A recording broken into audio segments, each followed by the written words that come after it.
Doing very well. It is Wednesday once again. Here we are. Hopefully you are ready to face the enemy, literally, because this week's person is mighty unpleasant and will probably not make a very good comrade or enemy, to be completely honest. I think, ladies, this week we have a contender for a winner. I don't know what you guys think, but here we are. So everybody is over on YouTube, of course, as always. Just me here at the moment, but not for long. Hopefully the others will be here at any given moment, literally any second. There's Kat. Philippa, are you there? Are you coming? Because it says Kat's coming and we need both of you, or it's not the same. It's not the same when there's only two of us, is it? There we Oh, hang on. Hang on. Trying.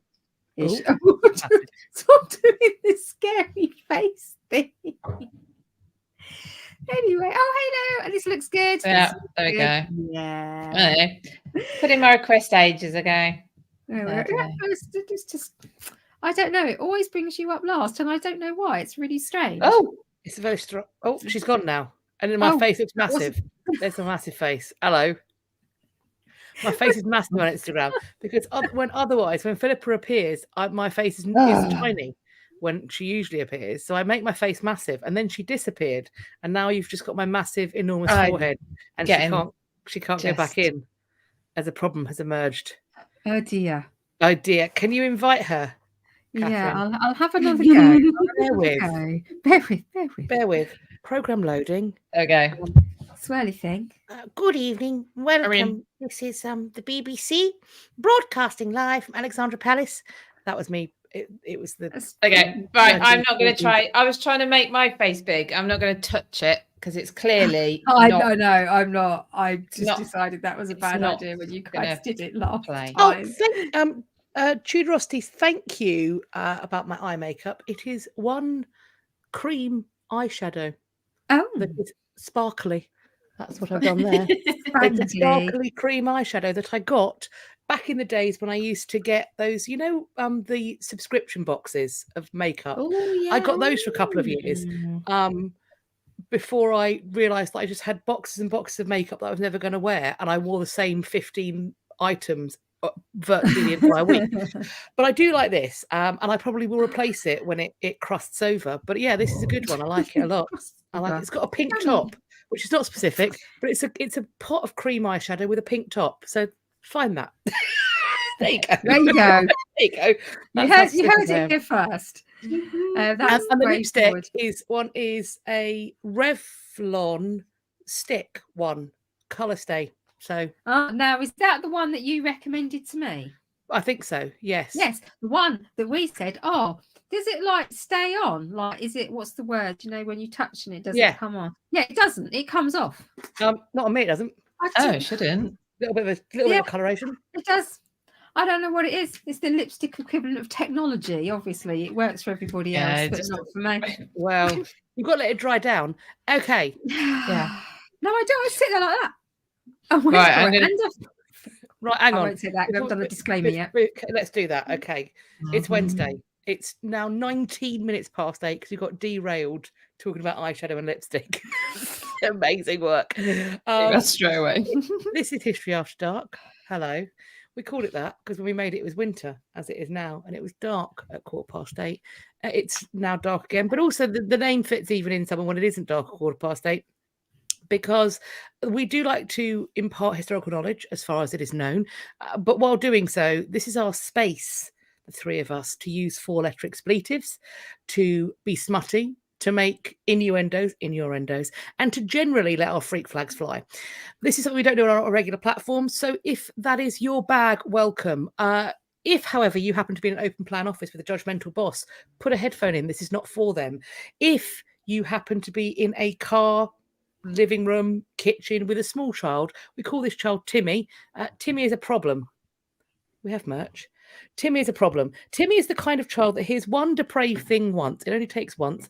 And Timmy locks that away in their mind palace, takes it into school with them. They've got a teacher. That teacher, to my mind, is like Miss Honey from Matilda. Timmy then says it. Now, Miss Honey does not listen to History After Dark, so she doesn't know the first rule of History After Dark, which is if you don't know what it means, don't Google it. it's not for you. And that's fine. We can all have a yucky, laughy time. We haven't all got to know all the things, and that's okay. But she does Google it, and now she's traumatized. And the school wants you to help pay for her therapy because it's going to cost a lot. And they're also wondering why Timmy knows the depraved stuff he knows. So it's embarrassing for all. So just put a headphone in. Alternatively, you can watch it on the playback, either here on the YouTube or on the Instagram. It is always best to watch us live, just in case we do say something that is so unspeakably offensive and depraved that it is borderline illegal and needs to be yeeted into the sun. So I've just seen that. Lottie, exactly. That's the sort of thing. So with that being said, it's always best to watch us live, just in case we do say something that is utterly unspeakable. As I said, the first rule is if you don't know what it means, don't Google it. It's not for you. The second rule is we hope that you are all adults.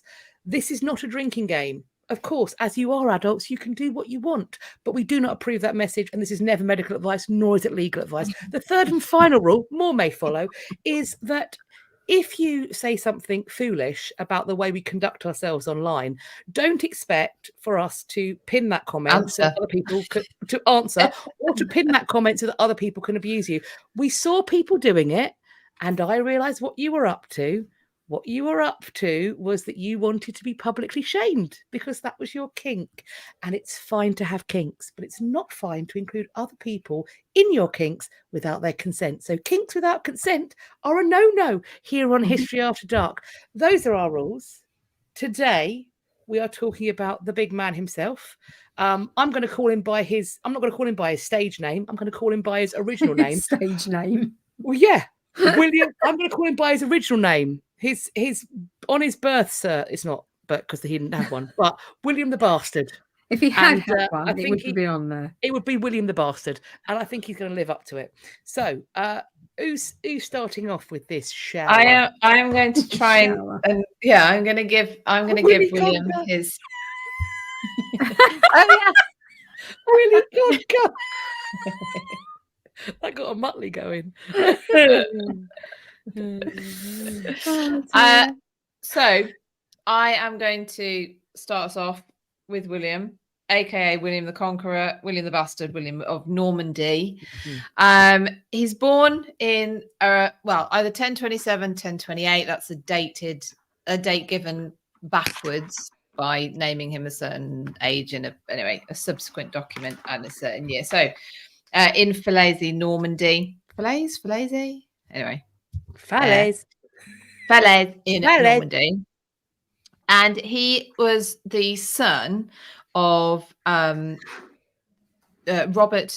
Duke of Normandy. And Robert, Duke of Normandy, didn't marry William's mother. In fact, he never married, which is rather interesting. So she's invariably been called his lover, his concubine. William's line descends. There's a Viking line, and there's kind of like a bit of a changeover and an amalgamation in the culture in Normandy, actually. And anyway, it's sort of like said, oh, maybe he doesn't marry because it's more the Viking sort of way of doing it. But either way, he doesn't marry William's mother, which of course gives rise to Norman. Norman? It's not Norman. To William the Bastard. Yeah, maybe. So she then, to add insult to injury, is said to be the daughter of some, a tanner, which is a tanner is someone who works with shit and wee to put it as it is, to treat animal hides, etc. So you can see why they've chosen this. Or he was an undertaker.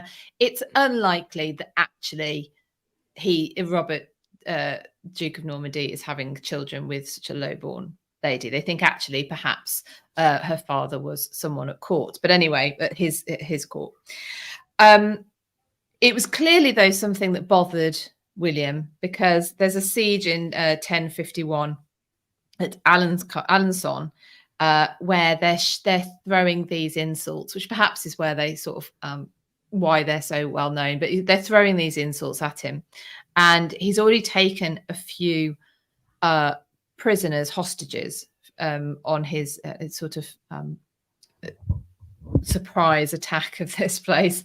And because they're throwing these insults, he gets all of the hostages out and has their hands and feet cut off, because that is that's the kind of reaction required, isn't it?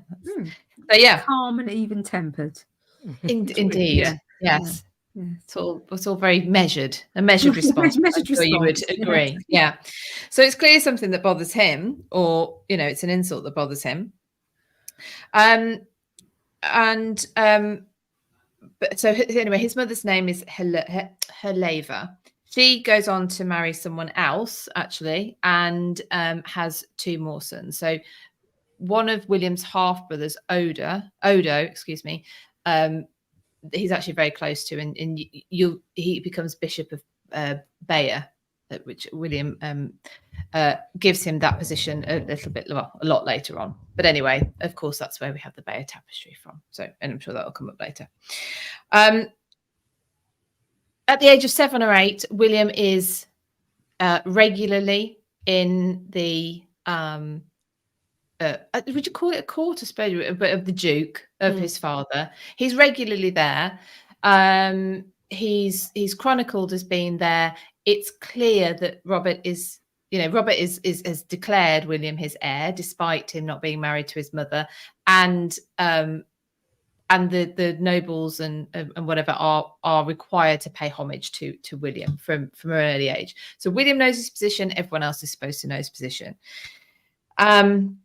In 1034, his father takes a pilgrimage. So he's Christian sometimes, actually. He's Christian sometimes and Viking others. It's a bit of a mix and match. Actually, it is in Normandy, but there you go. And he takes a pilgrimage to Rome. He manages it, but he dies on the way back. So careless indeed. It was careless. It's a treacherous journey. It's incredible how anyone did it, but that's a different story. So William is proclaimed Duke of Normandy I think it's it must be early 1035. So by the time the message comes back that his father's died. So he's still, to do some maths, he's still 7 or 8. Yeah. So he's quite young. So of course, this is never a good thing, but actually already there's power struggles. There's lords who have already been challenging the power of Robert.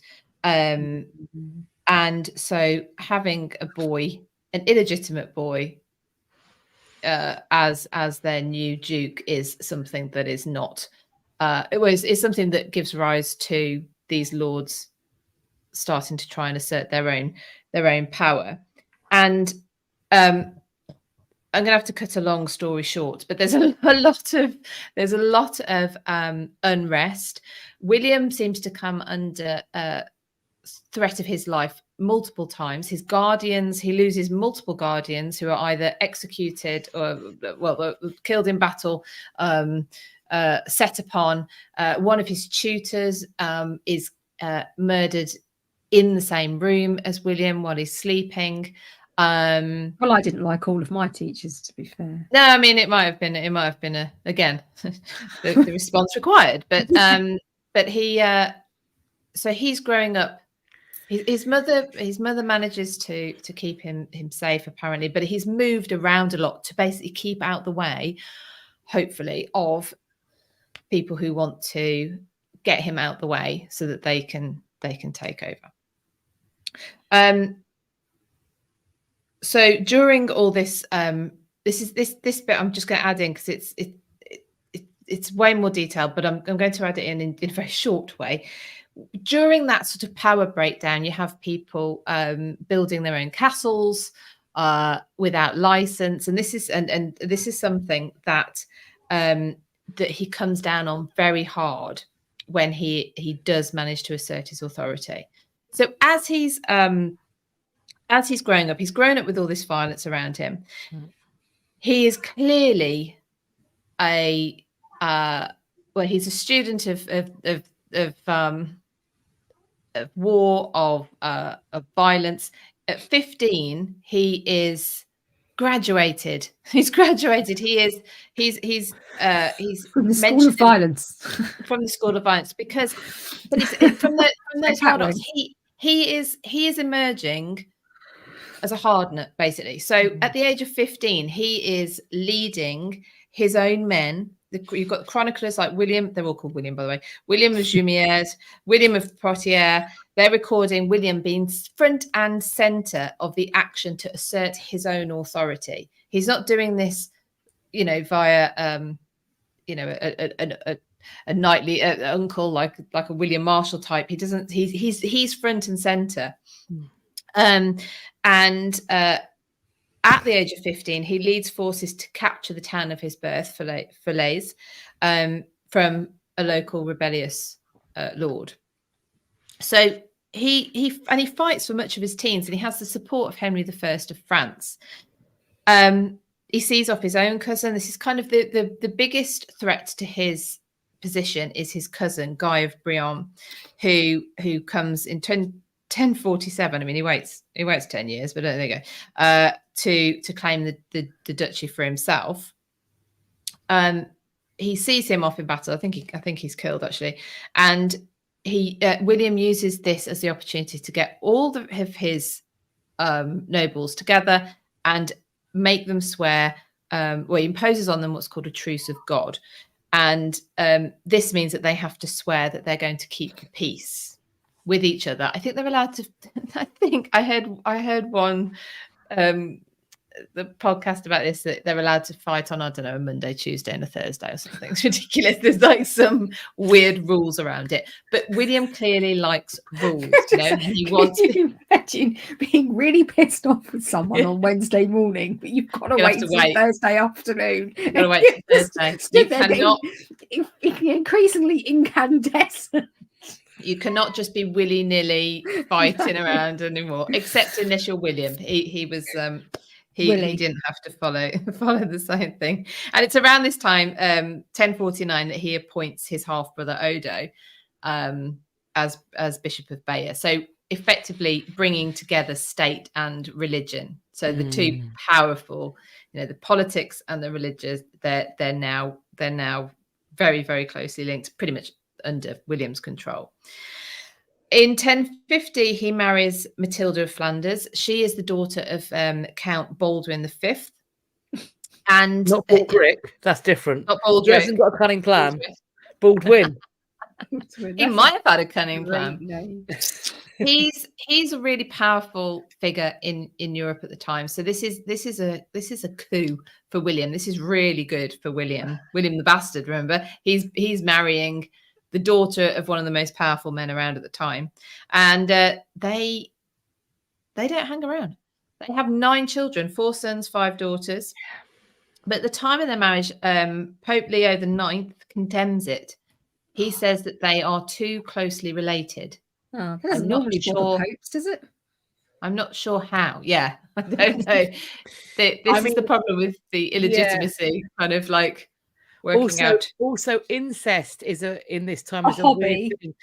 But also, it could be incestuous because William shagged her sister. Bearing that in mind, like it might be something we don't know about that other people knew about. So, like, incest is a funny business generally, but it is. But it's okay because all you need to do is go to a subsequent pope. I think it was a subsequent pope, but all you need to do basically is build 2 monasteries and jobs are good in. So that's what he does.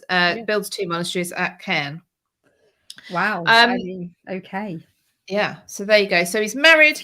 He's got his children. I actually don't know when all the children came along, but he I'm gonna go through England in a minute. I'm gonna have to try and explain to you William's claim to the English throne. But anyway, first of all, I'll tell you that in 1051, Edward the Confessor over in England has William goes to see him, and he supposedly at this point promises him the throne.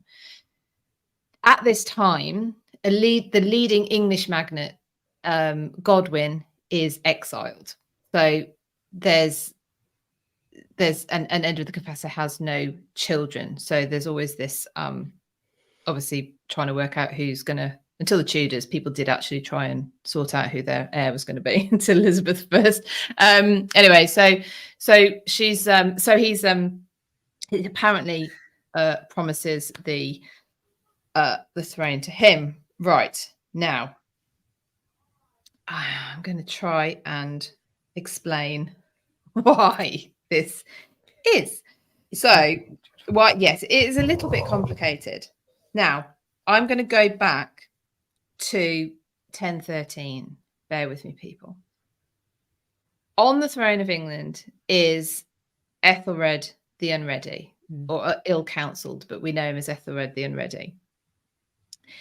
He was he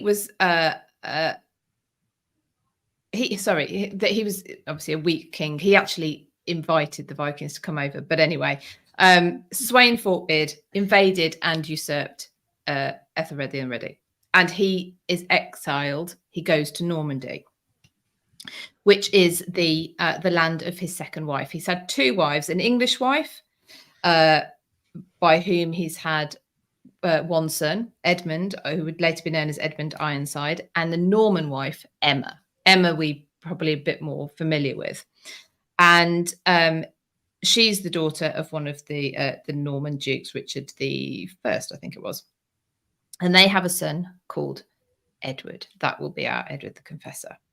But at the moment, Ethelred is over in exile in Normandy, and Sweyn Forkbeard, after all his effort, rules for a total of 5 weeks and dies. Right, spectacular. So work. That was worth it. What's the point of that? Yeah, that was worth it. Honestly. But his son, Canute, actually rules England for 20 years. You see, that's how you do it. 20 years, right? And when he dies, he has a son called Harthacnut, who takes over for him. But unfortunately, Harthacnut dies without heirs. It is at this point that Edward, so Ethelred the Unready, and Emma's son Edward, is brought back from Normandy and crowned king, and that is our Edward the Confessor. So Edward the Confessor and William are distant cousins, because there's a few generations and it gets a little bit confusing. So when Edward the Confessor dies childless in December 1065, there are actually a number of claimants to the throne. You could say the Vikings have a good claim to the throne. They've ruled England for 20 plus years by this point, before Edward the Confessor.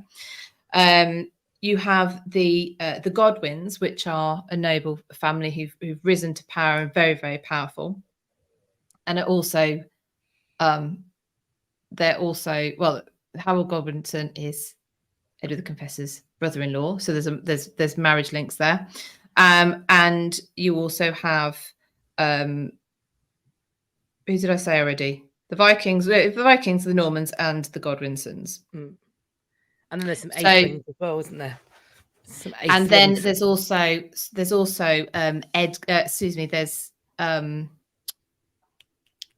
another Edgar. Edgar the Effling. Yeah. Who was I've got him somewhere. He's an itty bitty baby though. He's a little boy. He's a baby. He's supposed to have been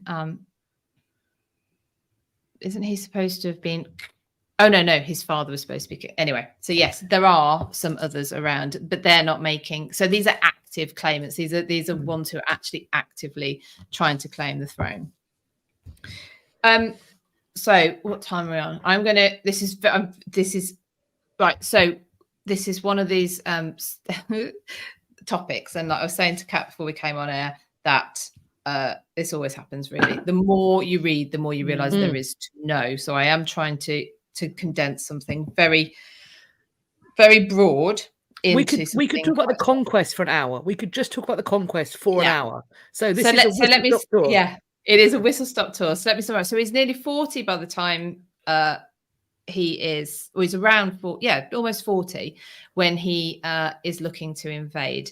Looking to come in, as far as he's concerned, claim the throne that has been promised to him in England.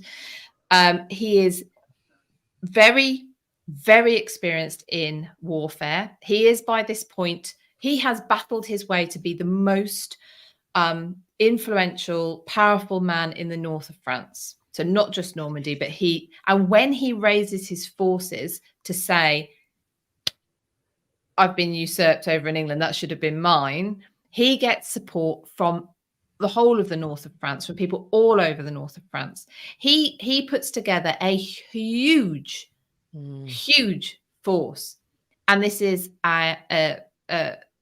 there's something they don't know exactly, but between 700 and 1,000, perhaps that's the best estimate, number of ships. And Edward the Confessor dies in December. William probably hears about that, I don't know, but probably early January, I imagine, at the earliest. He is ready to sail in August. That there's delays because of the wind, there's delays because of all sorts of things being blown off course and having to regroup, etc. And he eventually, but he's ready in that short amount of time. That's not long enough to build many ships. Most of those must have already been created. It feels like he knew either they were already doing these kind of sort of amphibious invasions of elsewhere, or there's some experience here, not just with warfare on land, but warfare at sea, it seems. And the transportation, the number of horses, the transportation, the number of men that were all involved. It was a huge logistical exercise just to get William's forces from Normandy over to England. They probably were looking to get to, I don't know, Catherine, if you're going to cover this, but they're probably looking to come into the waters between the Isle of Wight and the south coast, so around the Southampton, Portsmouth area. It's sort of the largest body of water that you could get a large fleet into, and they don't end up doing that again because of the weather. So he's battle hardy. He's clearly very experienced. He must have some strategy behind him. He has already employed despicable forms of subjugation on those who wish to usurp him. He has had to fight to be on top his entire life, and he will do absolutely anything to remain there. As we will see. As we will see. So I think there's more I could say, but I'm going to cut it there because otherwise we'll be here forever. Well, it is very complicated. I mean, you definitely got the complicated bit this week. I wanted to tell you all about how the Normans were Vikings, but I can't put that in because it'll take too long. We'll save it. We'll talk about that after we've done the Gits. We'll do how the Normans were actually Vikings. Will be a topic for that would be great. Yeah, that would we'll be do really that. Good. How the Normans were Vikings. I think that's going to be a cool video. We'll do that for sure. Okay. Well, so now it's still you though, Philippa, because now it's time for Word of the week. Word of the week. Word of the week. Word of the week. So I have picked up a new book. I'm very excited. It looks cool. And it's called Authorisms. So these are words wrought by writers. Yeah, it's my version of Cant. So there are words in here which basically they've all been coined by authors over time. So some of them you will know. Now I've picked out two. One because Cat's gonna get, I imagine, very quickly. And there might be ones that when I pick out this book, there might be words that you already know, but I think it'll be quite interesting to look at where they've come from. Cool. Anyway, so let's get on. Yeah. Okay. So the first one is bardolatry. Bardolatry. Mm-hmm. That is in reference to William Shakespeare. I don't know who coined it. Bardolatry is, I want to say that's is it like a Ben Elton? Did Ben Elton coin that? Not a little bit older than that. Is it someone like Oscar Wilde or George Bernard Shaw? George Bernard Shaw. Well done. Yeah. I thought it was more recent than that. I'm going to give myself a pat on the back for that. Yeah. Is it in 1901? Is it the love of Shakespeare, or is it the kind of the mythologizing of Shakespeare? So it says here the worship of Shakespeare. Oh. Yeah, his commentary on Shakespeare is voluminous and almost always negative. E.g., hang on. No, sorry, that's a bad example. Shaw followed up with Barbalater in 1903 and Barbalatress in 1905. Yeah, I think he was actually saying that he thought. So what I think he's saying is he doesn't think Shakespeare deserved the the emulation that he received. I mean, what I will say is that actually it's probably the worst thing to happen to him. The pedestalification or the bardolatry of the works of Shakespeare. We've been talking about this quite a lot, Catherine and I, that it has become this elite club, or people believe it to be an elite club, that what that has done is for decades, particularly in the 20th century, it completely stultified the productions of Shakespeare work. It stultified the capacity to be experimental. It became a semi-sacred text. And that is literally the worst thing that can happen to a living, breathing document like plays. So yeah, it has happened, and we need to do all that we can to pull that apart. So yeah, George Bernard Shaw agrees with you. Yeah, maybe I'll keep. We've had a good discussion on it, so maybe I'll keep the other one for next time. Love it. I just want to before we move on, Catherine, I just want to flag something from my true crime knowledge. That while Philippa was talking, I'm like, in my head, I'm going, this is how the true crime documentary starts. Loses his father at a young age. Like, people are picking on him because his parents weren't married. He witnesses extraordinary amounts of violence. He has to become an adult by the time he's 15. Like, all of this is how you make a murderer. This is how you make a serial killer. Well, I was going to say, certainly the evidence would support that. This is the medieval version of how to make a serial killer. There you go. He was both a serial killer and a mass murderer. Yes, because they are different things. I mean, and he was both. He was. That's quite an achievement. For those of you who don't know, spree killer, lots of bodies, one after another, moving from place to place, no cooling off period. Serial killer, cooling off period. This is the definition. Okay. This is the serial killer, 3 or more kills with a cooling off period of, I believe, at least a day. Mass murderer, group killing, all in one place. That'll get us demonetized. Apologies. We are not clearly. This is purely informational. We are never advocating any of this shit. It's not legal advice. I said that at the start. Funny. Right. So. Right. Go on then. Yes. Do him, Catherine. Get him. Get him. I've been getting a little bit into battles recently in Battlefield, so I got a bit more excited about this than I might have done before. Have you done Hastings? Have you been to Hastings? Well, I grew up not that far from Hastings. It's another one that's in the wrong place, isn't it? I haven't been to Hastings before. Apparently, it became a bit of a dump for a while, and then got gentrified, and it's quite nice again now. Well. Is it got to be one or the other? Battlefield, important battlefield, left as a dump or souped up something that it probably wasn't. That's a bit of a shithole. Oh, I see. Oh, right, okay. Sorry if you live in Hastings. If you live in Hastings, I'm sorry. Well, now it's very salubrious, and Rye is delightful. Yeah, they do lovely fireworks. All these things are sort of they're getting the councils are stepping in and going, right, if you own these buildings. Anyway, yes, we're in the comments. With God's help, I will conquer. That's what he said, apparently.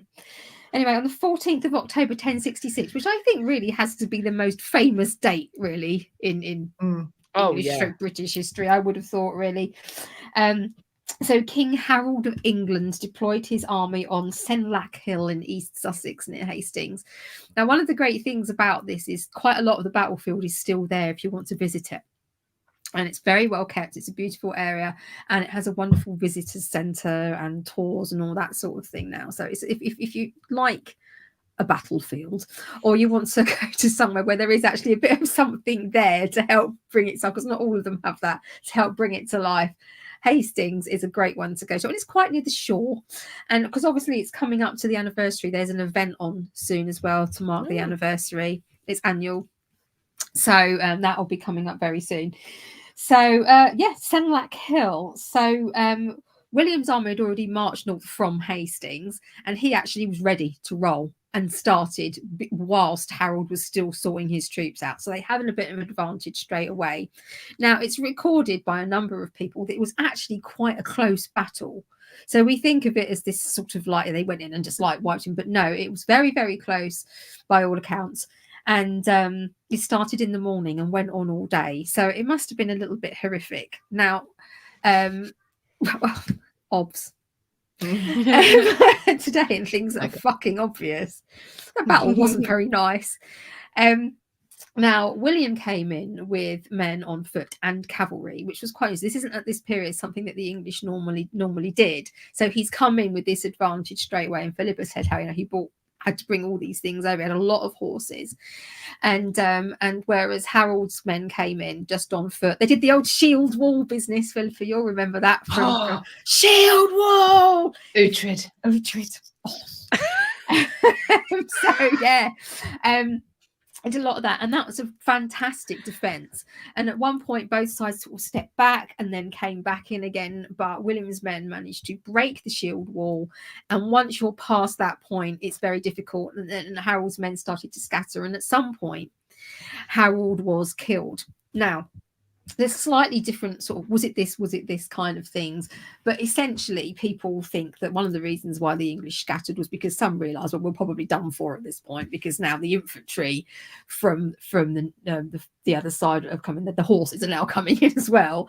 But once the rumor goes round, even if it's not necessarily true, but the king is dead, people often, especially in medieval periods, tend to at that point go, okay. And they'll either stay and hope that they'll be pardoned, or they leg it. So both of those things are tactics that you can be employed. And there were other battles and things that broke out around other parts of the country, really, over the same period of time. But again, once the word is out that the king has died, that tends to quash it, really. So even the other people having battles or skirmishes or whatever in other places in the country were being really successful in terms of Harold's, the current king's side. It all kind of went for a bit of a burden then at that point. So apparently there was a point at which the rumor went round that William was dead, and then of course his side started going, boo his boo, sob, etc. So apparently this is apocryphal, so I don't know how true this is, but because he was actually in the thick of the battle all the time. Like Philippa said, this dude loved to fight. So apparently he came on and he was on his horsey, and he took his helmet off and said, "Look at me, I'm alive, and with God's help I will conquer." And I just have this him going, "Look at me, I'm alive." Yeah. Still here as you were. So yeah, that's sort of a summary of the Battle of Hastings, really. The English just fled across the country. And that was their leader was lost, and once that happens, that's it. So William, now England at the time was considered a really great prize, because the king could levy taxes on a huge number of people. There's a good army, a good navy, a singular coinage system. There was a structured court system. Things worked well at local levels as well as at a national level, and they were on a fairly good sort of similar religious path. Philippa mentioned they were sort of, everyone was quite big on the Christianity thing. Well, lots of people were quite big on the Christianity thing at the time. So just a quick one. Apparently, the English army had between 5,000 and 7,000 men. and the Normans and their allies, because there were quite a lot of people that weren't that keen on Harold being king. So the Normans and their allies had a little under 8,000 men. So it's possibly, but the numbers of losses aren't known. So, but I'm sure it was pretty horrific, to be honest.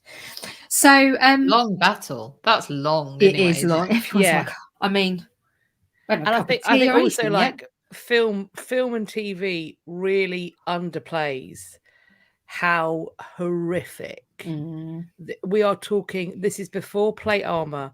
These are people that are in mail with 3 pounds of steel in their hand, battle axes, and no one's going to the bathroom, and people are bleeding out next to you.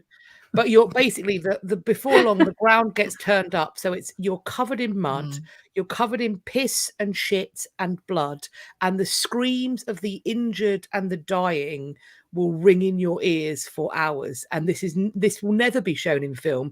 People come off the battlefield unrecognizable. You're not going to see someone's face. They are just covered in just excrement, and it would just be horrendous. They would look almost subhuman when they come off the battlefield, and then someone's got to clean that mail. That's what the squire's for, though. Sorry, carrying on. Yeah, so unpleasant. Anyway, very unpleasant. William loved it. He did. He was all over it. So as Philippa mentioned, William liked to scrap. He was potentially in line to the throne, and he was not happy at all when he heard that Harold had become king. So he was up for this fight, and he did a wise thing, which helped see him through again a bit later. So as he was about to go over and undertake this dance, he gained support from Pope Alexander II, which nobody else thought to do. And this went so at that point, you've got God on your side, haven't you then? And he told the English clergy that they should lend their support to William. So they're in a bit of a bind then, aren't they? They kind of have to do that. And this is a big thing that although he's not massively popular, this is big thing that he's got sat behind him. If you can get this was a real boon. He did well with that one. Sneaky.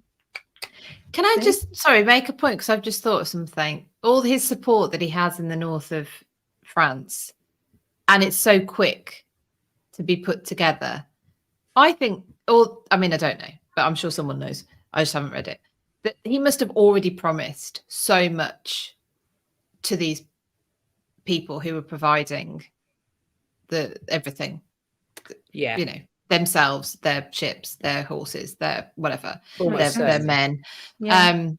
That this was already a promise, and that's why he's so determined. There is actually no going back. He's powerful in the north of France, but how much of that was because I'm promising you that when I take over in England, you're going to have even more land and you're going to have even more money. That's a really good point. It makes sense entirely. Yeah. That England was basically already spoken for and parcelled up. And I'm sure William was just hoping that a few of the leading barons would be killed so they could share it out between a smaller number that would be easier to control. Yeah. I imagine. Because he does it. Sorry, Catherine. But that's a good point. It makes complete sense. Yeah, it makes sense to me. Yeah, definitely.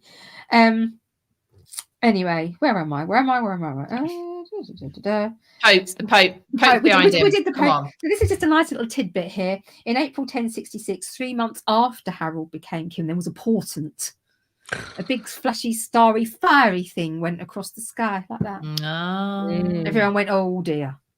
It's not a good thing. It's a sign. It's a sign that there's going to be a change in the kingdom. So some people saw this as a thing that was in William's head. But this is in my favour. You see, this sign has been sent that there's going to be a change in the kingdom. But not all the portents went in his favour, as Philippa said. The winds repeatedly pushed him back.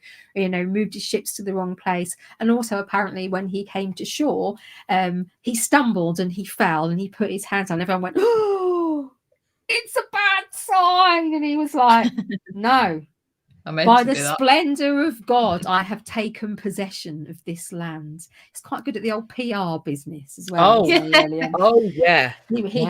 that shit down.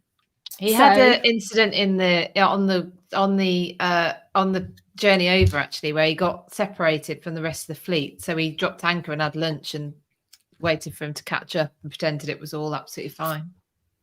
There you go. That is quite adept at this. You see, maybe that is a sign from choose deity. That is that level of control and composure and sense that nothing will go wrong for you. Basically, a complete lack of fear or guilt. That's psychopathy. That is psychopathy. Yep. He's grown up as well, though, winning. Oh yeah. But psychopaths are made. Some they say there's a debate. Psychopaths or sociopaths, they are made rather than born. Naturey, nurtury, probably more nurtury, but maybe a little bit naturey. Yeah. So nature loads the gun, but experience pulls the trigger. Oh, I like that. It's from a crime podcast. I can't take credit. You could have claimed that. I would never. I'm not a plagiarist, unlike some people. Unlike some. Yeah, I know who I'm thinking about. Carrying on. Yes.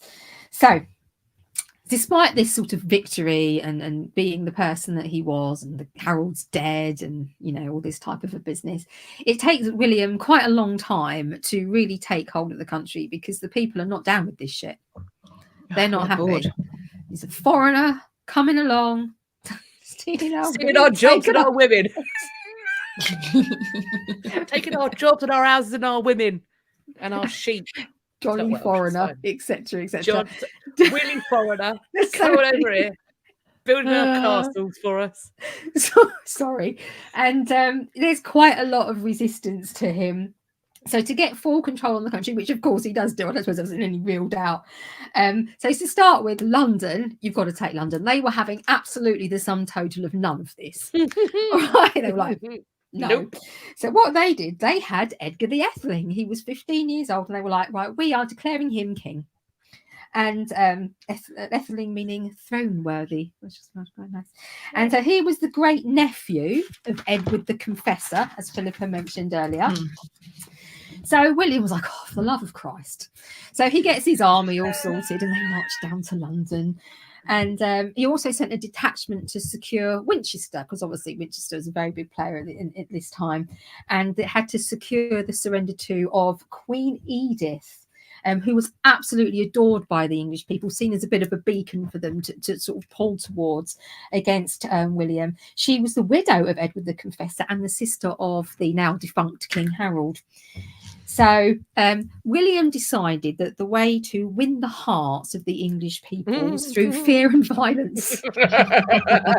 Through some murder. Yes. Little murder and little harrying. Okay.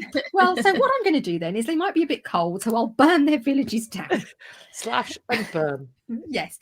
In case they're a bit overpopulated, I'll have a few raped and murdered. Good. Nice. So basically, if you defy him, you are either mutilated or dead, or mutilated, then dead, or dead and then mutilated, I suppose. Just depend whatever mood he was in. Yeah, exactly. Yeah. Anyway, so under this set of circumstances, it wasn't that long before London and Winchester basically submitted and went, yeah, okay then. Maybe we should. Maybe.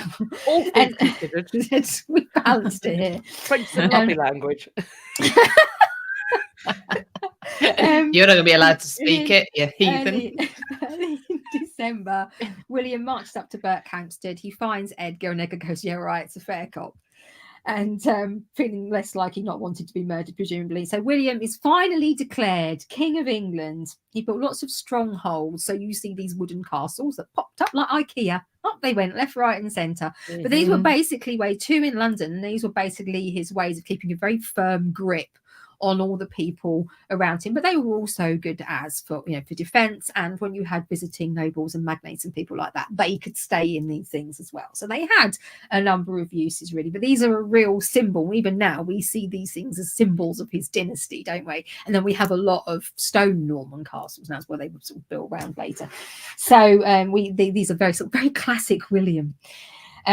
Now, and what's the most famous one of these ladies? Well, someone mentioned it, the Tower of London. Oh, I didn't see, because I'm the White Tower. London. Yeah, the White Tower of London. Originally in wood, as you said, Catherine, and then about in the late 1070s, they start building in stone. Lots of the rock is It's not white, is it? For a long time. No, it's not white till Henry III, I think. Yeah, he paints the exterior white. It's now called the White Tower. But yeah, inspired choice. Imported.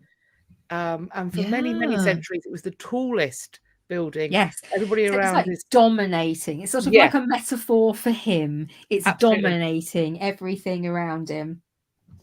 Now, as quite often, in medieval kingship, there's always somebody that's going to try and challenge you and create some sort of threat to your leadership. And William was very brave of these people, but this was no exception. He did get bits and pieces of this. And so he's like, right, I need to, this is a great story. It's not, because it's awful, but I need to cement my place here. So I need to organize my coronation. I love this story. Let's do that. I love this story. So he goes, right, what would make a good start? So he decides to do it on Christmas Day. Okay. Well, it's Jesus's birthday, isn't it? Merry Christmas, brilliant, everyone. Brilliant. See, here's me and Jesus like this again. Look, again. So anyway. So everyone's in there, apart from his men on the way, and everyone else is just stood in the street like, we're all here. Cold. Really? No one's going, yay, long live the king or whatever. None of that business. Anyway, they get in there, and he's as we see, he has quite a lot. One of the things he does do is he goes quite a lot of the Christian things, and he's also tries to keep up some of the traditions of monarchy. So he gets crowned in Westminster Abbey with the same sort of more familiar service, and they're going through and they're doing all these business. And there's a bit where they have to say, right, basically, do you all assent to William to be king? No one's going to go, well, no, actually. So, of course, they do this with the required enthusiasm. That means you'll still get to leave with your hands and feet attached. And some of them did it so enthusiastically within the abbey that the guards outside the abbey thought, oh, there's something terrible cracking off in there, because obviously they're aware that this isn't the most popular coronation there's ever been. So they go, oh dear, we better punish these people, even though we don't know who they are and if they've even done anything, let alone what they've done if they had. So they went on some sort of, they thought it was an uprising, basically. So they went around paging around and set fire. They liked to be fire, didn't they? They set fire to a load of houses in London. So of course, I wasn't anything left to burn. Burn the peasants, just burn the peasants. Keep burning everything. Everyone legged it. And all it was left, there was a few, apparently even William was a bit like, oh my God, there's a few of his clergy left, like shitting bricks, just trying to finish this thing as quickly as they could so that they could leave as well. Anyway, so we have but he did have a big old crown made. He did a kind of like big heavy job, and that's one thing that he did introduce, because he wasn't very good at all the pageantry and things like that. Apparently when he got married, he walked down the aisle with a helmet on instead of a crown, but which is actually quite cool. But he had this crown made, and he this is where we see the introduction of crowns being worn a lot more at state events, and even some of the times just in core events, like and the smaller events around festive periods and things like that. And he didn't really like all of that side of leadership and kingship, but I suppose he knew that he better make a bit of an effort with it, really. So he did try and stick to quite a lot of the the traditions of monarchy, really. And obviously he's falling in two different places as well, which brings its own challenges, really. But if I walk around with this dirty big crown on, everyone will look at me and go, oh yeah, he's king. Got sparkles. It's the bling factor. That's how it works, you see. So anyway, in 1068, so 2 years later, Matilda rocks up, as Philippa mentioned. Now, to start with, everyone was very suspicious of her because she had the title that she had, which I can't remember what it was now, but they were thinking, oh, is she like a queen in her own right? Well, we don't like that very much.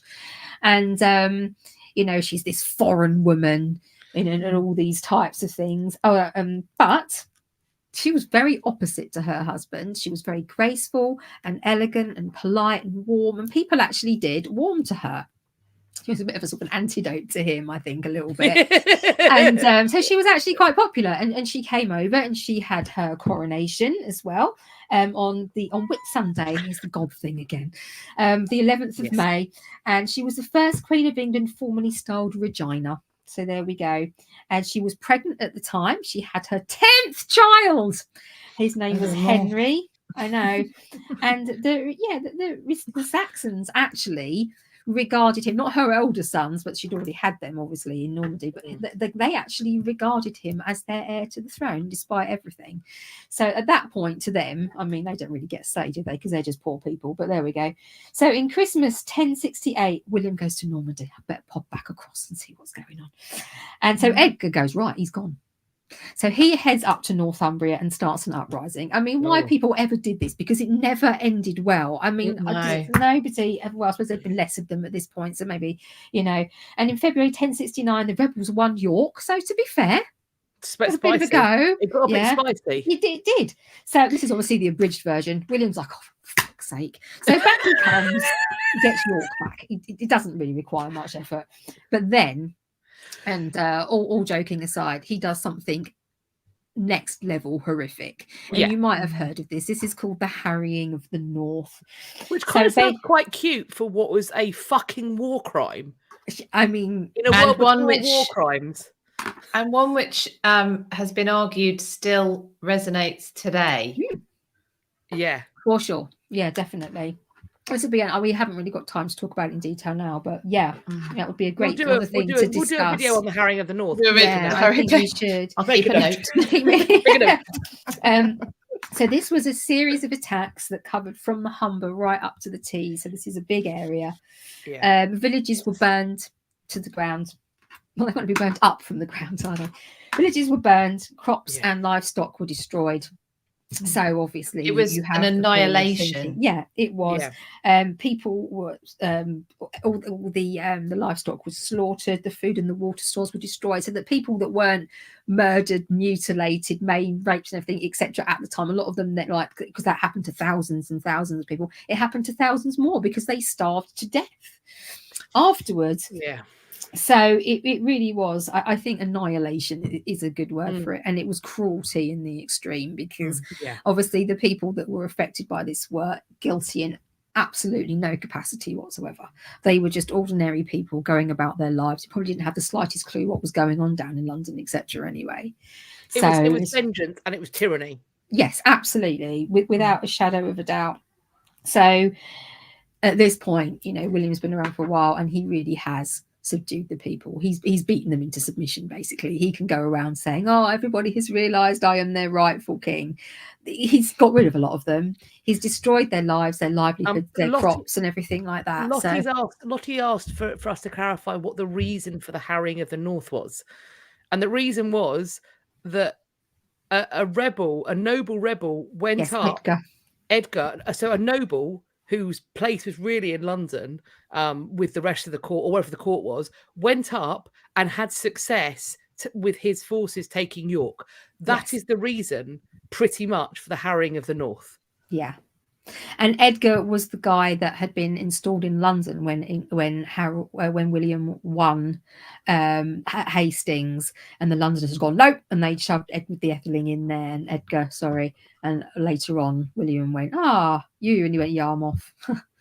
So it literally was. I say just that. Obviously, it was a big thing, but it was just that, and it makes you wonder how Edgar felt after that.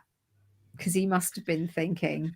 Anyway, yeah. Well, he was another noble young man raised to be quite comfortable with violence, who thought that when in a world where there is serfdom, you have to believe that your serfs are somehow less people-y than you. Like less. Oh, there is no. Yeah, I think so.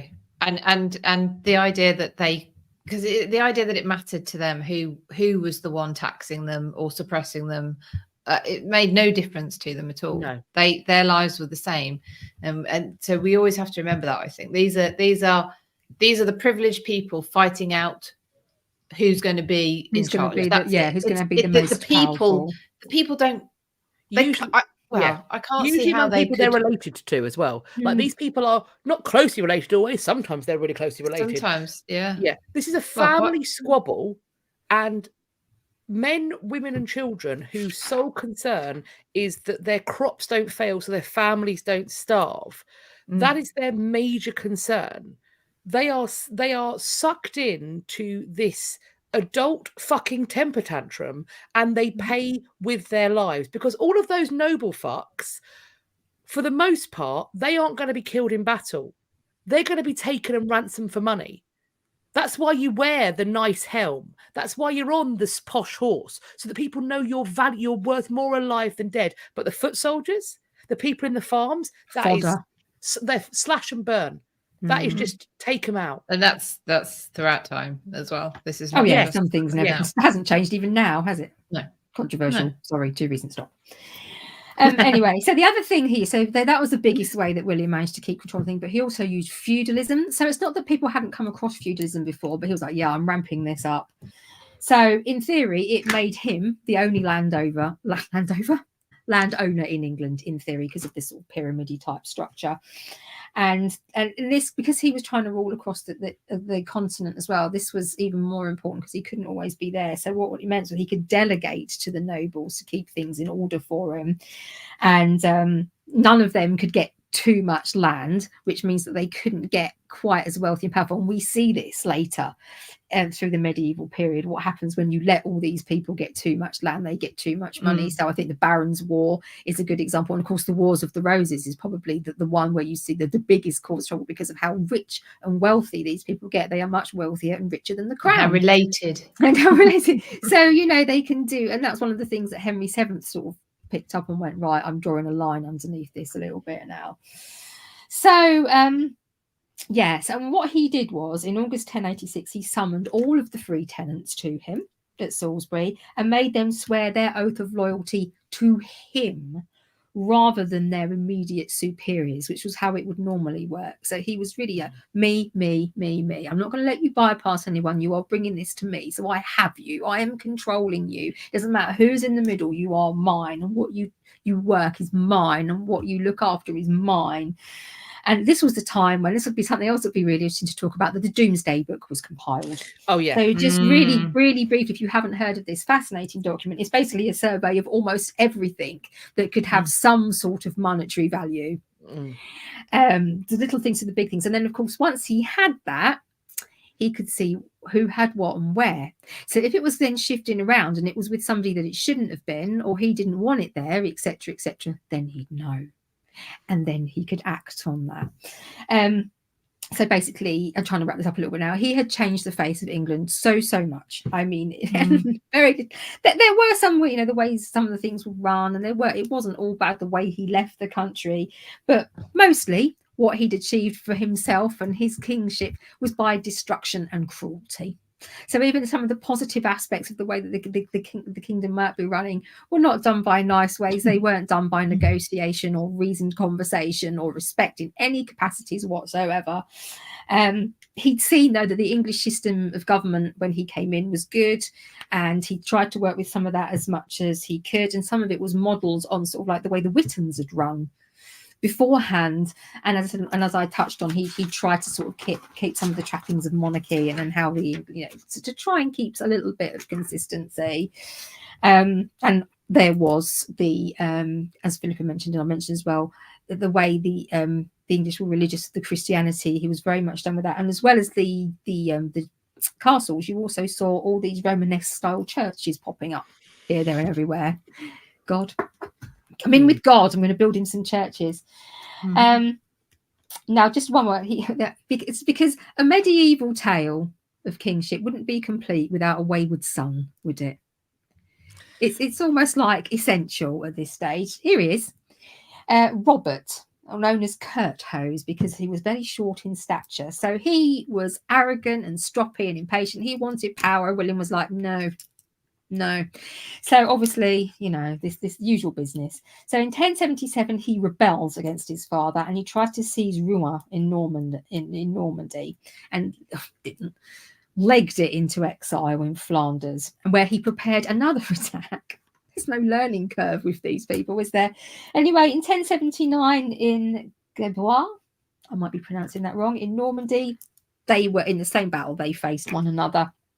Now, Robert was winning, but we don't know why. He could have gone in for the kill and he faltered. So I don't know whether this was an attack of conscience or what. No one knows why, but he legged it into exile again and William went on to face another day. But then William finds out Matilda, his loving wife, had supported his wife. She was there. I was going to say, because he must have been a fun person to be married to, mustn't he? Bloody women. She supported his son. So she wasn't, and he never really forgave either of them. I think, which is one thing I think we can think was probably quite fair that he did. Maybe we can give him that. Anyway, on his deathbed in September 1087, the 9th of September, he gave his son to... No, he didn't. He gave the crown to his third son, because clearly not Robert. His second son, Richard, had died in a hunting accident many years before, so he gave the crown to William, who obviously you know as William II. He wanted to leave Robert nothing, which again I think was fair, but like all the counts and stuff like the Duchy of Normandy, no, so he gave him the Duchy of Normandy. This bit everyone on the arse later on, but that's another story. And within weeks of his death, we will see, like, because of this, we're on the verge of some sort of civil war, big fight, everything's falling to bits, it's all gone horribly wrong type of scenario. And everyone's having a fight, everyone hates each other, most of it's family, everyone's cross, it's all going from bad to worse. What a waste of time that was. The end. Thanks.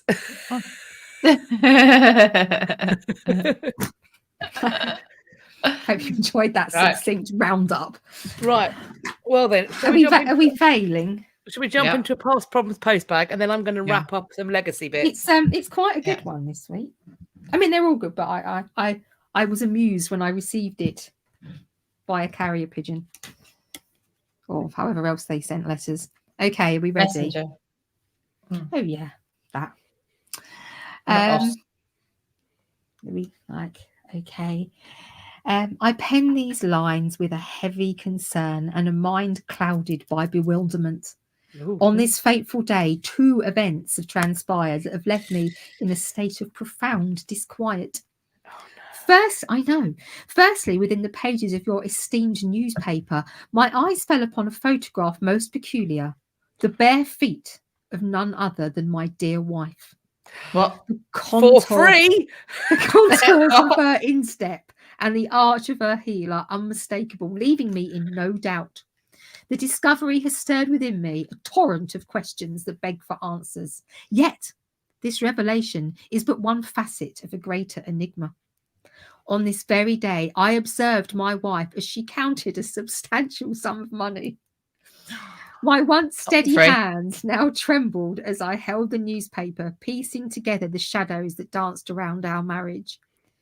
In light of these extraordinary, excellent creative writing. Yeah, I like the writing. In light of these extraordinary events, I turn to the readers of your venerable publication for counsel and insight. What course of action should a man of honour and duty undertake when faced with such a conundrum? Well, if you were William, you probably would have cut her feet off. I beseech you, kind ladies, to lend your wisdom. With sincere regards, Theodore Lucius Mayfair. Wow. Bad times.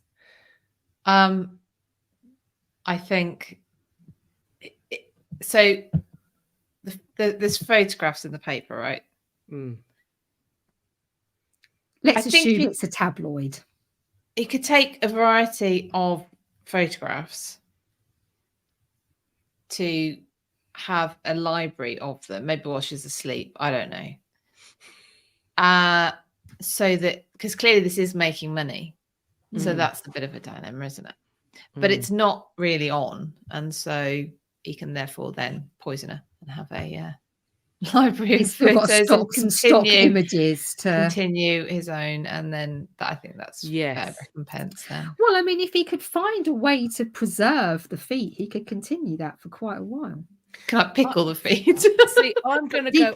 I'm gonna go left field here. I'm gonna say left foot then. Well, that too.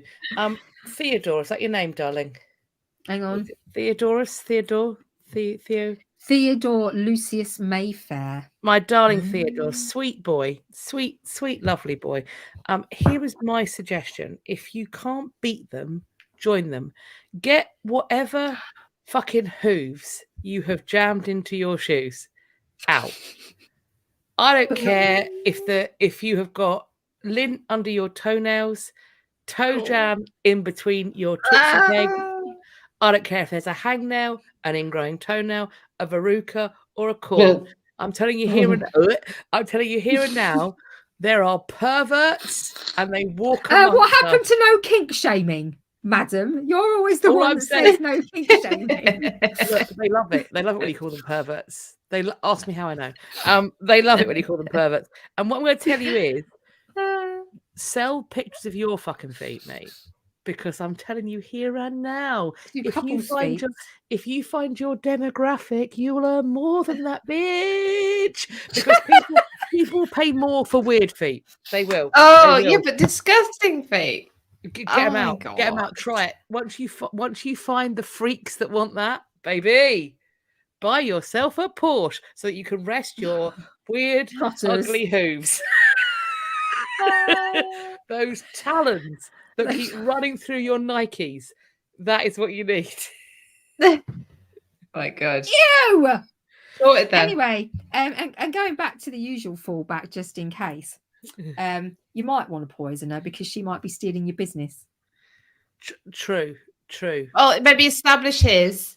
Keep that's keep a library of hers. So you've got like, and then he can play both. He can get both. I mean, they could do some like his and hers photo. Yeah, shoots. she could touch So her maybe delicate lady not. foot next to your cranky Gruffalo foot. So maybe poisoning in this case isn't necessarily a good idea. Put those 2 feet together. It'll be like a Beauty and the Beast. It'll be like a weird kind of niche pornography. Put them together, and what have you got?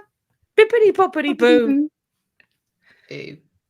That's how you do it. So there we go. I hope and if any else of you are finding you a little bit like hard up cash wise at the moment, then no feet for free. No feet for free on the internet. But if you can get some cash out of it, then get them trotters out. We approve this message. No feet for free on the internet. No, not for free. In fact, we sell sliders saying exactly that. That's how much we support that message. That's how fervently we believe in this. Yeah. Thank you, Dorothy, for that one. So I mean I do have questions about the legacy, because as you pointed out, Catherine, he leaves England to William Rufus and he leaves Normandy to his elder son Robert. And Robert and he have done a battle. They have fallen out. Robert was responsible for wounding William. I just wonder what the logic was for splitting up the dominions. And things that have been suggested are that he recognized the level of work it was to maintain that, that perhaps he didn't trust either of his elder sons, living sons, to pull it off, that he was concerned that they didn't have quite what it took. Possibly he felt that the rule would be better and that the lands would be held on to if it were split between his sons. Equally, he might have just not wanted to give Robert England and thought that Normandy was sufficient. There are some people that argue that actually Normandy was the greater prize and was thus fitting to go to the elder son. The weather was probably better. Meanwhile, England was worth having, but it was by no means better than Normandy. There is some conversation about that. As it is, William Rufus is out hunting on one fine day, and he is actually responsible for completing his father's tower in London. So we always think about it being the Conqueror's tower being built by him. It's not finished till about 1100. So the person who first inhabits what is now the White Tower was William Rufus. William Rufus is also the person that we believe holds the first state prisoner at the Tower of London, a man called Ranulph Flambard. He was a churchman, and he escaped apparently by tying his bed sheets together and climbing out of a window. I don't believe that story for a single solitary second. Have you seen windows not the windows currently, the windows in the Tower of London currently? They're later additions because they used to store gunpowder in there, and so you needed more natural light, because otherwise you have to use artificial light. And at that time, that was candles, which doesn't go very well with gunpowder. So the only original windows, I have been told, in the Tower of London, there is a row So if you look at the front door, there's a row right at the top of like little windows. Those are the only original windows that you can still see. Regardless, you aren't going to get a fat bishop out of it. It's not going to happen, mate. So that is not what happened. Anyway, William Rufus is out. That might be the quote of the night. William Rufus is out hunting and he gets shot with an arrow. Idiot. And by accident. By accident. Well, the thing is, apparently historians have come to the conclusion that his younger brother Henry, who became king after him, was absolutely not involved. Okay, so then I mean, I'm convinced. William does have the good sense to leave, more than just an heir and a spare, considering one of them is prone to be getting shot with arrows. So he does do that right. And Henry, by all accounts, does a fairly good job. He ends up having to deal with Robert, and broadly speaking, he is sort of a credit to his father. In terms of the legacy that William leaves, I think that the family relationship that he allows to fall apart, the fact that he doesn't maintain them, there is conflict there. I think that when he first comes over, we mentioned already that he is very keen on the church, and by all accounts, William is actually a very God-fearing person. If you've been to the White Tower, you will find that there is Julian's coming in from Durham, Ranulph Flambard country. Hello. I think if you've ever been to the Tower, you will see the Chapel of St. John in the White Tower, and it is an utterly beautiful chapel. And arguably, it serves no real defensive purpose because it's a room that could be used for other things, but it does a few things. It connects that community to God. It might empower them in a siege or before a battle. It tells everybody outside who knows it's there that if you attack this place, you attack God. Some of the things that William does when he does get hold of London is, first of all, he gives London a charter. So he confirms the rights of London, and those are, they expand and they differ, but London and the city of London as a special kind of place of having rights, that is something that it still has today. For better or for worse, I think there are vast parts of the country that think that London exceptionalism has a lot to answer for our wider discontent and lack of getting on between the counties that we still experience today. The other thing he does is that William sets about taking positions in the church away from people who are basically not French. So there was a thriving Christian church in England, and of course it was looked after by people with names like Stigand, not a very Norman name. Lo and behold, they quickly get switched out. So it's not enough that he is taking over their lands. It's not enough that he is writing down everything that's owned in the Domesday Book and handing it out to his nobles, marrying their daughters off to his nobles. On top of that, he is now taking charge of their immortal souls. Their immortal souls are going to be guided by people who are loyal to him, who have been placed in that position by him. And so we sort of think about the Normans assimilating, but they aren't assimilating themselves. They are assimilating the indigenous population. For the centuries to come, the language of court will be French. You either pick that up or you don't. And even today, I think it's a real clear sign and mark of the relationship between the French invaders and their subjects that they took over. If we have a little think about what things are. So it's a cow in the field. Ladies, what is it on the plate? Boof. French, beef, boeuf. Beef. It's a pig in the field. What is it on the plate? Porc, French, pork. It's. I was going to say jambon. But it's a lamb. Sorry. It's a sheep in the field. It's mutton, mouton, on the plate. Because one group of people are farming it and the other group of people have the rights to eat as much of it as they want. the legacy of violence that we touched on it, and I think we do need to do a video on the harrying of the North and the brutality of that. That is it's unspeakably terrifying that level of violence was allowed to occur. William is not the hero of that story. It's very disturbing to me.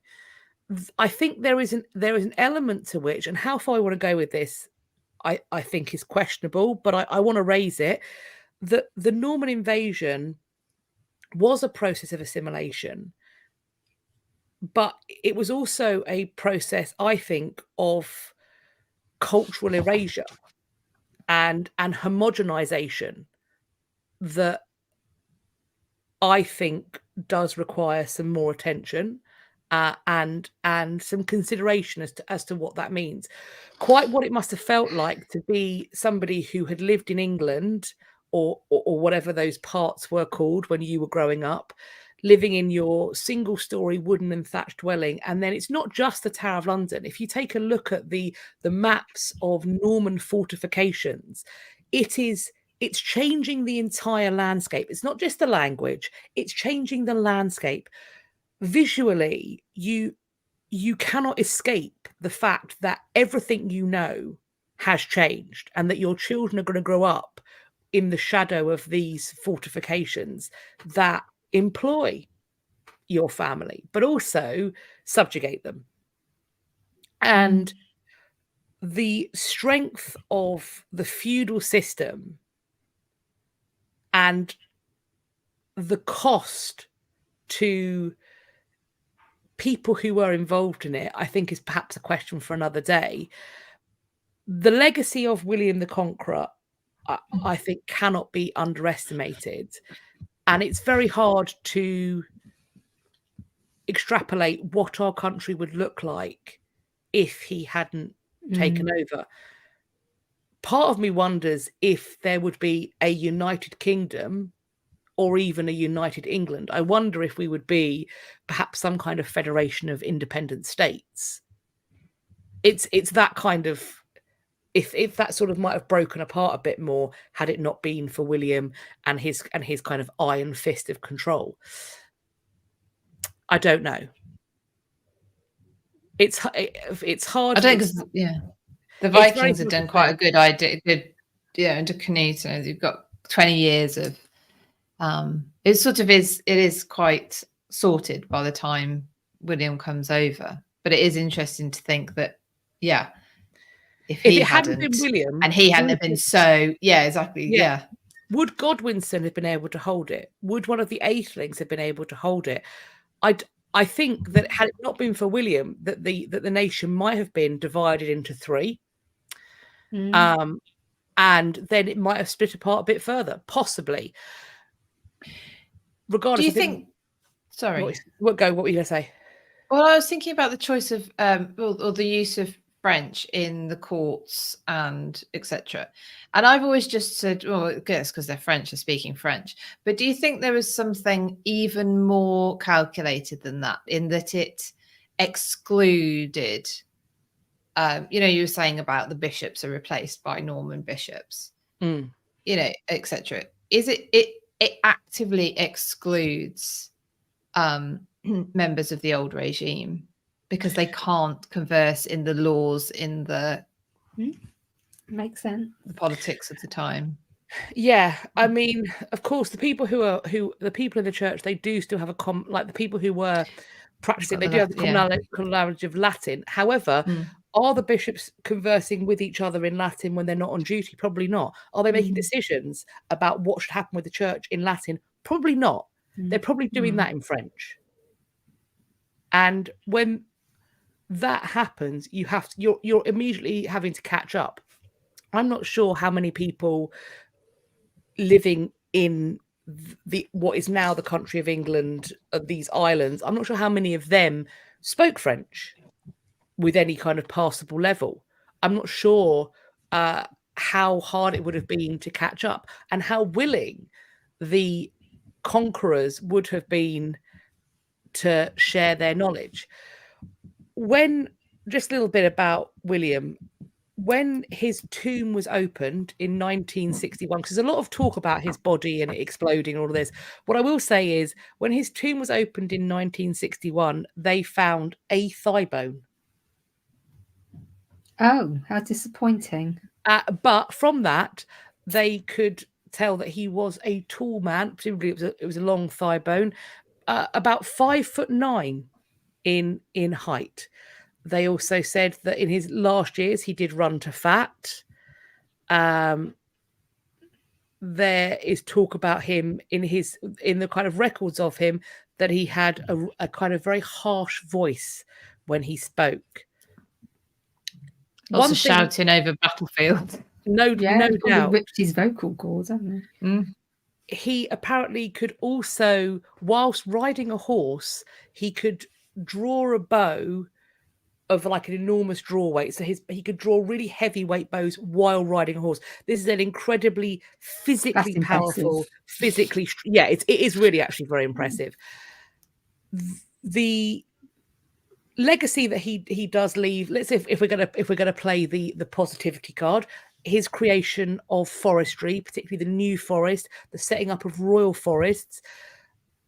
There's a lot of things that we can criticize monarchs down the ages for, but one thing that I will always say is that one of the reasons, particularly in London, that we have the parks that we have, and in the southeast where it's very high levels of conurbation, one of the reasons that we have the parks that we have is because we have had a monarchy and a nobility that wanted that hunting ground for the length of time that they wanted it for themselves, but now we do get to use it. They do let us walk in there without knocking our blocks off. Although he was a person keen on religion, he seems to have had no real interest in any book learning himself. That was for other people. I think it's part of this notion of there being three tiers to society: the people that fight and rule, the people that pray, and those that work. And if you think there's going to be any social mobility, there is not going to be any social mobility. In terms of, Paige asks, what do we know about the average person? What they feel like being conquered, having a ruler and nobility that could not speak their language? We have absolutely no idea what the average Anglo-Saxon working in a field thought about this. They're probably just trying not to die. Yeah. I mean, they've seen it's not stopped. It's not really stopped in there. If they're aware of their history at all, presumably through verbal, passing down of stories, I mean, it's never stopped. There's not been stability. So yeah, if you just think of the Anglo-Saxons. I mean, when the Romans leave, you have Britons, and it's the Angles, the Saxons, the Jutes, and other Germanic tribes who come over and invade and take over. Then you have the Vikings, the Danes coming in and out. When they say the Danes also ruled the north of England, it wasn't the north of England. I never understand why they say it's the north of England. It was practically half of England came under Dane law for a very, very long time.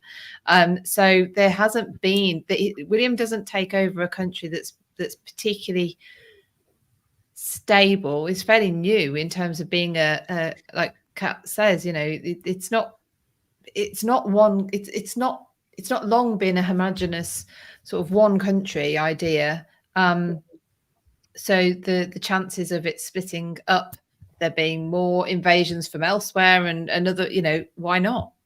Why not? That's what it's been like for a long time. Yeah. And like Catherine says, the person in the field is just trying to not die. Yeah. They're just trying not to die. I mean, I don't know if this will ever weigh the scales in his favour of not being quite so gittish, but the castles that he leaves us as modern historians are absolutely fascinating. The fact that they are still standing is incredible. The Domesday book is while we don't know what the average person in the field thinks, we know a heck of a lot more than we would know about about the ownership of land, both before, during, and after the Norman conquest, than we would otherwise ever have had a single iota of a clue about, had it not been for Domesday Book. So, this person who's not really doesn't really give a shit about being learned or a man of letters, really helps out historians of the future. Yeah, it really does help out historians for the future. I mean, it was like a census on crack, wasn't it? The Domesday Book. Yeah. So, though, in terms of a legacy, for me, I think it's a really mixed bag, because, and it's weird, because to talk against it, it's so indelibly interwoven with the fabric of our society today, that to speak poorly of it and to really kind of examine what it would have been otherwise had it not occurred, is to imagine a Britain that is so far from our living memory that it's nearly impossible to know what it would be like to live that way, or to have that as our presiding history. I'm sorry that I don't have a better grasp of what it was and what it would be like to have been here before them. Even the very fact, people always say, well, why is Edward I? Why isn't Edward the Confessor Edward I? Because we don't even start numbering our kings until William. That is where we get regnal numbers from. It's almost like there is a world before Christ and a world before William. But you see that so many people who write books about the history of monarchy and monarchs, so many of them, and this is a tiny little thing, but the ruler, it all starts with William. Yeah, it's almost like if you want to go back further than that, you have to read a separate book. Yeah, you know, we haven't quite got the we haven't got the here it is from the dawn of time up until now. Julian points out that a substantial number of pre-conquest population were slaves, not serfs, slaves who could be bought and sold, and the Normans ended this. Yeah, and in enslavement is absolutely a tick in the good column for William. I hasten to be a negative Nelly that I don't think that was in the interest. That wasn't done in the interest of those individuals. I don't think what? Slavery is a bad thing. We shouldn't do that. There will definitely have been a profit motive for them, presumably, that serfdom and feudalage and swearing feudal loyalty does enable William to get more immediate control if people aren't being swapped. You know, everyone is if they're serfs, don't you? A little bit. Maybe I'm being wildly unfair and unkind. There's been a bit of a conversation going on after the question of what did the average person on the street stroke in the field think? And people are saying things like, oh, well, who would write their history? Or maybe they couldn't read and write. Surely somebody could read and write. Most of them probably couldn't read and write. That's a big thing. But even if they did, right, they're not going to care. They're not going to be sat down thinking, 1,000 years from now, these three witches are going to be sat round having a chat on something that's not been invented yet. Okay, they wouldn't have had time. Dear diary, today, after I fed the oxen and watered, I sat down, and here are my thoughts about the current situation on the Norman invasion. They wouldn't call it Norman invasion, but they couldn't read or write, or they didn't have time, or they didn't care, or even I would imagine if they'd found somebody who'd have sat down to record their thoughts for them, that shit's going to have disappeared. Yeah. They didn't have pubs. Yeah. Discuss it in.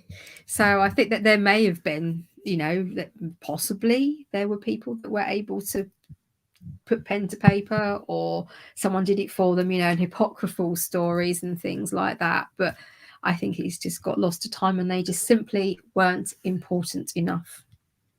Julian, that's a great point. And I, if that's what I came across like I was doing, that wasn't That wasn't what I was doing. Julian says we shouldn't think of the pre-conquest England as some version of Tolkien's Shire wrecked by the Normans. No, that's. Oh no. I hope that isn't how it came across that I was saying. I personally wish I had more of an understanding and a sense and a feel of what pre-Norman England was like. That would be fascinating. But I just it's to try and unravel and unpick what do the Normans ever do for us? What do they ever do for us? To try and unravel and unpick what it would look like is just, it feels almost labyrinthine, and it's not my period of specialisms. Maybe if I was more knowledgeable about what came before the Normans, I would find it easier. But it's almost like I don't know what bits to take out. Do you know what I mean? Well, Anglo-Saxon England is fascinating because it is the creation of the England that William can come over and fight for being king of. Yeah, and it everyone puts it down to sort of the kings and Ethelstan and the coming together of but there's also Christianity. Christianity sort of demands conformity throughout the country that becomes as well. So there's that element of it going on as well. It's fascinating. Mark Morris does a very good book about when they were. There was that whole the churches. There was a whole row about when they were going to celebrate Easter. Yeah, that's really interesting. And a king and one ruler and his wife couldn't agree. I can't remember the name, but one ruler and his wife couldn't agree on when to celebrate Easter, so they had a massive domestic about it. So what was that period where there were 3 popes? Oh yeah. That's something that I don't know. I know it happened, but I don't know anything about what's going on there. Yeah. Anyway, I think in the end, 2 of them kind of went, well, it's a fair cop. Something like that. That might not be an entirely accurate assessment of how that period of popiness came to an end. Anyway, so there we go. So we've raised quite a lot of questions for future topics, I think. We have. We've got a lot out of this. Yeah, and I think all of it sounds really interesting. And I'm not just saying that because it's us and we are really interesting. I'm saying it because they all sound really interesting. So I hope you have enjoyed. We've had some great conversations, as always, in the comments as well. Philippa, what's happening next week? Oh, give me a sec. I do know if that Roundup. Oh yeah, it will be Roundup week. Julian says great stuff. Thank you. Is it Roundup week next week? On Friday? You need to come. Is it a Roundup week? It is, because we only had 6 episodes, so we're doing 3 and 3. Yes, it is. We've got William, we've got Mummy Vicky, and we've got Uncle Norfolk. Yeah. What a set of I tell you what, this is going to be a cracker. What a sack of shit. Haven't we? Oh, brilliant. So, yes, Philippa, what are the other things you normally tell us about? What do I normally tell you about? So you can support us, and we are very grateful. Lots of you do this, and we are very grateful. You can support us and keep us going at buymeacoffee.com/had podcast. Your donations gratefully received. You can buy us a mini Winnebago, or as many Winnebagos as you like. I'm still very excited about the fact that I can change that to Winnebago. So yes, you can do that. You can also sign up to our Substack, because we will do something with it one day. Promise. It will happen. It will happen. It will happen. It's going to be our hub, and therefore that is why we have titled it. Oh, what? Before we see you again, we're having a coven meeting, aren't we? We are. Okay, we'll talk about that in a second. But yes, so you can sign up to a Substack at History After Dark Hub at substack.com. But yes, we'll be having a little meeting. Yes. By the pricking of my thumbs. Before we see you all again, we will be planning next week. We'll be planning and scheming. Yes, that's probably the best word. Yes. And we might take some pictures, because Philippa will remind us, because she's good at remembering through social media. She reminds us. She always gets, whenever Catherine and I are somewhere, Philippa's like, where are your photos? They're not.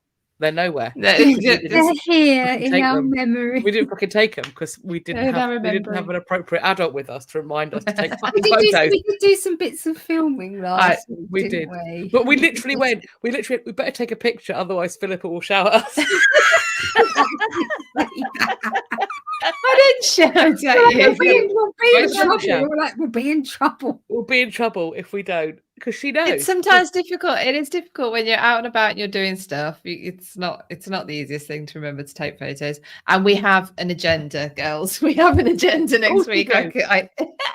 You're our Jiminy Cricket. You're our better selves. When we're out and about, we think, what would Philippa do? We need bracelets. WWPD. That's what we need. What would Philippa do? There's a merch idea right there. That and a list of things Catherine hates. Someone said to me the other day.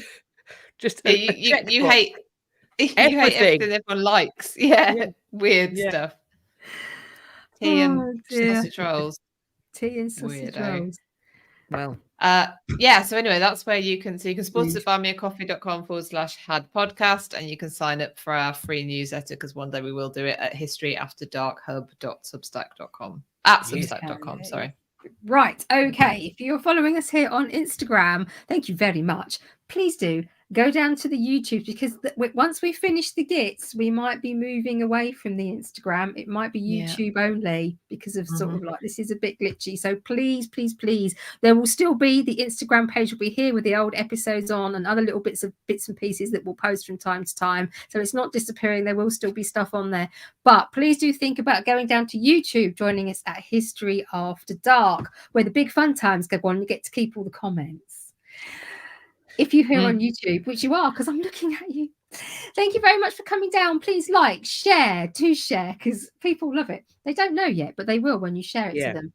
Subscribe, make comments, hit the bell button, do all of the things, because it really helps us with the algorithms that literally no one understands, even the people that have invented them. It keeps us going. It makes us happy, and more people can come down and enjoy the mania if they know that we're here. So please do all those things. Thank you very, very much. And we will be joining you again on both platforms next week after our meeting, so we can fill you in and share some pictures and all the other things before we talk about that marvellous selection of absolute wasters that we're this last 3 and then we're weeks. going to talk, and then we've got the final 3 after that. And I'm not going to lie, X, Y, and Z were hard and they are tenuous. But you know what? They've got to be Gits. They've got to be dead enough. Buckle up. We're going in deep. We've already done tenuous with Uncle Norfolk. Baby, it gets worse. Queen Elizabeth Woodville and 40 elephants. X, Y, and Z get worse, and you fucking know it as well. Creative. It's fun. It's creative. It's going to be a good time. We're going to have a lovely time. Yeah. You'll never guess them, because we can barely remember them. Because they're barely relevant to the letter that we've... Right, shall I count us out then? Anyway. Yeah, let's do it. Right, we're going to see you next time. We're leaving in 3, 2, 1. Bye. Bye. Oh, welcome. I'm in charge of the Instagram. I'm seeing people on the YouTube. I'm waiting for my pals to come to the Instagram. We're waiting for them. Hello, friends. Welcome. We'll get to the disclaimers shortly. You're coming in. I see you. I'm gonna get you. Hey, Amy. Right, I've accepted you into my circle of trust. That should mean... Oh, hello. Here's one. Hello. There's 2. Ding-a-ling-a-ling-a-ling-a-ling. Right. Set. What a tangle. Full moon. Total eclipse. Shall I? I think maybe I will. Welcome, friends. It's History After Dark. It's 8:15 GMT, which means that it's dark here. That's why we called it this. But also because we enjoy talking about history, the the real facts, or at least the facts as we know them. But we also like to do it with a sort of shade, a soupçon of the proverbial, some innuendo in your endo, some smut, some swears, some, general depravity is what we're all about. So that is why we have our disclaimer. Disclaimer is going to begin now. If, friends, you happen to be in an open plan office with a judgmental boss, this is not the one that they want to hear. Put a headphone in. If you are in a car or a kitchen table at a kitchen table with a small child, we call this child Timmy. Timmy's a dobber. Timmy is a problem. Now, if Timmy the dobber is the sort of child that might go, hear something, not say anything to you, retain the information like a sponge, take that sponge brain into school or daycare tomorrow and then repeat it in front of their innocent teacher, who then has to Google what's been said, and it is depraved. And side note, don't Google anything you don't understand. If you don't know what it is, don't Google it. It's not for you. Let it slide. It's not for you. If it doesn't apply, let it slide. If you don't know what it means, there's a reason for that. So if you don't want to get called at the school tomorrow to a horror-struck teacher asking you why your child knows about something horrendous, then put a headphone in. Alternatively, you can watch them on the playback. I say that. It's always best to watch this live if you can, because there was one singular occasion where we said something so audaciously awful, so borderline illegal and highly offensive that we had to yeet that footage into the sun. It will never see the light of day again. No one can blackmail me with it, for I shall kill them if I they can. try. Yes, you can, but don't. I have it. You can you can try. I would not recommend it. Well, for I send the boys round. Another thing we must you also don't say need to is send the boys round. That's correct. The other thing I have to say is this is not a drinking game, friends. This is never a drinking game. If you think it is, it's not. Don't do shots. We say a lot of the same things over and over again.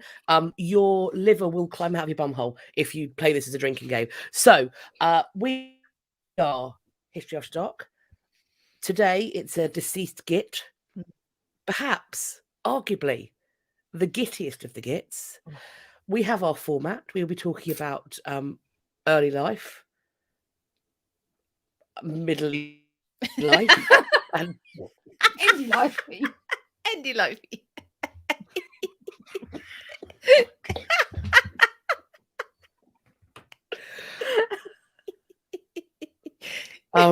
She's a scholar, people. She works with words. I do. I'm a wordsmith. I'm a words. What is the phrase I'm looking for? The killy bits, the stabby killy bits, and then the endy bit and the aftery bit. That's how it's going to work. And in betweeny bits, we're going to have a word of the week and a past problems post bag. Yay. Oh, Jesus, well done. Right, today I'll get his John. He is a gitty git. Please, for fuck's sake, someone else take over, because I'm driving this car into a fucking wall. Please, God. Right, well, I'm doing the firsty bit. If that's what. Fuck you. Maybe later. Not right now. You definitely don't put that on the internet for free. Right. No feet on the no feet for free on the internet. No feet for free on the internet. Now we no have feet done for free. no feet for free.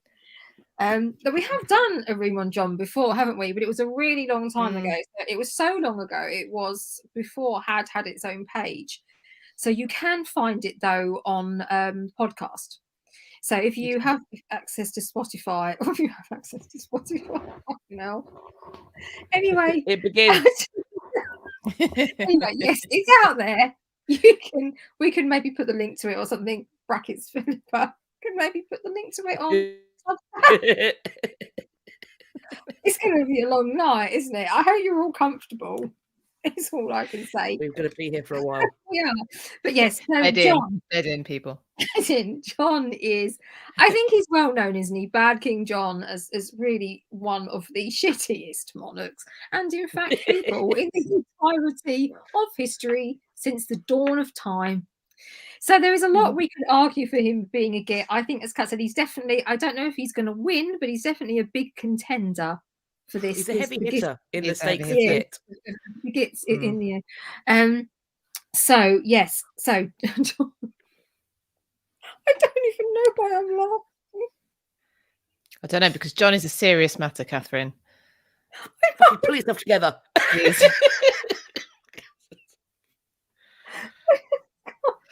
We haven't even got the starty bit, because don't make it worse.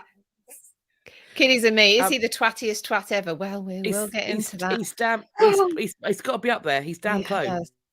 Right. Okay. John was the youngest son of Henry II and Eleanor of Aquitaine. She was a bit of a piece of work whilst we're on the subject. But anyway, now we're not sure of his date of birth because it's listed as around Christmas tide. So we're talking late December 1166 into early January 1167. So around that sort of period. She hasn't even had a drink. I know. We don't even. Perhaps it should have been better if I was off. Yeah. Anyway, he was said to be, despite being the youngest, he was said to be his father's favourite son. And really, as the youngest of that many sons, the chances of him being king, even in those days with high infant mortality and so on and so forth, were actually really quite slim. So the fact that he got there in the first place was, one, a miracle, and two, a tragedy. Let's be honest about it. Yeah. But it brought us some interesting stuff, as you will find out. Where would people still be able to bang on ignorantly about Magna Carta if they hadn't have had King John? We'll get to that. Bang on ignorantly. You know where I'm coming from. I'm not going to go down that route. No. But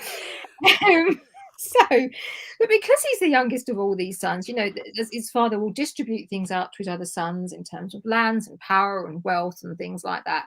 By the time you get to the youngest, there is nothing left for him, and he acquires this by the time he's in his teens, mid-teens-ish, this rather unfortunate nickname of Lackland. Now there are different opinions as to where this comes from, how derogatory it might have been, but it certainly comes across as quite derogatory, like, you're the youngest, you've got nothing, but it was a reality. However, he was his father's favourite son, and I think his father wanted to do something about this. He did perhaps genuinely feel quite bad about the fact that this particular son was massively at a disadvantage comparably.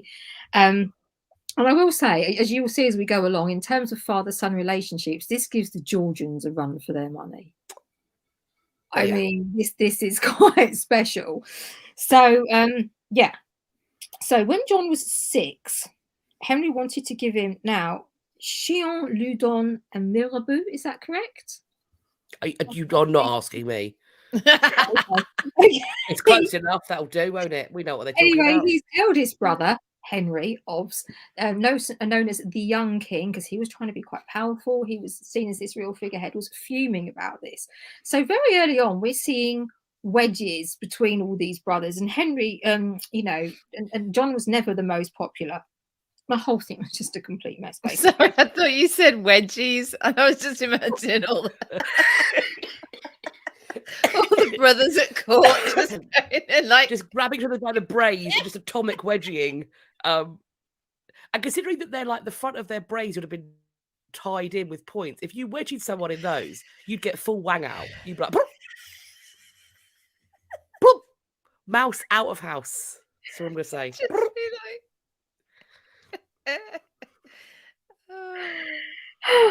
It's we're there, aren't we? Sorry. We're 10 minutes in.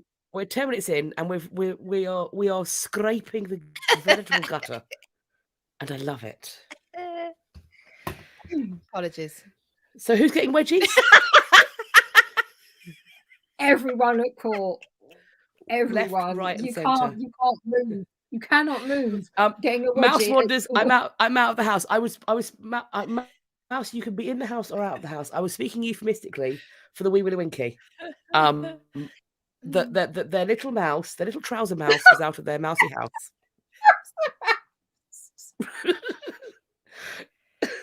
Oh gosh. Whoever had sex planned tonight, I apologise. Had what? Whoever had sex planned tonight, I apologise, because now you're gonna feel like an episode of Tom and Jerry.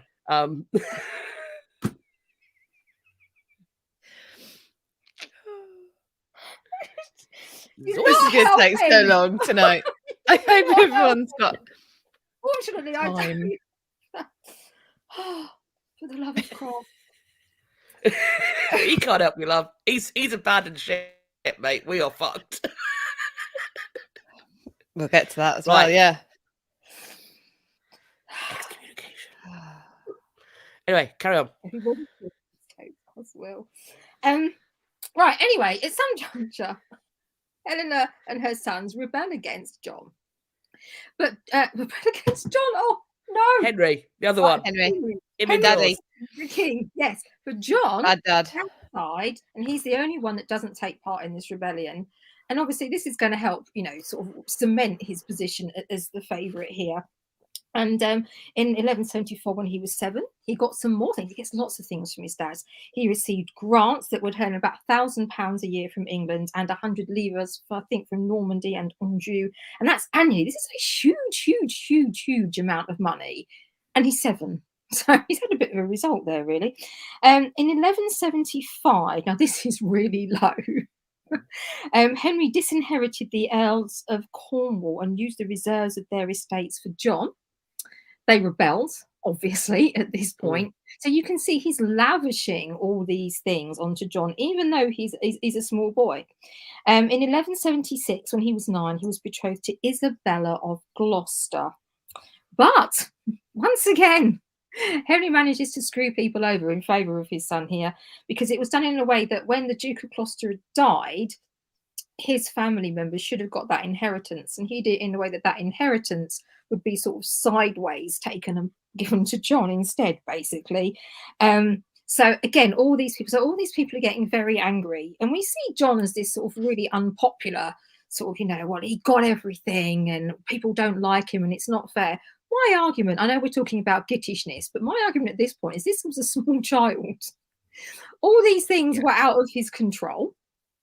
And, he wasn't asking for these. Well, even if he was, Daddy, can I have all those things? I don't think it's quite as simple as that.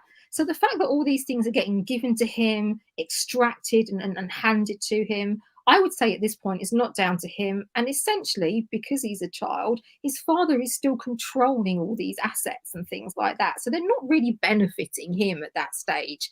So is this Henry giving them to John? Or is this like, him actually thinking, well, I'm going to take, because I can utilize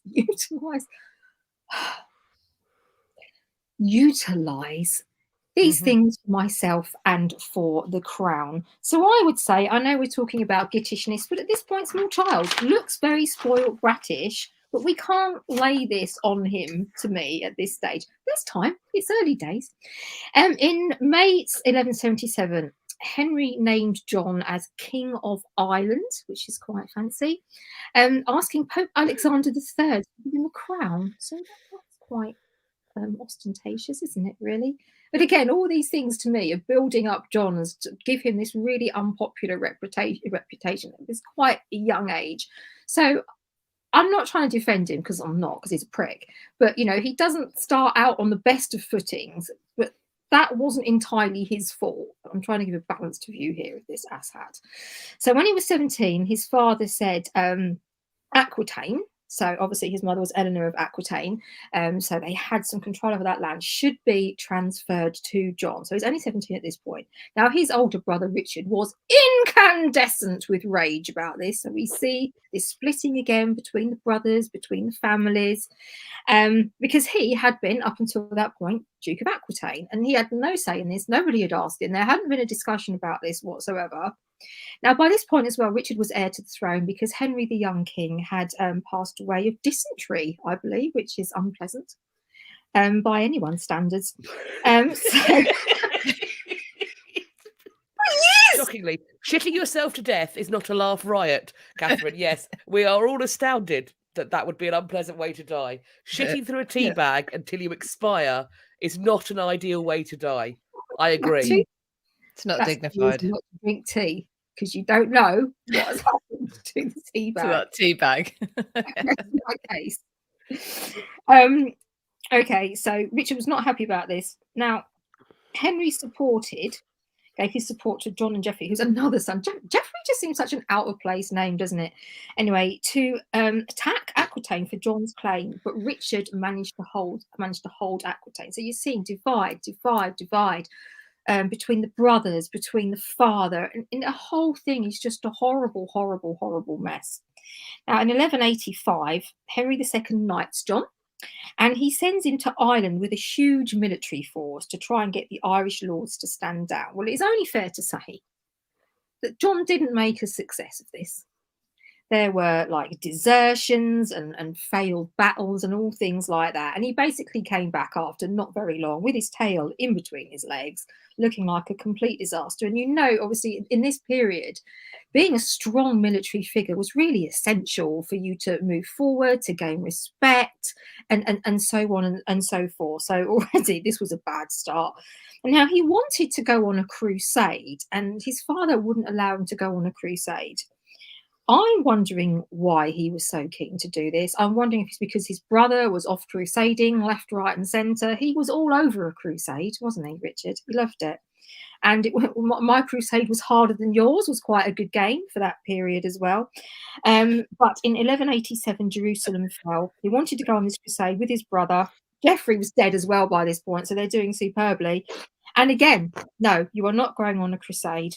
Now, he allowed Richard to go on crusade. Obviously, John was the favourite and Richard wasn't. Was he hoping? Because crusading was dangerous and you were away for a long time. Was he trying to get rid of Richard to keep John more in the picture? So anyone on crusade might be gone for 2 years, might rump it. Difficult to say. So I'm wondering if that's why he allowed one to go, the elder one, who, as the heir, you would think you'd maybe be trying to protect a bit more, but keep the other one there. Or he knew that John was a bit shit, I suppose, and maybe he wouldn't come back. It's hard to say. It's just conjecture. Let me know what you think. Okay, so whilst on the crusade, this was a dick move, Richard formed an alliance with the French king Philippa. Okay, and this is probably because at this point he was fuming with Henry II because he had refused to publicly name Richard as his heir. I'm not quite sure why, because logically, if you can apply logic to most of these situations, you know, he was the eldest remaining son of the king, so you'd think that he would be the, you know, named as the heir, but Henry would just be like, wouldn't do that at all. So basically, Richard was very angry, and he also went out and he made this pact with Philip. He got some aristocratic backing as well behind him, and in the 12th of June that year, Le Mans fell, and Henry was there at the time. His health was really deteriorating. What's Kat laughing at? My crusade's harder than yours.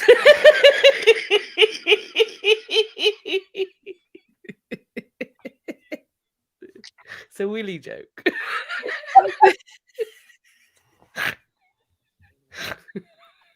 They're all willy jokes when it comes down to it.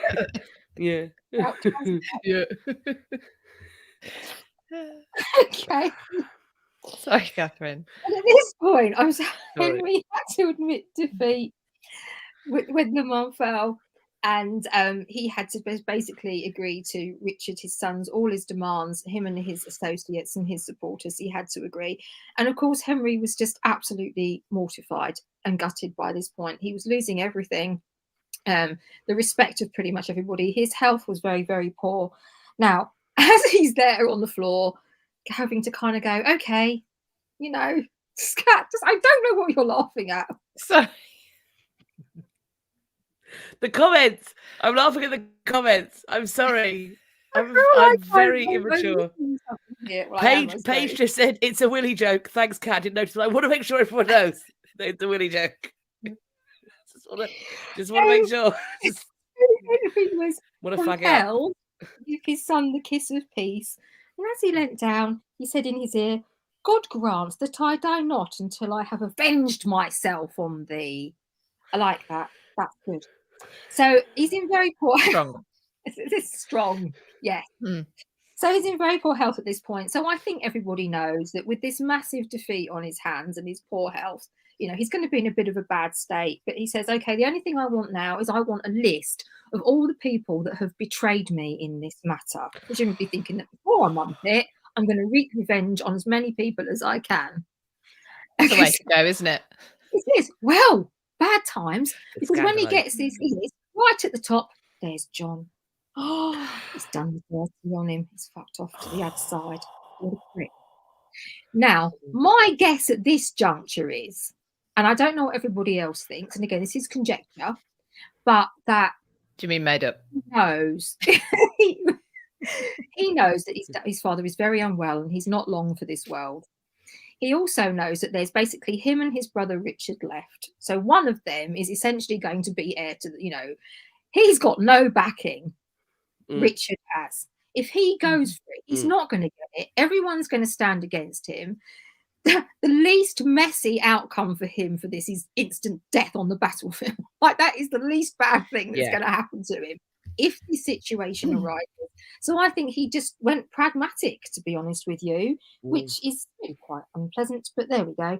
So I just think he was hedging his bets. Anyway, Henry, of course, heartbroken, as you would be, very ill, died very shortly after on the 6th of July in 1189, aged 56, and Richard becomes king, as I'm sure you all know. So whatever the hell that just was, that was the what was it? The early bits, the starting bits. Starter bits. Now it's the next bits, the middly bits, the killy stabby bits. Very brief introduction to King John before, I would argue, before we hit Gitsville, but it's coming very imminently. Mm-hmm. Oh, first though, whose word of the week is it? Me.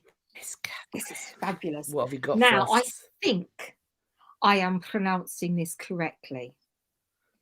Hello. It's a noun. So you're a noun.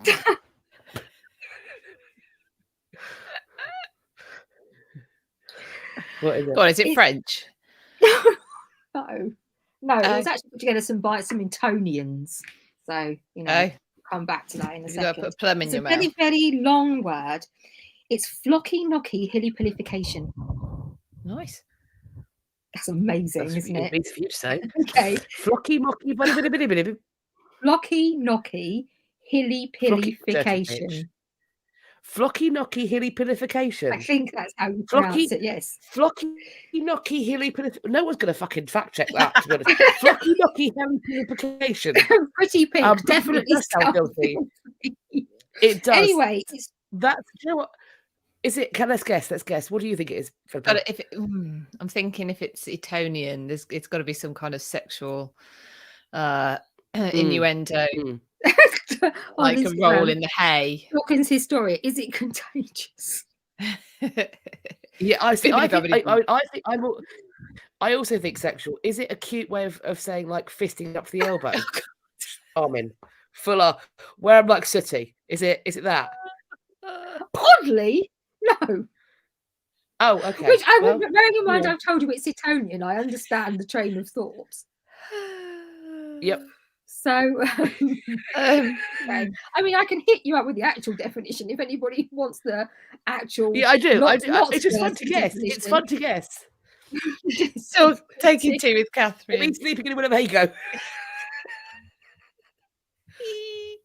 Flocky knocky hippity bitty bitty bitty. Flocky knocky hippity bitty bitty bitty bitty. If you're brave enough, Mouse, you can. Yeah. Okay. If you're brave enough. It is the act or habit, ironically, of describing or regarding something as unimportant, of having no value or being worthless. A bit like most. I didn't say that out loud. Oh, we could use that in our comments.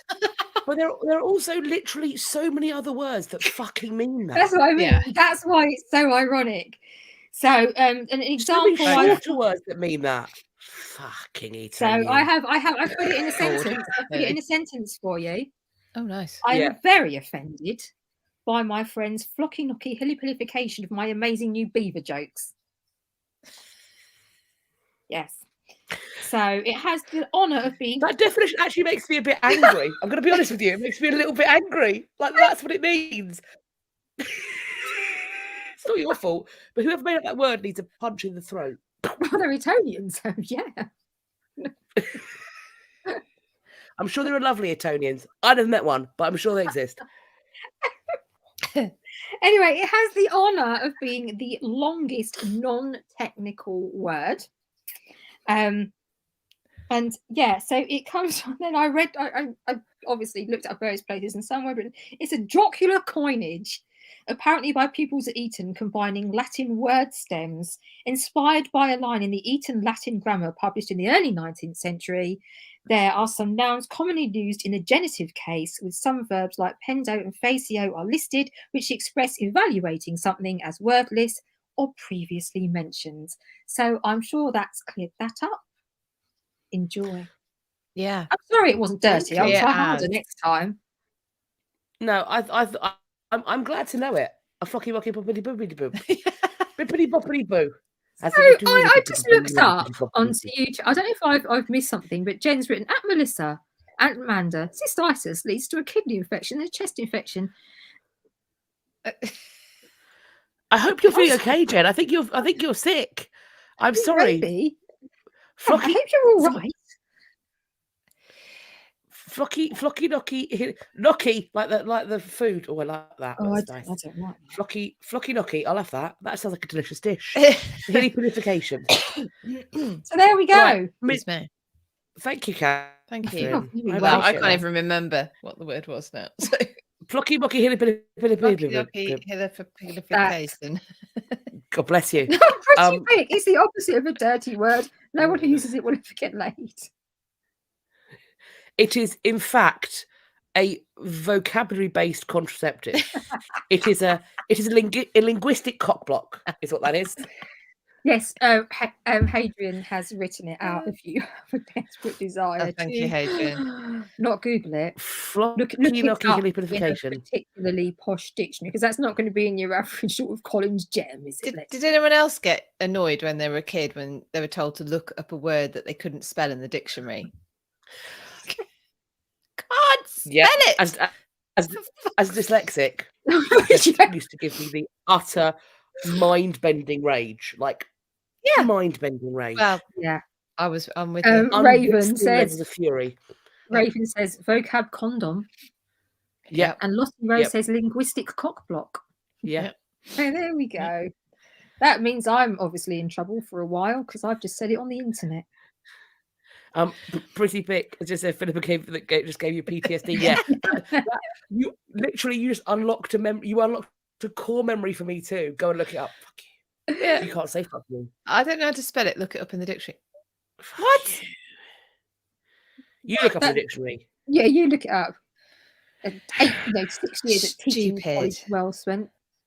Becky, joining late, must say my brain isn't like Kat and Catherine swapping places. It's because Kat started the Instagram. That's why it's put. So whoever starts the Instagram, Kat's on top right? And so it puts us in different places. That's why I'm always on the bottom.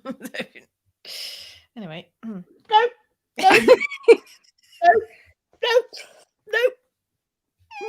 No. Middly bits. Do the middly bits. Can I get onto the middly bits? I'm going to get onto John's middly bits. Well, please don't.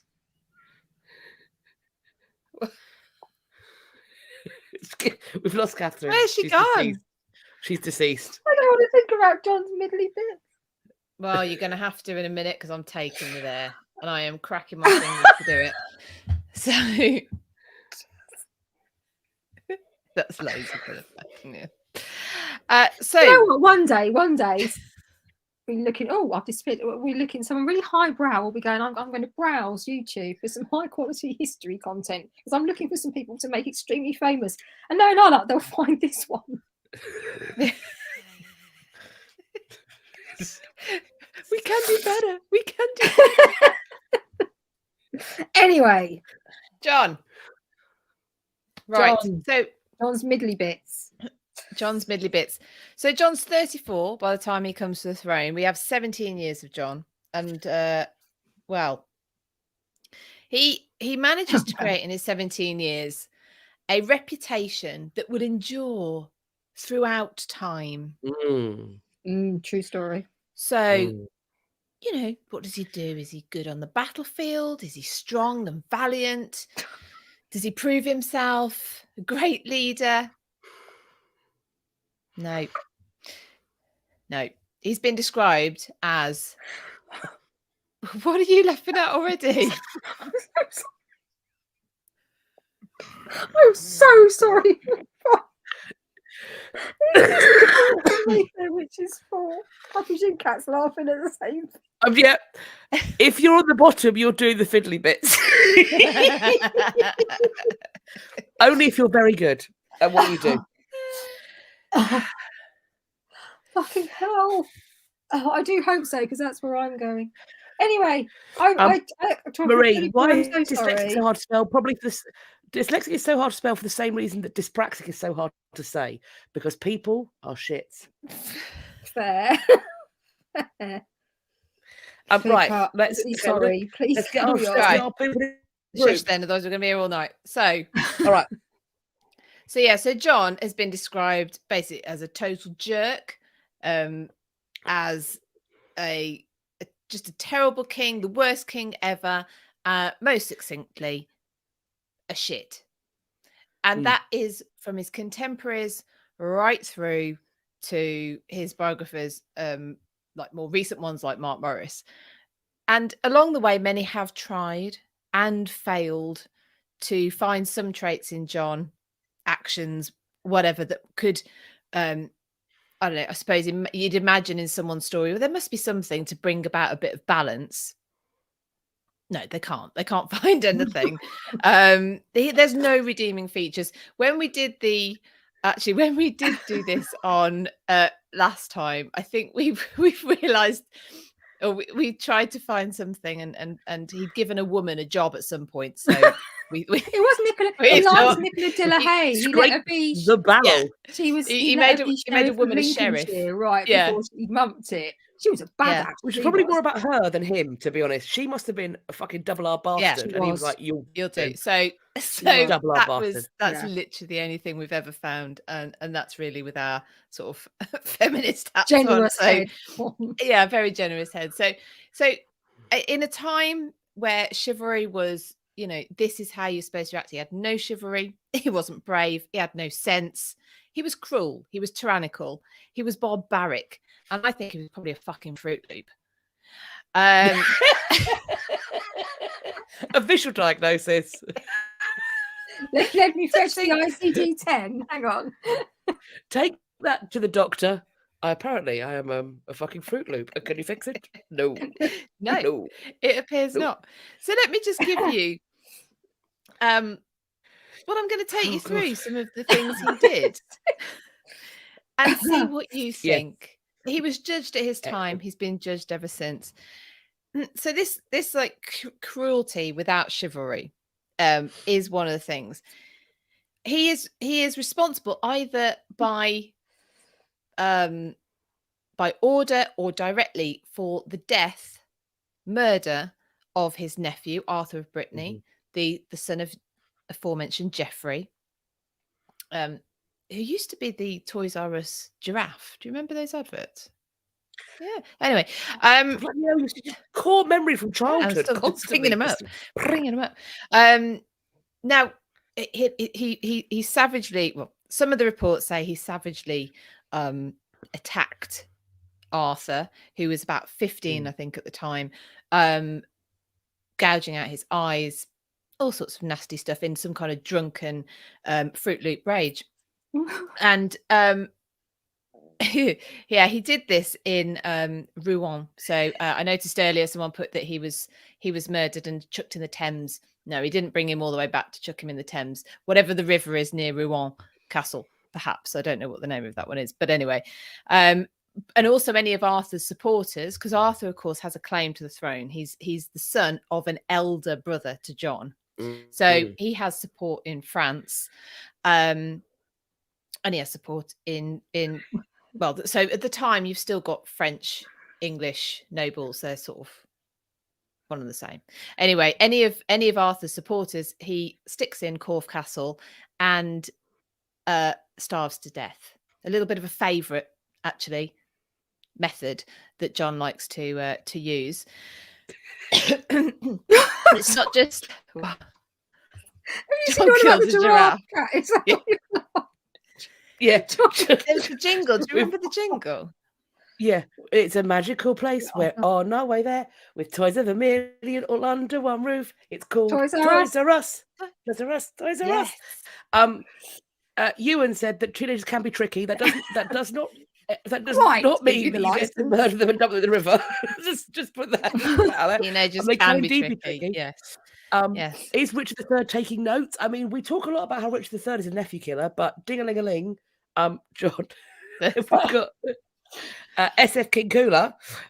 John killed a giraffe. Yeah. I mean, if he had half the opportunity, John would have definitely been a big game hunter. He's exactly the kind of inadequate tosser that would have wanted a fucking giraffe's head on the wall beside an endangered lion and a rhino. That is his desire for. He would drive a fucking Ferrari. That is who he is. Oh yeah. Other cars are available. It would be a gold-plated one of those wankers. Or one of those. Or one of the two-tones. The two-tones. Oh God. Oh.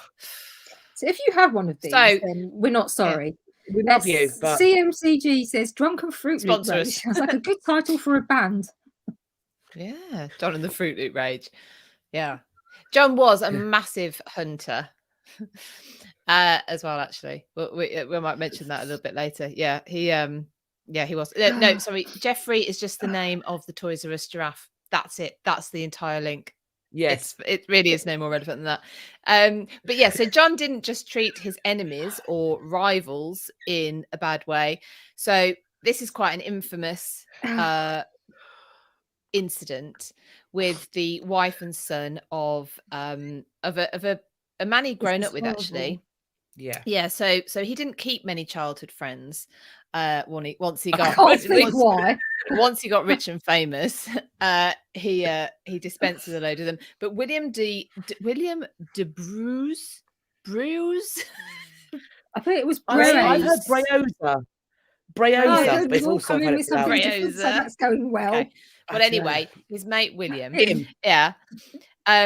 he had his wife and son imprisoned. It's either at Windsor or back at Corfe, and starved to death. And it's an incredibly upsetting, horrible incident where the mother outlives the son, and they know that because she started to gnaw at her son's cheek. And he does this apparently on the back of the lady's name was Matilda, on the back of her basically reporting that Arthur's dead and has probably been murdered by John. So so that's enough of a reason to throw you and your poor son into a dungeon. There is another as well incident again. So this is horrendous. This is in 1212, and I'll tell you why that's relevant a little bit later on. Now John has massive problems with his barons, which we'll get onto, but he also has well, very desert, but the Welsh are also proving to be a little bit problematic. They're not too keen on being subjugated to England, and especially not when the head of England is a shit called John. So, so anyway, so they're having this to do, and not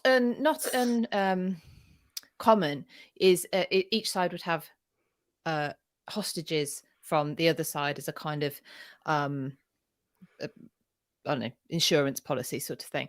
And the Welsh Prince Llewellyn had sort of lost a battle, and 28 boys of noble families were taken as hostages to Nottingham Castle.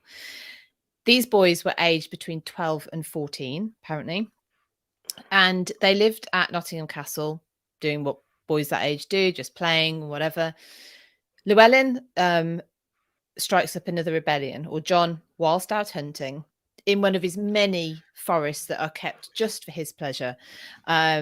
He hears that Llewellyn has struck up another rebellion.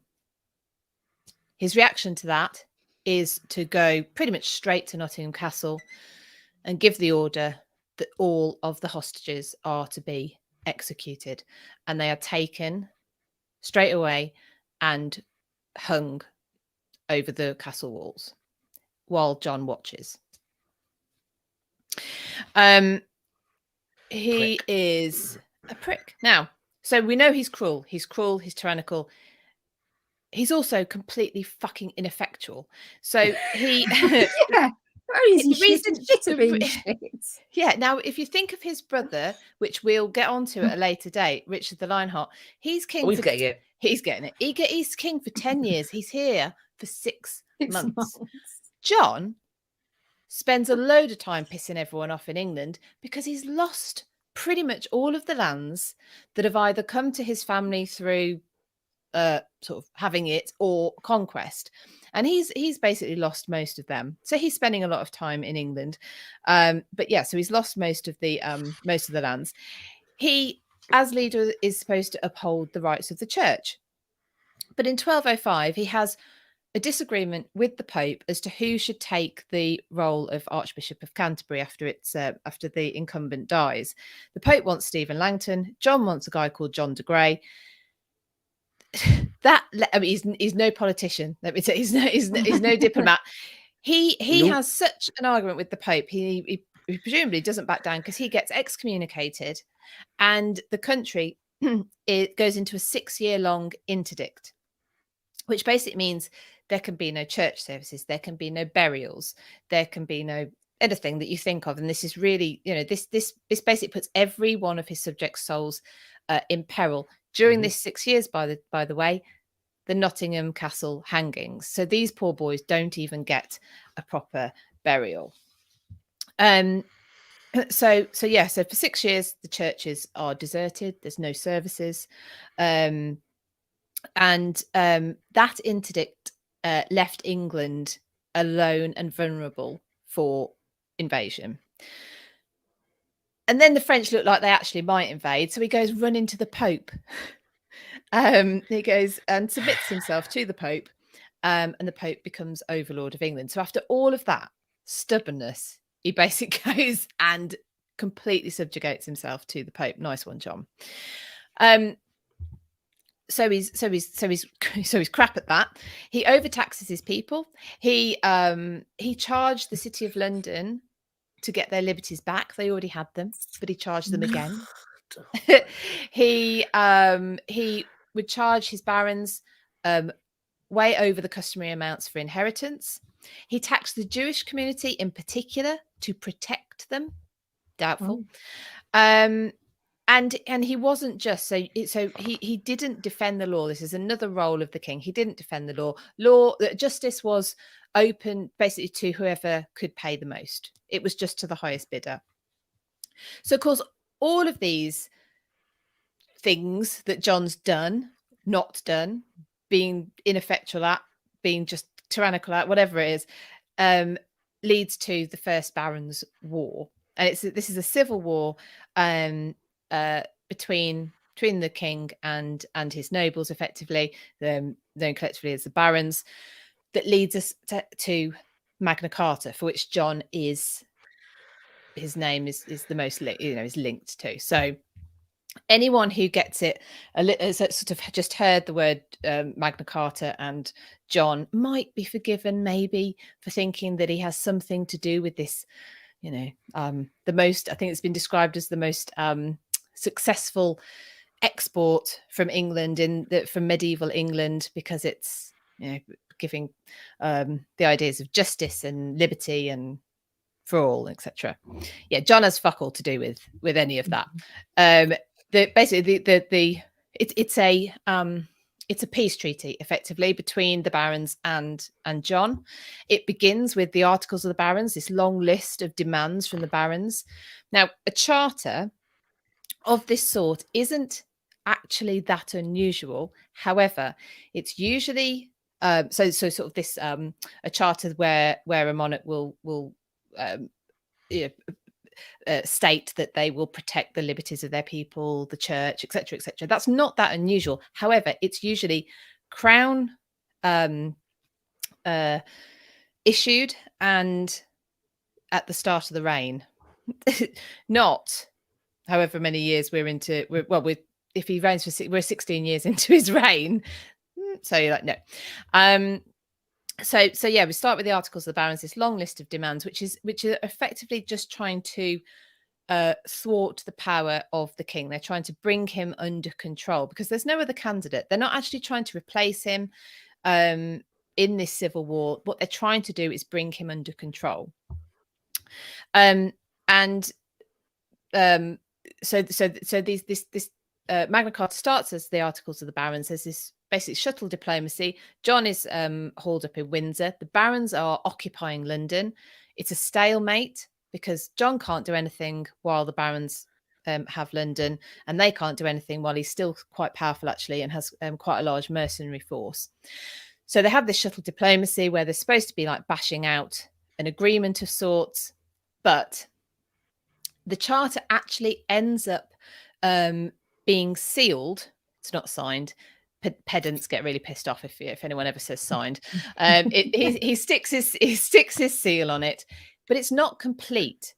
So there is a clause outstanding which says that 25 barons will be able to hold John to account for sticking to everything that's in the charter. And I think that's probably indicative of how serious John was taking it. I think he just got to the point of going, bollocks to this, and he stuck his seal on it because he had zero intention of sticking to it. He immediately runs to Daddy Pope and asks him, worst rapper ever. So he look at this bit of flocky knocky hilly-pillification. Yes, exactly. And the Pope goes, "Oh, fuck all idea what that means." Annul. Annul. So yeah. So Daddy Pope, only 70 days after. That's exactly what John is like. Daddy, help me out of this. I don't want to do this. Then John's promised he'll go on crusade. So actually the Pope is not just his overlord. He's supposed to be his protector as well, because John's made this vow to go on crusade. He never fucking does. So only 70 days after Magna Carta is sealed, it's annulled. It's annulled, and the Pope declares Magna Carta, which that wasn't the name of it, by the way, but that's a whole that time, but that's a different story. Declares it null and void of all validity forever. Well, sorry, Popey, sorry, John, that doesn't end up being the case, but I'm sure Kat will get onto it. Yeah, and I think he also goes on to say that he berates the barons for having forced John into this agreement, saying it's illegal, unjust, harmful to royal rights, and shameful to the English people. So, yeah, so I'm sure we'll talk about Magna Carta a bit more, but so I'll go on to John dying now. This is delicious in an ironic and in an ironic way. So, one of the reasons that the Magna Carta actually survives is John pops his clogs only a year later, and there's a whole story around that. It's reissued basically in the name of his son. So John dies the following year. I've forgotten to say about he loses the crown jewels. He loses the crown jewels in the wash as well, dickhead. But not long after that, he decides to take his train through. His baggage train through the wash, wasn't it? And they all sank, killed a load of horses, killed a load of people, took the crown jewels with it. If anyone finds them, do you imagine there's somewhere the earth is do you think Oliver Cromwell was out looking for him? There's another set somewhere. There's another. Where did he stick him? He's just trying to hide him. So John is he's in Newark in October 1216. And he's already feeling a bit icky. But what he decides to do is gorge himself on peaches and new cider, which is always a good idea when you've got a dicky tummy. He basically Well, so his symptoms take a severe turn for the worst, and he's recorded as dying from dysentery. I think, yes. Shits himself to death. Basically. I like how when we were talking about the young Henry the Young King, it was like, oh no, what an awful way to go, the poor man. Because it's done, we're like, yay! Now, foul as it is, hell itself is made fouler by the presence of John. So wrote chronicler and monk. He's a monk. He was a forgiving sort of dude. Matthew Paris. So there you are. Well, that's the middly bits. There's your middly bits. Thank you. They were excellent middly bits. I like talking about John. Yeah. Well, before we move on to the legacy bits, shall we do the after bits? The after bits. Shall we do a past problems post bag? We can. And the person who sent this one, I've seen her in the room tonight. So, excellent. Pretty pick this week's. Now, I hope you're all sitting comfortably and ready with your sound words of wisdom. Sage advice. Sage advice. Sage advice. Yeah. Dear History After Dark, I'm a lady's maid to a young debutante in her first season. My charge is a high-spirited girl and has recently become enthralled by the fad for shields or arsenic green. Everything she owns has to be this colour. Her shoes, her dress, her gloves. She's even had her parents repaper her bedroom this colour. I'm at the point where just looking at the colour gives me a headache, and it really does not suit her palette. Should I try to approach my charge's parents about her obsession or seek less green pastures? Sincerely, green isn't my colour. Well. Ladies. Green isn't my colour. As we all know, arsenical dyes are absolutely fucking wonderful for the health. It's super good to wear them right close to your skin where you sweat. Also fabulous and ideal to have it in wallpaper where there might be damp, because that mold sporing off into the arsenic is just what you want. My advice to you would be, make very good friends with your charge. She won't be high-spirited for long. I can see where you're going with this. She'll be a spirit. That's what I'm going to say.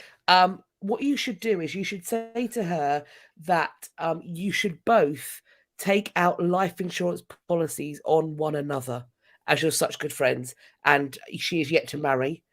And just wait for nature to do its course, and you're going to be a very wealthy lady's maid. Is my advice to you. Wait for her obsession, and while you're at it, suggest that what she actually needs is some face cream with arsenic in it. And also, if you can, that rouge stuff that cochineal, bit of cochineal, and maybe also some. Let's also try some radium tablets. They're wonderful. Radium water. Maybe she wash her face in some radium water. Make sure she's got an irradiated clock face for her bedroom. Cats go for it. Essentially, just speed the process is my. And while you're there, make sure she's only drinking tap water from the lead-lined pipes. Mad and dead very soon. Okay, so that's Kat's ethical take on this situation. Philippa. She's doing it to herself. You're not a moiderer. I'm not sure I have anything to top that. I mean, it sounds like a perfect. I mean, she's going to do it to herself anyway, so you may as well take advantage. And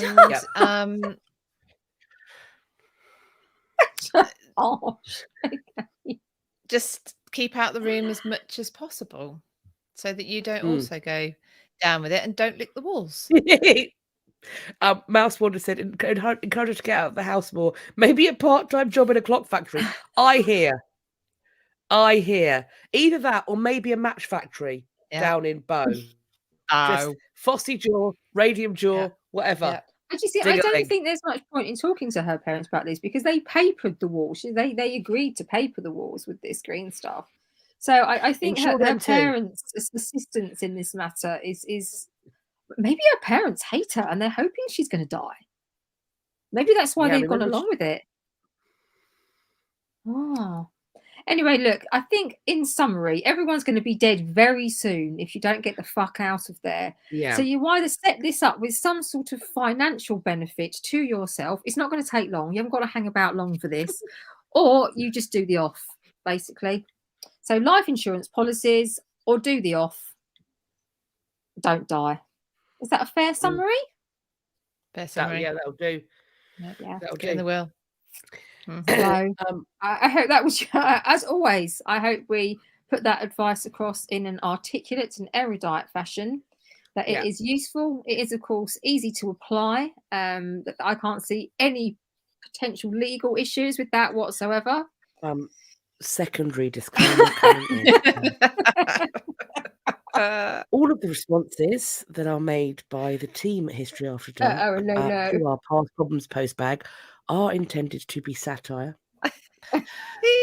At no point are any of the ladies suggesting that you poison people with wallpaper, nor when we suggest that you bash your neighbour's head in, as we probably have done and probably will do. It is satire. I don't know if I remember that. Okay. Maybe it was somewhere else I did that. What? Sorry. This is satire. Just Jen makes a good point. I was going to say maybe her parents have already taken out a life insurance policy on her. Maybe. Well, you can have more than one. Ask H.H. Holmes. And you know, we just really like St. Patrick's Day. So there we go. Maybe where she's going, it will always be St. Patrick's Day for her then. So there we go. Instructive. She'll glow in the dark. So yeah, she will glow in the dark. She will need to be the price of electric these days is a bonus, quite frankly. Maybe they'll keep her just as like a glow in the dark lamp. I mean, there was a time when the love of the dead body, they might. No, that sounds worse than I meant it to be. I was thinking mostly about mourning traditions, that it wouldn't be beyond the realms of fucking hell. This has gone to necrophilia very quickly. I'm going to reroute. Let's talk about legacy. Let's go close to eating. Let's move on. First, we go. Yeah, first and foremost, I would just like to put this in the tick column for King John being a bit cool, and that is that John's existence, and arguably his bullshit, is the reason why we got the hottest cartoon fox in all of movie history. Because I don't think I challenge any of you to say that there wasn't at least a part of you that was a little bit in love with Robin Hood, Disney's Robin Hood, who was dealing with the Cowardly Lion John, Sir Hiss, the phony King of England, sucked his thumb, cried for his mum, and that fox was fit. So put it out there. That fox was fit. Could have found a picture of him. We'll find one and put it up on the Instagram. So for that, I think that we have to position John as being thus good. There has also been so many films about him. Also, second crush that I had, because of the nonsense around John, we got Robin Hood, Prince of Thieves, which then gave us Rickman as the Sheriff of Nottingham in his delicious leather pants. I'm going to cut your heart out with a spoon. So in terms of like the film legacy for John, it is on fleek. I'm sorry, but good times all around. It was the suffering of the people in the 12th century. It was worth it. Well, I'm not there, and I'm not suffering. And also, Bryan Adams, Bryan Adams' iconic song to Robin Hood, Prince of Thieves was in the charts for a bloody long time. Yeah. I also had a crush on Bryan Adams. Essentially, King John, by proxy, is responsible for my sexual awakening, is what I'm going to say. Because if it's not a fit fox, then it's definitely either Bryan Adams or the Sheriff of Nottingham. I think we I don't know might what to have tell to you. have a I don't know what to tell conversation you. about oversharing when this is over. We are where we are. We are where we Well are. done. Look, John was a disloyal son. He also fucked off his brother. Like, while his brother is off crusading, which is, it's kind of annoying that he's never in England, John is just constantly in the background, just fucking with shit, annoying people, trying to do just nefarious bullshit. And so throughout his life, he is just consistently, when there's been an ethical choice or a non-ethical choice, even if the non-ethical choice is the harder choice, is the thing that's going to make things more difficult, John's like, that's the one for me. Mhm. That's the one I'm going to pick. To me, he has almost like Iago levels of like motiveless malignity. He could just fucking toe the line.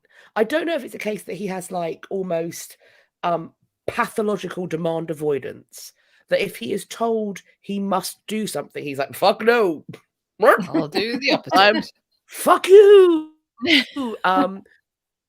But like Magna Carta, as you rightly say, it's we have this shilly-shallying, and John gets the credit, and I think it's a mark of how wicked John is perceived to be, that we have expanded what Magna Carta was in our minds, proverbially, and the kind of the powers that it gives. There are people that lean on Magna Carta like it's the American Constitution, like it's a Bill of Rights, like it's some kind of way of liberation. It's still feudal England, friends.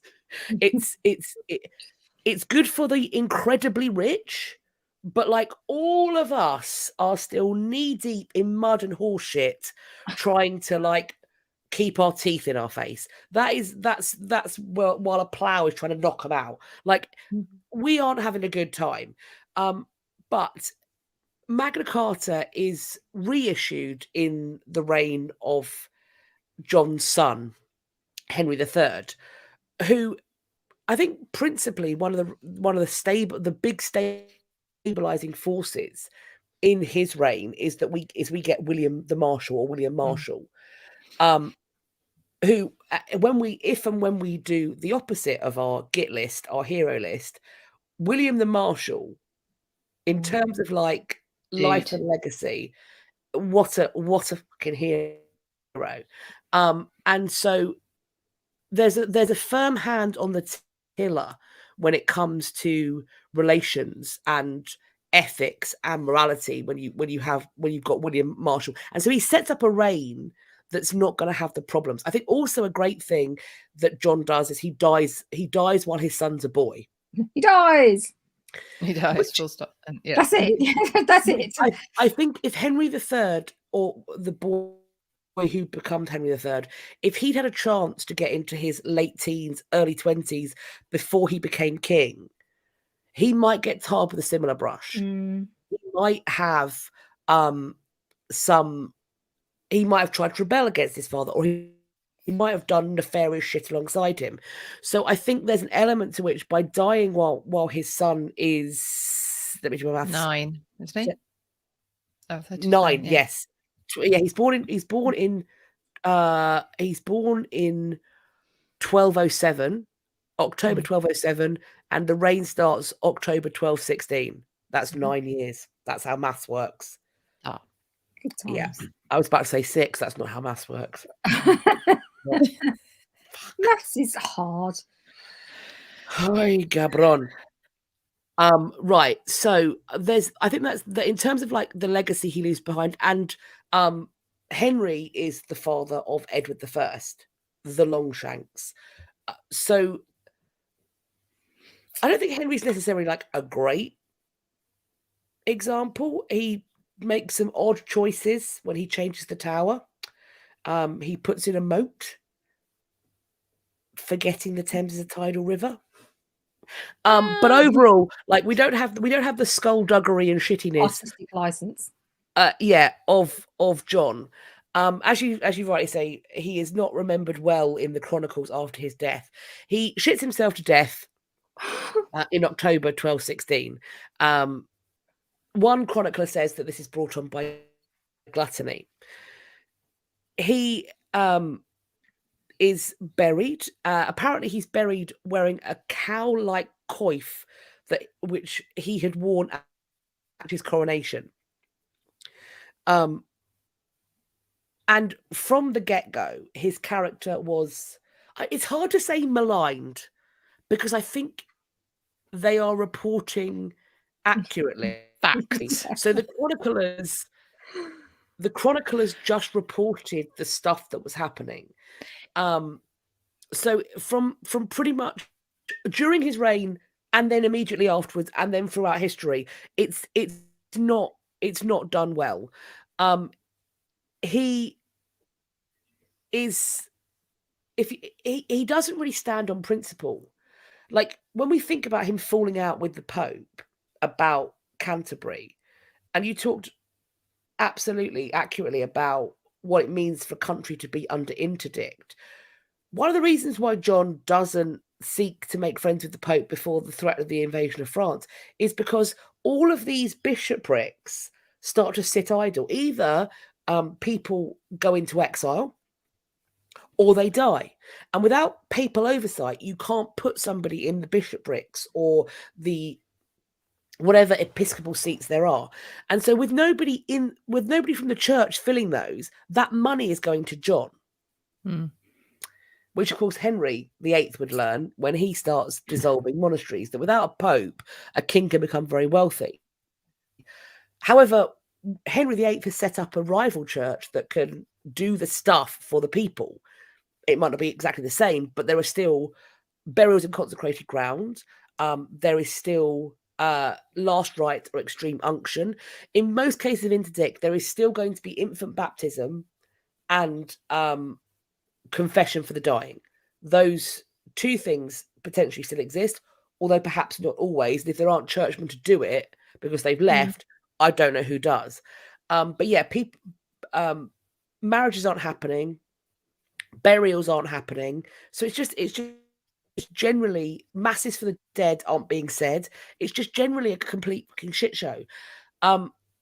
There were rumors that John might even have approached some Muslim leaders and said, if you come and support me, I will convert to Islam.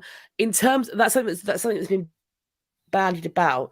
In terms of the actual evidence for it, I think that's more about saying how craven he is.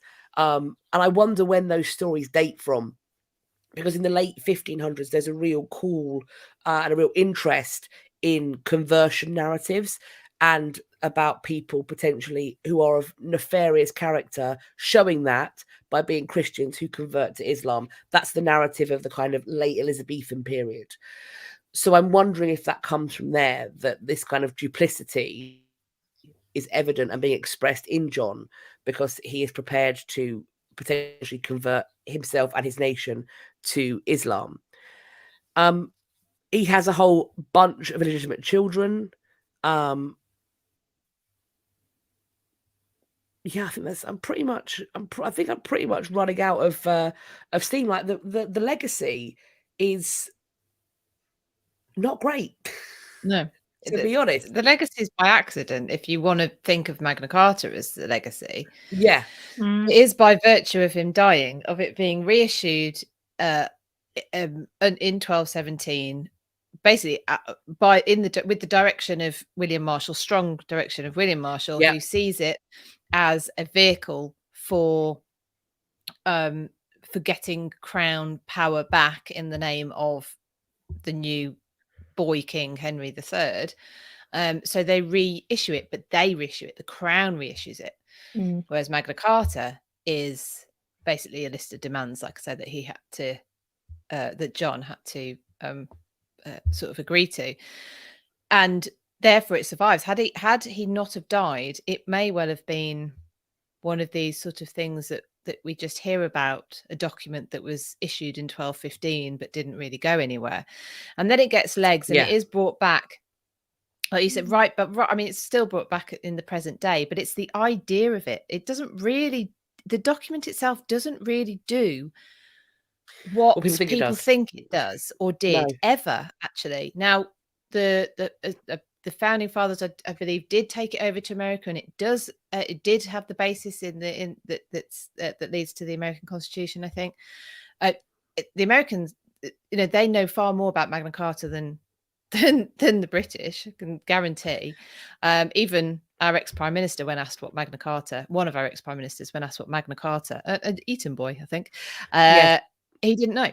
He didn't know what it is, because it's slowly dropped out of any law. Well, David Cameron was asked what Magna Carta meant, and as an Eton boy who had done Latin, to not know that means big charter is fucking reprehensible. And I think there's a misnomer that it's Magna Carta Great Charter, as in the Great Charter, as in it's brilliant. No, it was just it was the bigger of two charters. The other one being the Charter of the Forests, which gave the kings their lovely long forests to hunt in when there's poor people without places to graze their sheep. But there you go. What I will say though about what I will say the Charter of the Forest did do in terms of legacy is it is the reason why we have the parks we have. Green Park, Hyde Park, all of those kinds of those Epping Forest, all of that sort of stuff. The reason why we have the fabulous green spaces we have today is because, not that it was ever their fucking intention, is because they were protected by charters like that. Yeah. But I think the space, I can't remember what the coverage was, but it was something incredibly, I don't know, like too much. They didn't need that much. In terms of legacy, then I think it's not like with the others where you could kind of see real great knock-on stuff. Yeah, Magna Carta, it's not really John's Magna Carta, it's his son's. His legacy is to me as befits his life. And I think it connects. From the available evidence we have, I think that he is not maligned. I think his legacy is as it should be. He's kind of irredeemable in many ways. And I think that's why people have tried to find a way. It's like, surely there's something. Where are his successes? Like, where are his successes? Like, he's shit at rebelling. I mean, I suppose the only thing he was good at was sucking up to his dad when he was getting loads of land. That's probably the only thing. That's not a redeeming feature, was it? Ewan he says, wasn't a bad husband. Well, despite the fact that he put wives in, made them live together.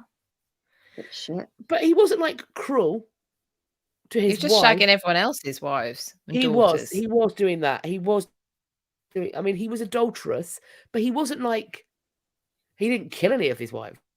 He didn't know. So there is that. There is that. We are scraping the bottom of the barrel. He did not judicially murder any of his wives. Well done, John. Well done, John. So yeah, that's what I've got for legacy. Yeah. I mean, I was like, let's find something. No, there's nothing, mate. Sorry, Ewan's comment made me laugh. Centre Parks and Butlins are deeply indebted. The Forest Charter. Correct. Yeah, they're doing well at that charter. Would we even know what a picnic was if it were not the charter? It's fair point. Would we? Would we even have Winnie the Pooh? No, where would the bears go? Where would we have a teddy bear's picnic? If you go down to the woods today, look, there are no woods. Pretty pick. Have you read it? Not quite as catchy, is it? Pretty pick. Henry VIII lowering the bar for royal relationships since the 1500s. Correct. I saw King John's will a couple of weeks ago. It's very short because, of course, he was busy shitting himself while dictating it. So nobody will drag around long. He had to be short, succinct. Brevity was his only friend at that point, and yeah. But he that's where he requests to be buried at Worcester, and he is buried at Worcester. So yeah. So that's a bit like he didn't just die and they thought, oh, throw him in the wash with the crown jewels. They did bring his body to Worcester and bury him as he wished.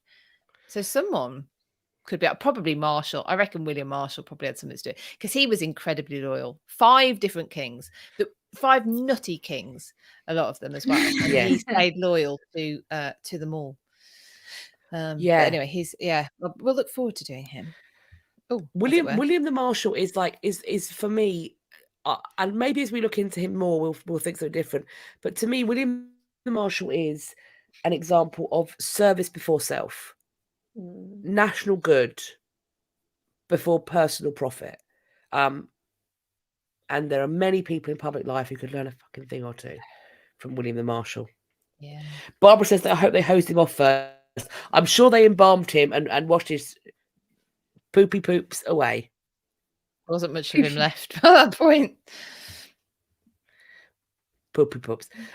Lottie Rose says people like Victoria, Edward I, Edward IV have got away with being absolutely reprehensible gits, whereas John hasn't really got away with it in the eyes of history, thankfully. Yeah, I mean, I think that's interesting. I suppose there are. I suppose with kind of like for people who are so minded, there are exciting bits that happen. You know, whether it's the flourishing of art or being good in battle or extending empires and things like that. It's appealing to have those other people, I don't know, like deified in some ways. But John just relentlessly fucks it up for himself and others. There's been so many attempts to find some redeeming features in John that we love to re-examine. We love a reassessment. Yeah, I mean, it just hasn't. And it usually goes completely the other way as well, as if someone's done absolutely nothing wrong, but no one can find enough to even try and counteract a little bit of John's. No, not even a pamphlet of. And it's unfeasible that countless people haven't tried. There are. I'm telling you here and now, there will be the start of books. John, a reassessment, or John reshaping the narrative. There are going to be hundreds of books that have started. Maybe got to chapter 3 and gone, do you know what? Just can't. Or change the title. This fucking guy. John, prick. The end. Yeah. There's a great book by Sharon Bennett Connolly called Ladies of the Magna Carta. And I interviewed her and she was like, I tried with every. She's a very sweet lady as well, Sharon. She's a sort of person that really would see the good in anybody. I tried to find some redeeming. I just couldn't do it. She said, I tried. I think for me, I can't lie. I just couldn't find a single thing. But he's also not somebody who you can say was of his time either. That is his behaviour was of his time because he was equally despised by his contemporaries. The Chronicle as anyone since. Now, the Chronicle has been like he's in hell. This man, this king of England, is having his feet tickled by Beelzebub. Even Satan's there. He's having more than that. Tickled. He is in fact being fisted up to the elbow. He's been hickled in figgly-piffs. Even Satan's there going, what the fuck is this? Who sent me them? Reach around like you would not believe. So Paige says maybe somebody should start a King Rich society and they'll find positive things. We don't fucking need that. What? Jesus. Well, we do. I want to see that. Start a King and they will find some more positive things about him. I'm up for seeing anyone's effort on that. The Widows of Lancaster, here we come. It's happening. Manda, narcissist or just incompetence? Column A, column B. You pay your money, it takes your pick. But all of the above. Also incontinence, both anally and also in terms of his behaviour. He was an incontinent sort. Well, maybe it was because of the fisting. That's why you got this. Anyway, that's probably enough of that. Right. Has anyone got anything at that point? I that think they we've would probably like to add peaked. before we. Anything else, ladies? Anything Well, else? it's over an hour and 20. Yeah, so. we've well, in that let's say they're case, welcome. Philippa, what's happening next week? Well, we don't know. Because it depended on whether we had a guest. Do you remember? Yes. Oh, yes. Yes. So it could be a guest. It could not be a guest. If it's not a guest, oh, well. A, B, C, D, E, F, G, H. A, B, C, D, E, F, G, K. Wow. K. Oh, wow. She said his words. And people, she said his words. It is Jesus. John Knox, which does begin with a K. Take my word for it. Knox. Knox. Yeah. So there we go. Doug has said that he thinks that Llewellyn was moderately culpable for the death of the boys. Well, I mean, he shouldn't have done a rebellion. But let's also remember that William the Marshal was left as the hostage, and his daddy did a rebellion, and he wasn't hung from the gates of anywhere. John just acts like a spoilt brat who hasn't ever, like, right, fine, bam, and like, just what is the most disruptive, nasty thing I can possibly do? How you I will tell him you said that. I will tell him. Don't tell him. Don't tell him. Don't tell him. Don't tell him. John Knox will be fun. Mm-hmm. John Knox is a turd nugget. But at least I think the thing I'm going to say about John Knox in opposition to King John is that I think, and we will discuss it next week or the week after. I think that with John Knox, at least he is doing it because he ethically believes it to be the correct thing to do. Mm. With King John, I think it's the most fucking expedient thing to do, or the thing that just feels good. Like it's like this. I'm going to kick this puppy. No that will feel nice.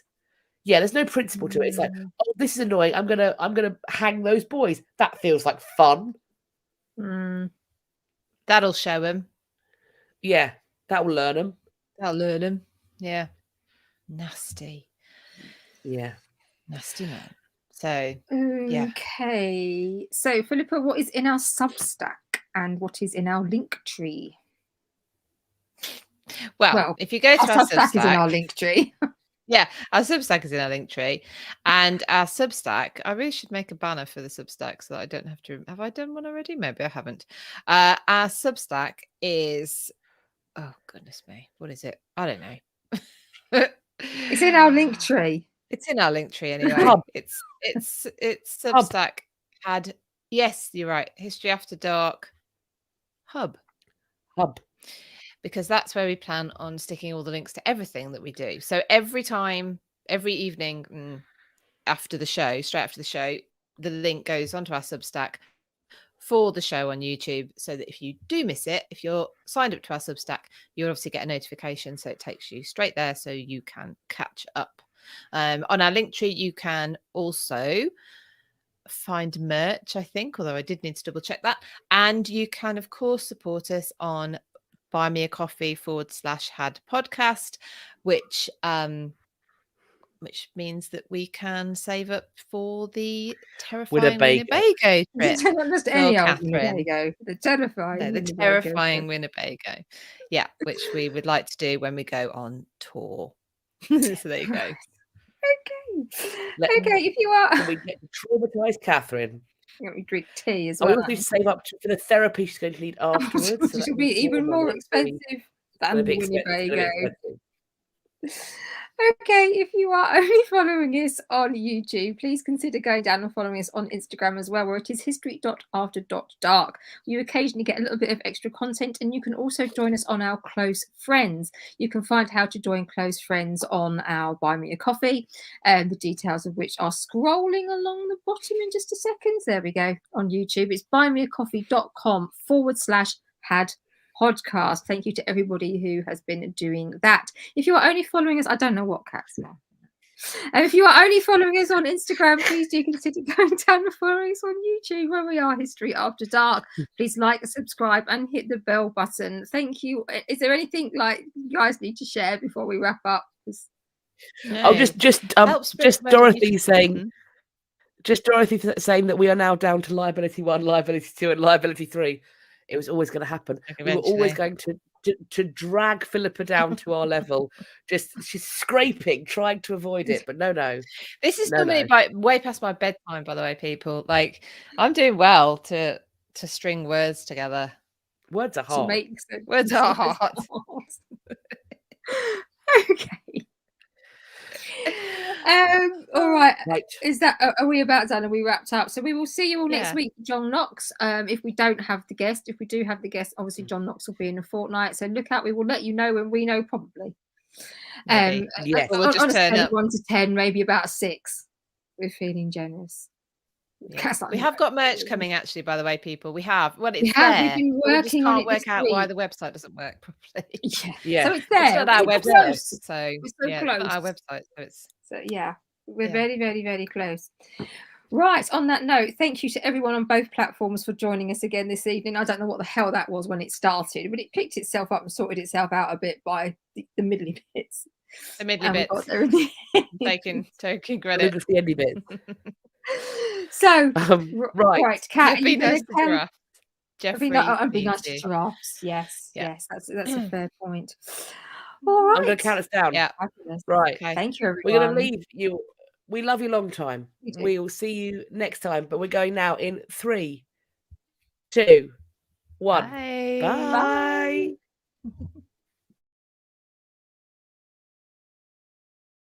Hello, friends. I'm in charge of the Instagram today, so let's hope for the best and prepare for the worst, shall we? Welcome as well to YouTube. Hello, I'm just waiting for my lovely pals to join me on Instagram. So if you're on YouTube, we're all here for you. Do bear with. As soon as they're here, we will get going. We are on X. X marks the spot where things lie. 1 second. Could you open the living room door so that we get more internet signal for me? Thank you. Just talking to my husband, you see. Just yes, dear, he says. He's very patient. God bless him. Yes. He's bowing and scraping and leaving the room. He knows his place. Yes, dear. Well, I've got Philippa.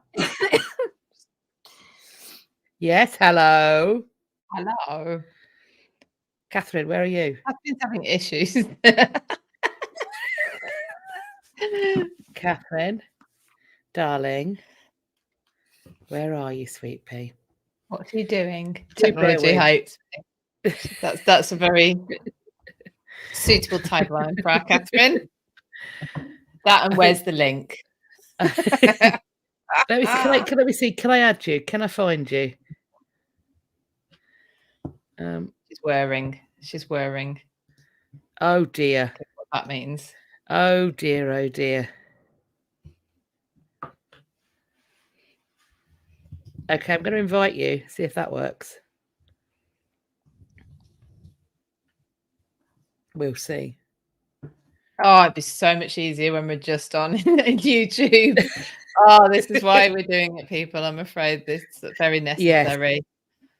Yeah, it's the case of like going across 2 platforms and frankly, Instagram is not plain. Yeah, hello, darling. Hello, darling.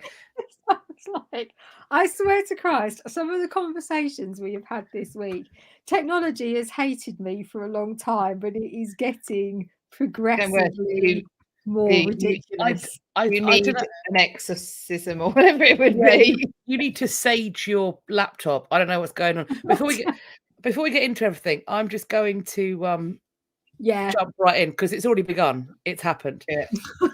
Hello, friends. It's actually gone 8:30. We're late tonight because there were plans involved, but we're here now. Well, that's what matters. And it's time for the disclaimer. This is History After Dark. We called it that because it's dark, and also because we do like to occasionally tread on the more inappropriate side of history. We want to regale you with the facts so far as they are known, but we also want to do so while indulging in our passion for four-letter expletives, smut, and general vulgarity. So with that being said, if you happen to be in an open plan office with a judgmental boss, now is the time to put in your headphone. This will not go down well. If you are in a car or a living room or a kitchen with a small child, we call this child in these parts Timmy. Timmy is a problem. Timmy is the sort of child that hears one filthy thing once and locks it away in his mind palace, takes it into school with him like a depraved little gift, and presents that gift at the feet of his teacher. In my head, this teacher is Miss Honey from Matilda, very innocent. And Miss Honey does not listen to Had because she's pure as the driven.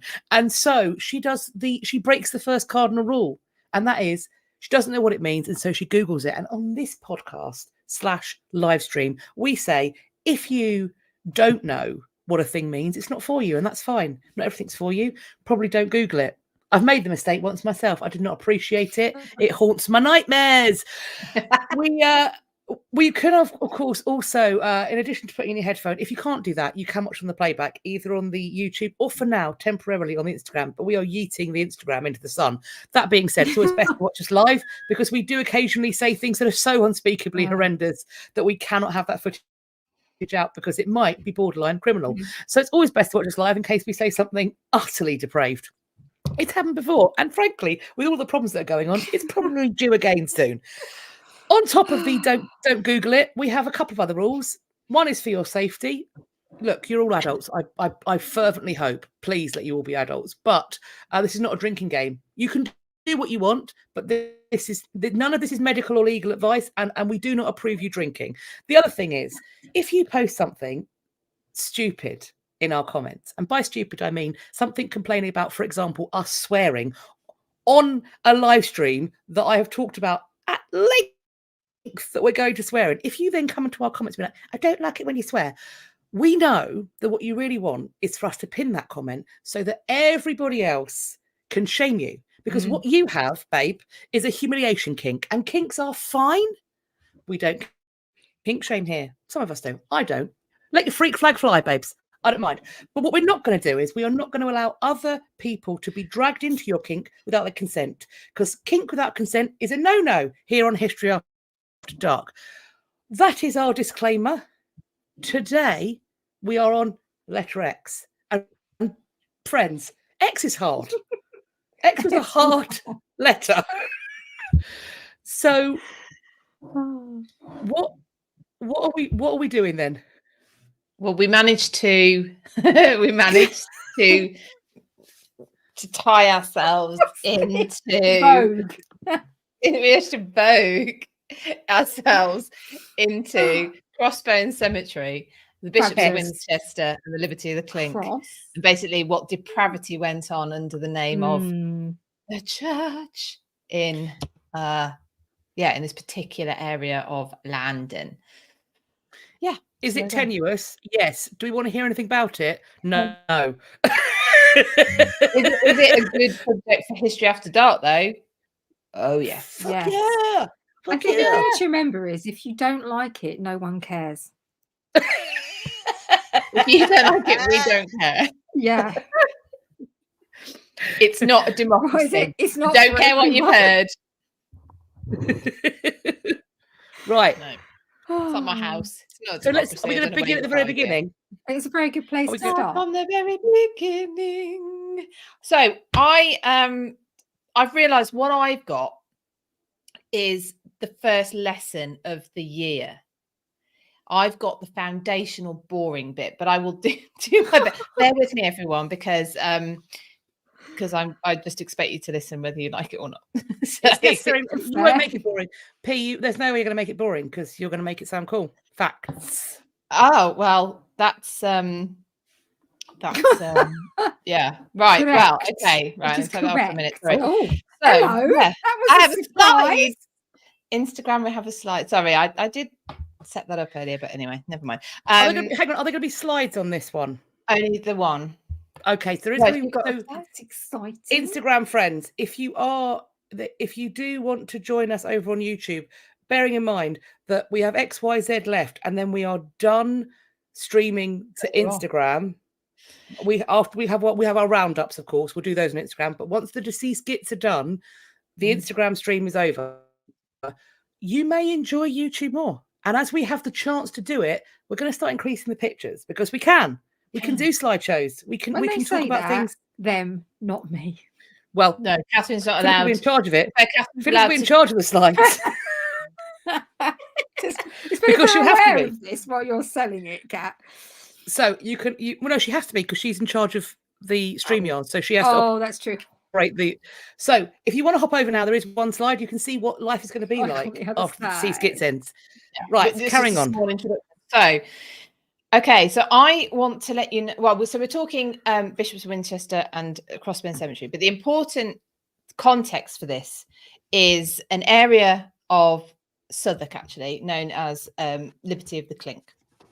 So it was actually the London estate of the Bishops of Winchester, the Liberty of the Clink. Sounds all very odd, so I want to take you through what that is. And it's about 70 acres. This is where my slide comes in. You ready, everyone? Woo! Look at that. For those of you on Instagram who haven't come over to have a look at this, what we are looking at a Google map of the area around London Bridge, where you have Philippa has searched Winchester Palace on Google Maps. So basically, this area down here that I am circling on where am I on YouTube?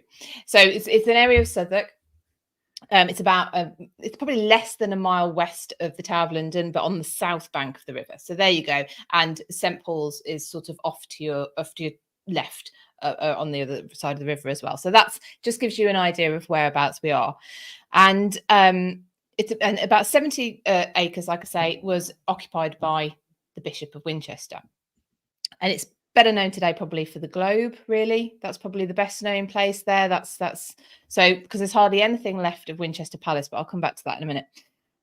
Now, a Liberty was an area, basically Liberty, it was free, of the jurisdiction of supposedly like the wider government, the monarch or whatever. So it came into the jurisdiction of the lord of that manor.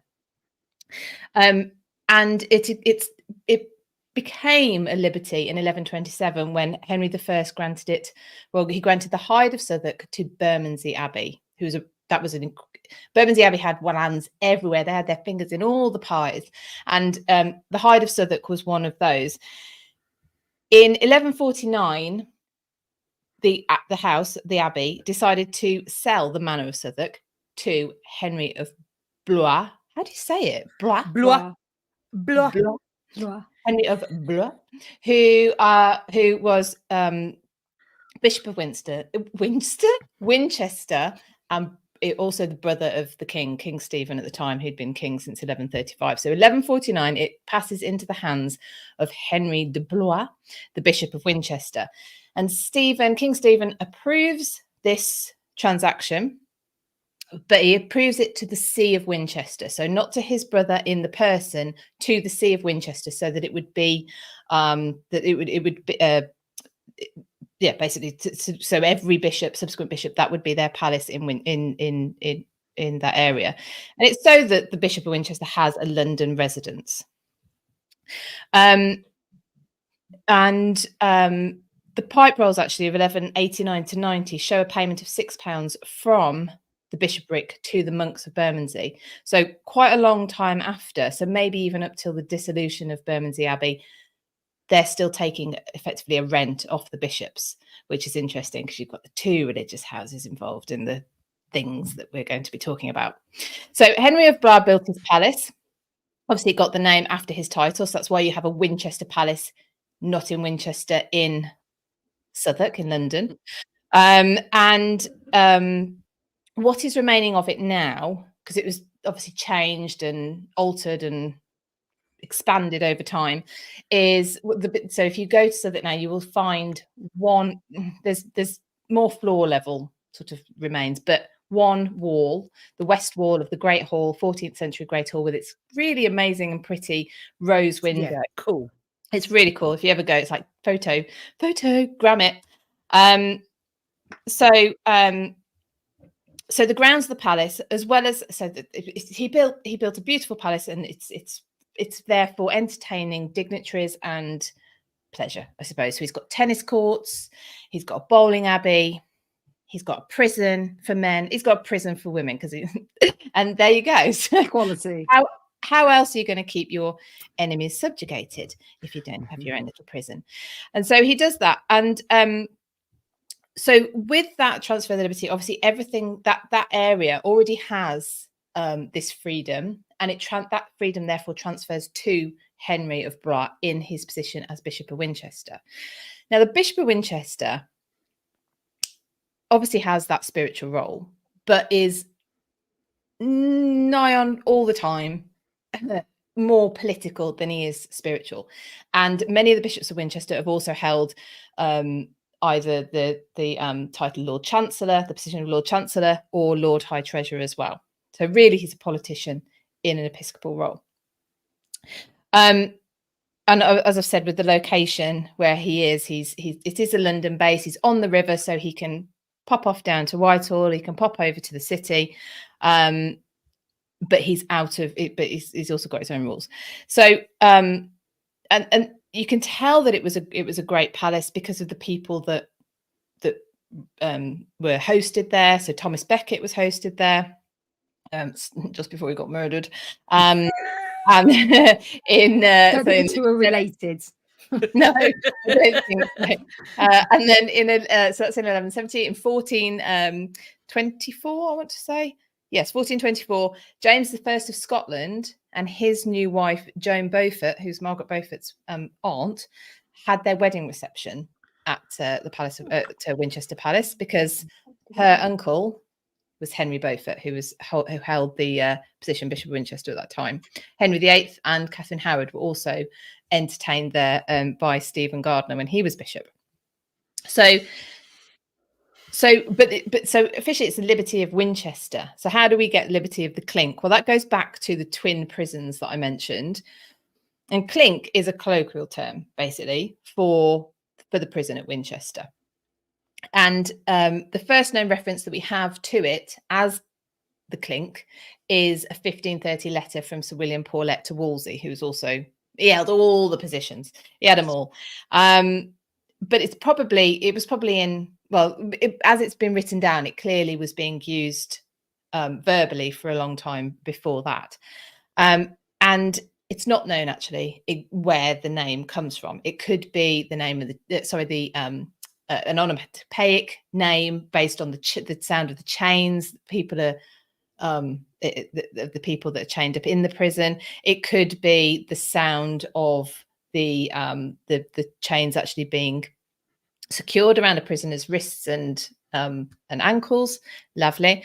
There's another theory, but I'm not sure about this one. That comes from a Flemish word for a door latch, which is clink, K-L-I-N-K.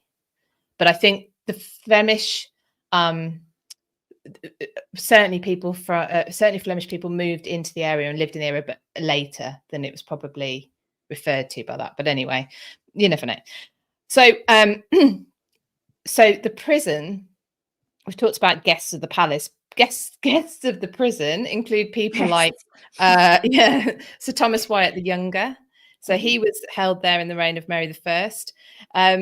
You had in Elizabeth's time, the venerable, that means to be revered, and Richard Lee, who was arrested. He was arrested for keeping a copy of My Lord Leicester's Commonwealth, this pamphlet that was published, which the spurious pamphlet about Robert Dudley that questioned his scandalous. Yeah, questioned his mucho is scandalous.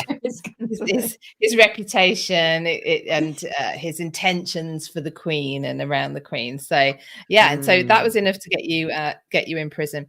This one might be slightly interesting, maybe to our American viewers. So 1593. So still in Elizabeth's time, we get you start to get Protestant separatists. So the Protestant sort of Reformation religion it starts to schism itself because people disagree on what that Reformation really should look like, I suppose, in a nutshell. And there was 3 what they call Brownists who followed a preacher called Brown. They're really predecessors to the Puritans, and it's their successors who they were all actually put to death, but their successors were some of those who went on to the Mayflower in 1620. And then during the English Civil Wars, it was used. Well, in fact, the prison. The prison and the palace was used as a prison for royalist sympathisers. So you can imagine it was not well looked after. But actually, it had to be rebuilt twice already by this point. The Peasants' Revolt in 1381 attacked it. Jack Cade's rebellion of 1450 also attacked it. So it also already had to be rebuilt twice. But yeah, during the English Civil Wars, the bishopric was abolished. The palace was used as a prison for royalist supporters. And then when the Republic was actually established at the end of the English Civil Wars, it was privately sold off. It came back into the bishopric's hands in 1660 at the Restoration, but by that point it's in a sorry mess, and the bishop has a place in Chelsea. So, oh, Delou, yeah, and Chelsea had leaves, and it had trees and grass and stuff in Chelsea, whereas Winchester don't have that. So they had theatre gambling, prostitutes, and bears baiting. So I think he was like, no. That sounds much more fun. That's why I love Southwark. It's brilliant. Yeah. So love it. Sounds like a great place to visit, maybe not to have your palace. So, and then it fell foul of another set of rights, the Gordon rights, in 1778. So it got attacked a lot, it turns out. And then finally, the liberty of the clink became no more in 1888, where there was something called the Local Government Act was enacted, and the entire region and an area became part of the new county of London.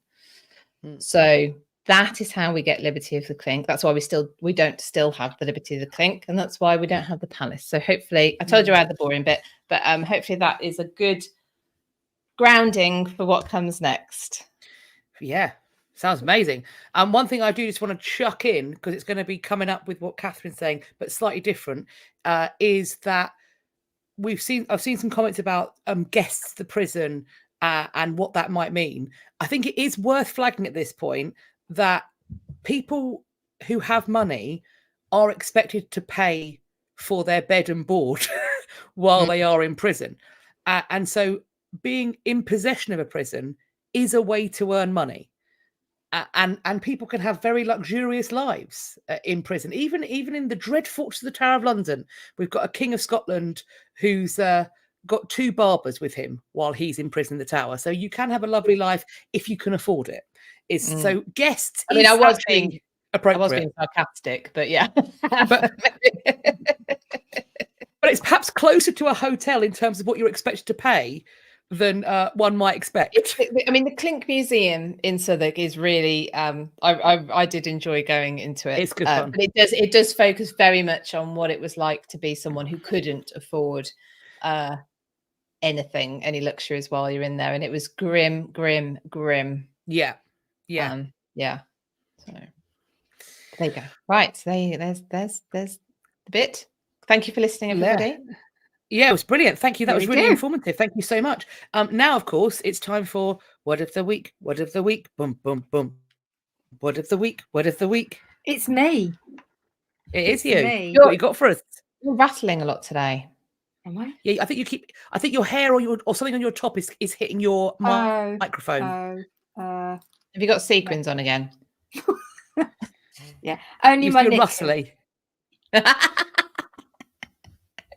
I'll cut you to ribbons, babe. Be careful. Right, this week's word, the word is malaphor. Malaphor?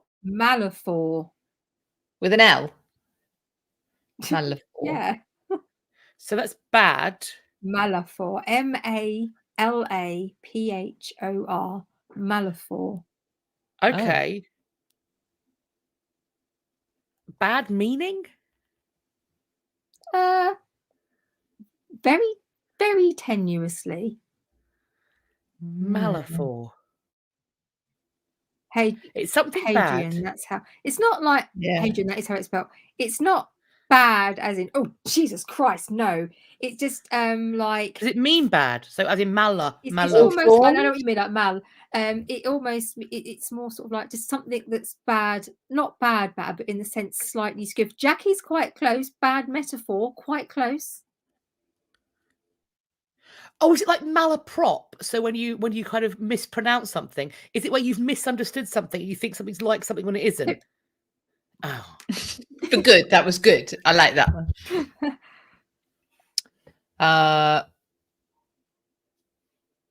Anybody got them coming up, Catherine? Lottie Rose is close. It's a line when you take two phrases and the result is nonsense. Close. A malaphor is when two idioms, saying, or colloquialisms are mashed together, often unintentionally, bringing in the best of two terms. So they're mixed up metaphors or phrases. Oh. So I've got some great examples here. So this is attributed to a chap called Lawrence Harrison in the Washington Post on the 6th of August, 1976. So he seemed scary, but he was all bark with no place to go. The teacher screamed her hair out, but the kids wouldn't listen. We'll burn that bridge when we come to it. She stuck her neck out on a limb. I can read him like the back of my book. I'm going to be using malaphors going forward. I only want to speak in malaphors. Sticks out like a sore throat. Oh my! I love all of these. The sacred cows have come home to roost with a vengeance. It's not rocket surgery. My fave. You've opened this can of worms, now lie in it. I mean, there's loads of these. You can Google it. You can Google it. You can Google that. You can Google malaphor. And last of all, it's as easy as falling off a piece of cake. I love all of it. I love all of those. Malaphors are my new vocab. That's literally, that is my speech from now on. Only malaphors. Thank you for that, Catherine. That is amazing. I think my favourite one is we'll burn that bridge when we come to it. I'm not going to say the original one. There's some people who would live like that. There's some people we know live like that. There you go. This bitch lives like that. What are you talking about? Some people, this bitch. I'm like, oh, you want to have a conflict? Let's escalate this situation, shall we? Okay. Let's escalate this situation. So there we go. You better say you can, safe to Google. There's loads of them, obviously. So I just picked out a few here and there that amused me. They were good. They're very good. Very good. Love them. Anyway, now I've got this twat, haven't I? You have. Himself. Henry Blois. Bishop of Winchester.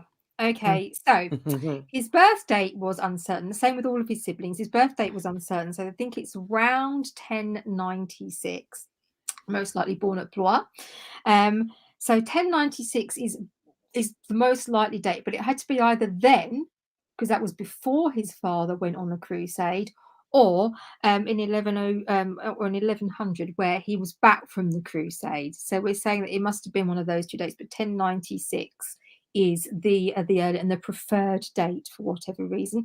His father was a chap called Stephen Henry, Count of Blois, and he died in 1102 on crusade. Of course he did, because where else would you die in those days? It was very fashionable to die on crusade. His mother was Adela of Normandy, and she was a daughter of William the Conqueror, who we discussed fairly recently. And he was also, as mentioned, one of the younger brothers of King Stephen. Okay, so he was probably the fifth, maybe the fourth son of them. So he was obviously quite far down the list at that point. So that was him. That's where he came from. And he was educated. Slight educated, but loads better, at Cluny Abbey, which was founded by William I, Duke of Aquitaine. And they adhered to the Cluniac I can't say it. Cliniac. That'll do. What she said. Reform. So which this was all about intellectual freedom, humanism, being very disciplined in how you conducted yourself religiously, being extremely devoted to the religion and cause. And it was established around 950, very sort of big around that sort of period, 950 to 1130. They did have that air of liking all the posh, shiny things. They liked a bit of that. But it was a huge religious movement at this time and in Europe. And they also supported lots of peace movements. So let's remember how much he loved all the being kind and stuff, and fair, and being devout, and all those things. I like the idea of what did you say? Educational freedom. What did you say? Learning around the learning. Really? Yeah. I bet that had a certain. Oh no, intellectual freedom. Intellectual freedom. But as long as you stay within the intellectual within these lines here. Yeah, it's all good in the hood. Yeah. Anyway, so I had a list of some good stuff about him. Well, I'll mention if one, we have time, or two, we like him enough to try and be a bit fairer. Anyway, he became Abbot of Glastonbury in 1126. Ooh, nice place. So nice. We like that.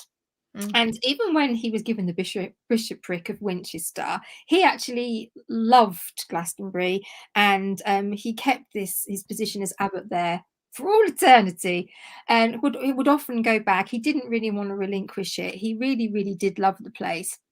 So he kept that, and he returned, and he had work done on the abbey, and he kept it in his heart. He did. You might have to not touch your mic. Sorry. Oh, your mic's really, it's really rattling. It's really crackling. That's why. I've got a zip it's on really top. crackling. Is it a little bit better if I do that? I think it's on your hair, isn't it? Up here, your mic. Where are you thinking your mic is? Put it out. Put that one out. No, it's because the zip goes all the way up. I was saying. I'll pull it away from that. We're going to have a mic Christmas. Shit, man. You've got it there. You've got it there. Right, there we go. I can't find my head t-shirt. That's the issue. Oh, it's me. That stopped it now. It was your hair. Mine came back and yours went missing. It was your hair, Catherine. It was your hair, because that's now not right anymore. Okay. Don't touch it. Okay. We'll get her there, people. It's all right. Don't be optimistic about that. Anyway, he was consecrated as Bishop of Winchester on the 17th of November, 1129.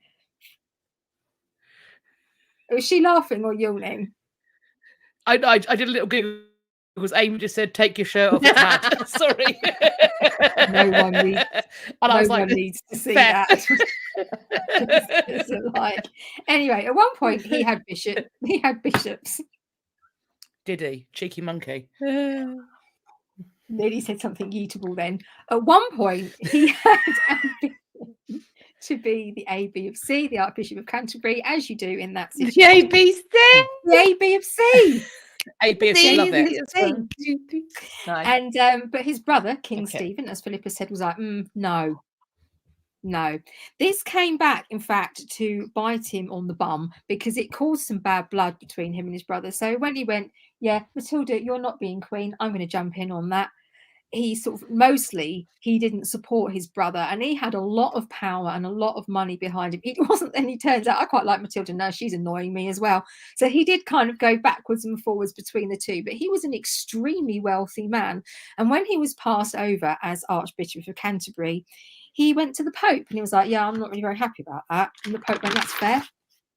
So Pope Innocent II made him England's papal legate. So in fact, that gave him more power than the AB of C, Theopold of Bec.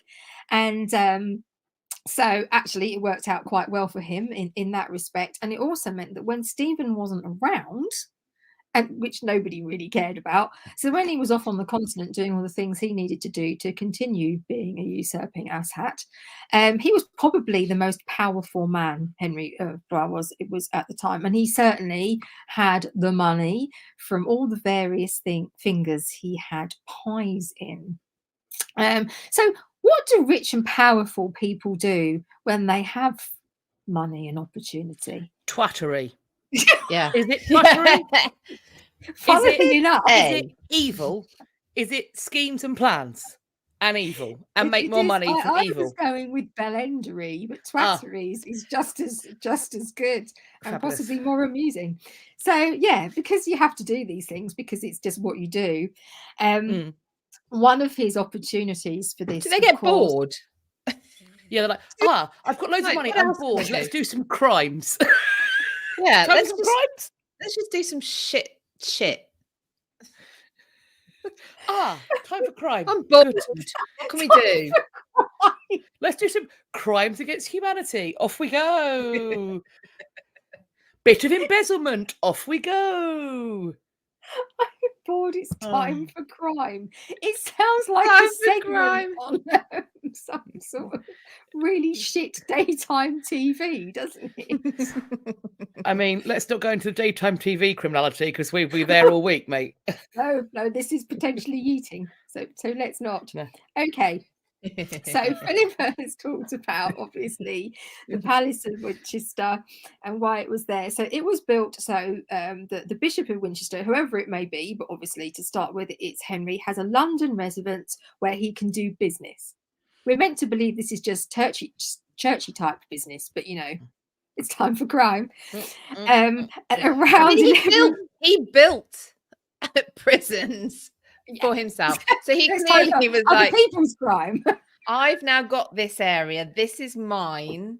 I'm gonna lock people up for something. He's like a South American drugs lord. I'm going to build my own bloody prison. Like, what is happening here? Yeah. What is going on? For women, thanks. It's just like apparently people want a t-shirt that says it's time for crime. Let's do crimes. I don't know. I'd be careful with that if I'm being honest. I've also seen. I had an email asking somebody wants a t-shirt saying "not a drinking game." We'll make that t-shirt. I mean, that's doable. Yeah, that's safe. That's doable. In fact, it's good advice as a general rule. So he built there in around 1149. In Suffolk, Philippa mentioned Bermondsey Abbey and that surrounding area, and this was his liberty. So, as Philippa also touched upon, the south of the river was a happening place. It's been full shit went down. of all sorts of descriptions. And so it was seen as very unruly. It was a place where you could get away with stuff. It was the place that was a little bit... And where the place for disreputable practices is perhaps... Lots of churches, though, by the way. Lots of churches in charge. Those like I said, are not mutually exclusive. Those two things are connected. The Venn diagram is a circle. With it being a liberty, I think there's a theory, isn't there, that Stephen went, yeah, this is going to be a bit hard to manage, even though I'm the king type person. Yeah, you can do it. That's fine. There was quite a few liberties, down with that. They were all over. It saves me having to worry. If there's big shit that goes down, I might have like loads. I might have to get involved. But for the best part, you knock yourself out, love. You go for it, and you do that. So basically, Henry made up the rules as he went along, as these people do, and he could control the area as he wanted. So he did. It was his own little worlds of debauchery. And so one of the things we found here is, again, we've said, is brothels. Brothels are plenty. You name it, you can probably get it done there and a bit more. And the good news... Am I wrong? The visions that have just popped well, that's your brain and that's your issue. That's all you. That's a you problem. Okay? Your own depravity is your issue and it's nothing to do with the rest of us. Carry on. This is a you problem. Right. Okay. So, and as again touched upon, this gave him all sorts of ways. Touched upon, was he? Dirty bastard. You own that many brothels, you can be, have oversee, are able to fine, take rents from, have money from, control and exploit the women in. You can be as touched in as many ways as you like, as often as possible. Yeah, they're actually licensed, aren't they? The prostitutes are licensed. So you talk about like there's a kind of fine line between what's a license and what's a fine, isn't there? It's unclear what they actually mean by it. This is basically make him pimp head pit. Is this just is a pimp? Yeah, but he can frame it as a punishment, so that's even better for him. Yes, you see. It's even I better. bet he can. I bet he can. He's trying to keep the pimps doing the right thing. Head pimp is a good word. Is a good. That's how he'd tell people. If we had a diagram, he'd be at the top. A pyramid of pimps. Pyramid of pimps. Yeah. This is going from bad to worse. Anyway, so basically he could exploit all these people at pretty much every level. Unfortunately for the girls who worked in the brothels, they were being exploited by the brothel owners, so they were literally at the bottom of this pyramid, poor girls, and just being treated appallingly by pretty much everybody, basically, and exploited financially and in probably every other capacity, left, right, and centre. The girls who worked there were often called the Winchester geese. So some people say geese because if they were bearing their bosom, it was white like a goose, but also Winchester because the Bishop of Winchester was essentially their master at the end of the day. And Philippa's mentioned, though it was the Liberty of Winchester, generally known as the Liberty of the Clink, and the brothels, for a long, complicated reason that I couldn't be bothered to write down and didn't think we'd have time for, were called the stews. And some people say it's because of baths, but actually there weren't any baths, so it's a bit complicated. You can Google that; it's safe. Okay, so Stephen had died to the dismay of pretty much no one in 1154, and was succeeded by the son of his cousin Matilda, who became Henry II. Oh, he was lovely. Good. We got a great one. They're all great in that period. So if you weren't there, you've missed out. Pope Innocent had also died. He died in 1143. So a lot of Henry IV's power, or the Bishop of Winchester's power at this point, had been very much depleted. Okay, so he kind of in terms of some of the power he tried to wield in other capacities, he'd step back a little tiny bit. Anyway, in 1161, Henry II, as Philippa says, also the hero no one knew they needed, decided that this area needed tidying up. It needed sorting out. This was not good. This was bad times all round. And his kind of initial excuse, if you like, is that he'd seen the crusading soldiers returning from crusading, and they brought back pretty much like that. From crusading. If we have any coconuts as well for the horses, that'd be terrific. And thank you. And they came back bringing diseases of all sorts, particularly personal ones. And the havoc and problems that this had caused over on the continent. And he said, no, none of that here. Thank you very much. We want to keep it all nice and clean and tidy. Well, he's a warrior, isn't he? He wants to keep his fighting men well. Yeah. He doesn't want them. If people are going out to the field, they don't want to be worrying about knob rot, is what we're saying here. Indeed. They've got enough to deal with. They have. Anyway, so he signed into law the ordinances touching the government of the stew holders in Southwark under the direction of the Bishop of Winchester. So another catchy title, as these things generally have. So it was basically saying, so that this is a quote: "The customary rules displeased God and hurt him," because he cared a lot about God and God's word, "and would be the undoing of those who lived there, especially with the amount of sin with the single women," because it was only their sin. The people doing this with them were a bit less sinny, but they were still sinning. Lots of sinning. Okay, there were 39 of these ordinances. Again, safe to Google. But they fell into the following categories, which were protecting 1, the girls, 2, the church, 3, the customers, 4, the other businesses, and society. So protecting all of those things. It was also to do with fighting corruption. Marvellous. And then the section for general admin and miscellany.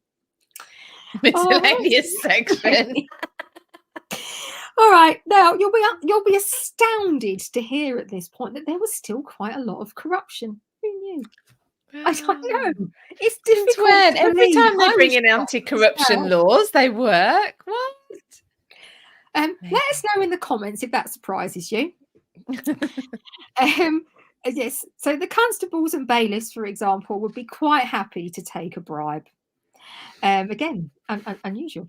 There were more girls who wanted to work than there were rooms available for them to work. So that caused fights, arguments, overcrowding, and these were all things that everybody could be fined for. Again, if you're fined as a brothel owner, you're taking that money one way or the other from the girls. This one was cocking stalls. Okay, so instead of, if you think about when they used to dunk the witches like that, but instead there were certain things that the girls could be punished for, such as having a partner, a boyfriend or a lover of her own, where you would be dunked like that, but in raw sewage. Oh, what? So obviously that's disgusting. And of course, hygiene wasn't high on the list of things that were important at the best of times, but this could often lead to serious illness or death, as I'm sure you can imagine. So this is happening to these poor girls, and prison sentences in the clink, fines and all sorts of, and they could be beaten, and I'm sure probably assaulted quite seriously in all manner of ways. So part of this was supposed to be, we are keeping the women safe. I mean, yeah. And it's about regulating everything, so everything is better run, people are better controlled, and so on and so forth. So in theory, these ordinances were to help keep everybody in every echelon who have played any sort of role or partook in any element of this society, or however you want to deem it, safe and better. Oh, safe. Okay. Safe. I will just say, so I came across a lady called Lucy Coleman Talbot, who's a PhD at the University of Winchester, and the whole thing is an interview she did, but she just said that it was widely, I don't know what Kat thinks of this, and this might not be the time to talk about it because of how much time we've got, but it was widely accepted that in 1161 the bishop was granted the power to license sex work in the Liberty. But Henry II, but this document was signed and dated at this time. But there suggests that there is evidence that this wasn't the case. It was actually created in the 15th century. So it was backdated to make the behaviour look more acceptable further back. There's a whole, so that's Lucy Coleman Talbot. So if anyone's interested, I can put a link into that or somewhere, because it was just obviously something a bit different. So, yeah. I mean, anyway, that would be a potential. If that was happening, we are talking about the kind of rise of calls for reform in the church, and questions of corruption that's really starting to really ramp up. Is that a belt and braces response to it? Actually, this is fine, it's been licensed by the king. I mean, that's really, I haven't heard that. That's really interesting. I mean, it was just something I came across. So anyway, because in 1503 Henry VIII tried to close it all down. 1519 and 1546-47 Henry VIII did the same, and under the Commonwealth the liberties were reclaimed from the bishops. And as Philippa said, 1888, the local government abolished the liberties. So, yeah. Thank you. Winchester. What a prince of the church. What a prince of the church. He was. Anyway, it's time for the next thing. My veil's down there. Hang on. Talk amongst yourselves. Go and get it. Go on, off your pop. Paige, I see your question. Are the girls not part of society? That is going to be pretty much the area of my conversation, showing the ways in which no, turns out they weren't going to be. And it's vile. But yeah, we'll get there. Thank you for the question. Oh, I missed a question, but I can come back and ask later. So it is time for. It is. Oh, I hate this bloody thing. Get it. You're on. all right. Go over it. Scratchy. Oh, for God's sake. Shh. Yeah. The widow should deal with the bishop and all his abusers in the Liberty. We should. Yes. Anyway, dear widows, I find myself terrified and unable to sleep at night. In my life, I have experienced discomfort and cruelty at the hands of many people. I bore my crosses as bravely as I could. Until recently, I felt I could take no more. I had no one to turn to. But then I stumbled across you, ladies, one evening many months ago, and my life was transformed. For every letter you read, a parallel in my life jumped from the screen and in turn offered me the solutions to my woes. As you can imagine, I've worked my way through quite a lot of poison recently. Good fact, girl. Trying to keep up with my orders, the old man supplying me fell, hitting his head as he tumbled to the ground and died. The poor chap was only a fortnight from retirement. He is incandescent with rage, and my terror is due to the fact that he has decided to haunt me as a punishment. The last thing I heard before I ran screaming from my house last night was, "You can't poison me, you bitch. I'm already dead." What on earth? I shall go I to. do? So, Right. right. I'm gonna go left field because the answer is always poison. That's the problem, you see. No, it's not. It's the solution. Here's the dealio. How are we? This poison procurer has sadly deceased and is now haunting you. And no, you can't poison him because he's already dead. But what you can do is poison yourself, go into the afterlife, and kick him in his ghost balls. That does require you to be dead. And she might not want to be dead because the problem with death is that it's permanent. But vengeance, It's irreversible. But vengeance is delicious. Yeah, Has he got any family? Keep going when you're alive and then get the vengeance when you're dead. Okay, have one of those like at some stage. You could do it that then. Do some of the Juliet poison where it looks like you're dead, but you're not really. Trick the ghost into thinking that you're dead. Kick him in his ghost balls and then come back to life. Does that work? Has he got any living family that he cares about? A cat or a dog, maybe? Oh, yes. Oh, I like your thinking, Philippa. Yes. 5D chess. 5D chess. Poison his wife. Poison his wife. Yeah. Because either he'll be sad, well, either way, he might be like, no, don't harm her, or he might not like her and not want to have to haunt eternity. Or she dies and he likes her, in which case he'll be or either way, he'll be occupied. Or I've got an idea. Find somebody who drives him up the wall and say, if you don't go away and leave me alone, I will kill this person and send them to hang out with you in the afterlife. And then you literally will. You thought 2 hours down the pub was bad. You will literally be stuck with them for eternity. I think that might work. Nice. Yeah. Nice. So there we go. Great. So I hope that another one done. Another piece of realistic, practical advice. Yeah. Where we were able to poison somebody even though they were already dead. We're able to poison their sanity. Well done, us. We're poisoning their sanity and their peace. Perfect. Love it. Good we work. Are capable of anything. Absolutely. Wise as we are. Absolutely. That is my temporary henna just for a few moments because I think I look quite fetching when it's like this. No, I agree. Oh, do you? I agree. No, sorry, I was being honest. I don't know what she said. I don't want to know either. I'm happy in my bubble of ignorance. So there we go. Actually, I wonder if you had a light one, it would look very Elizabeth Woodville or someone like that. It the would. veil back. So righty ho.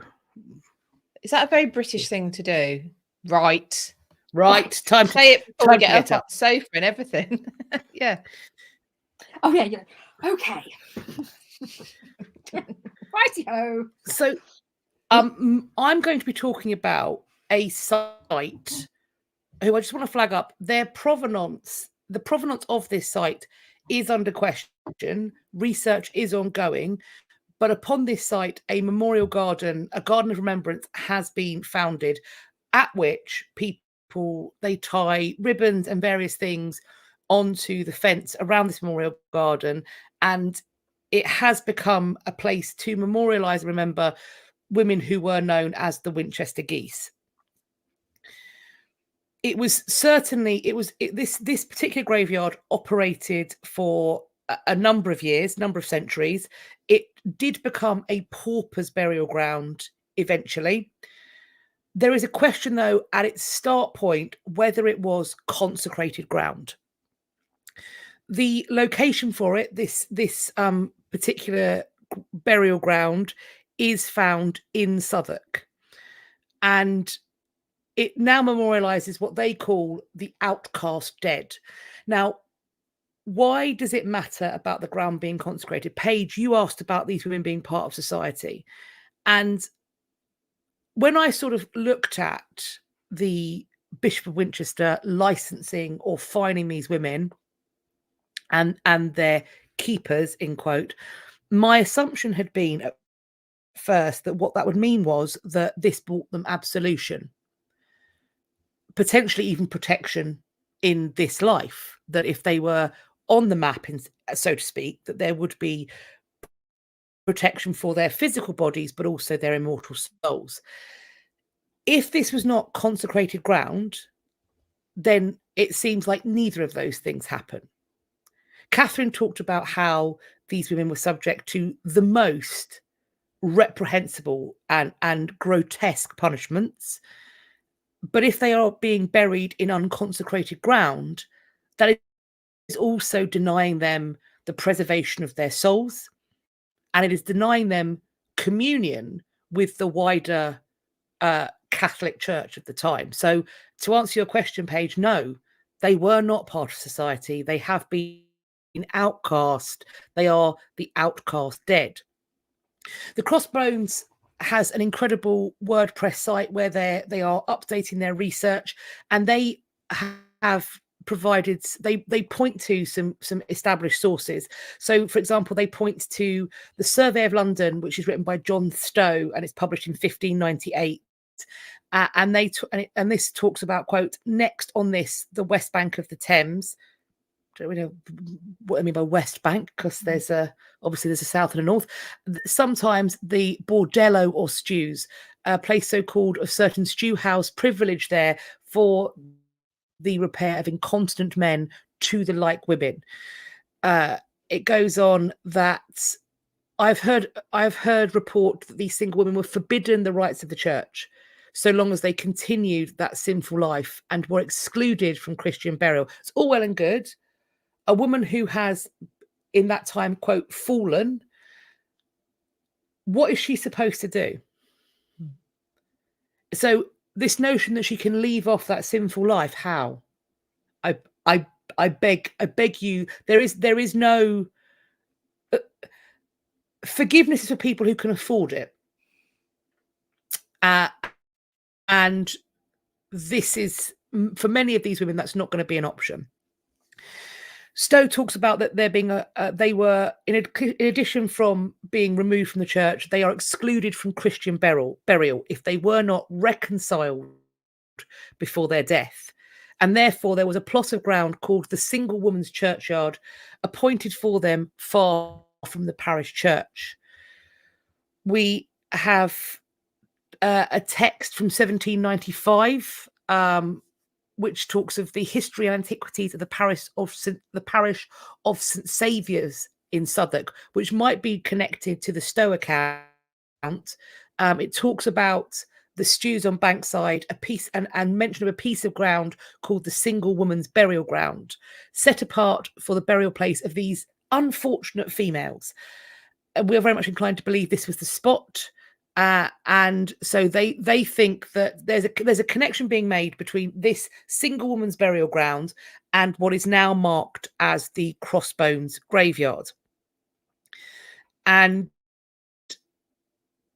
this site is mentioned again in 1833. It is referred to once again as an unconsecrated burial ground known as Crossbones, which is at the corner of, quote, Red Cross Street, formerly called the Single Woman's Burial Ground. So Single Woman is doing quite a lot of work here.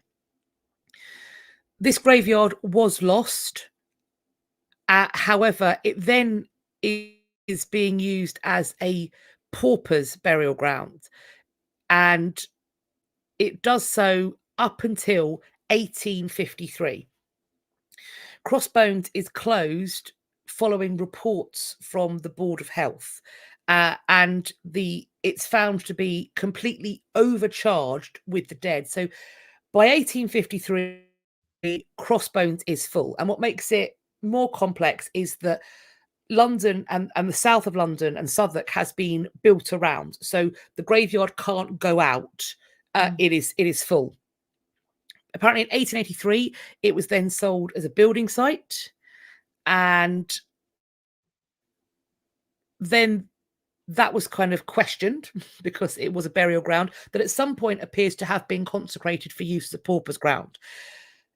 It was then declared null and void, and this burial ground was made subject to the Disused Burial Ground Act. Apparently, it did at certain points get used as various municipal and social spaces up until the 1990s.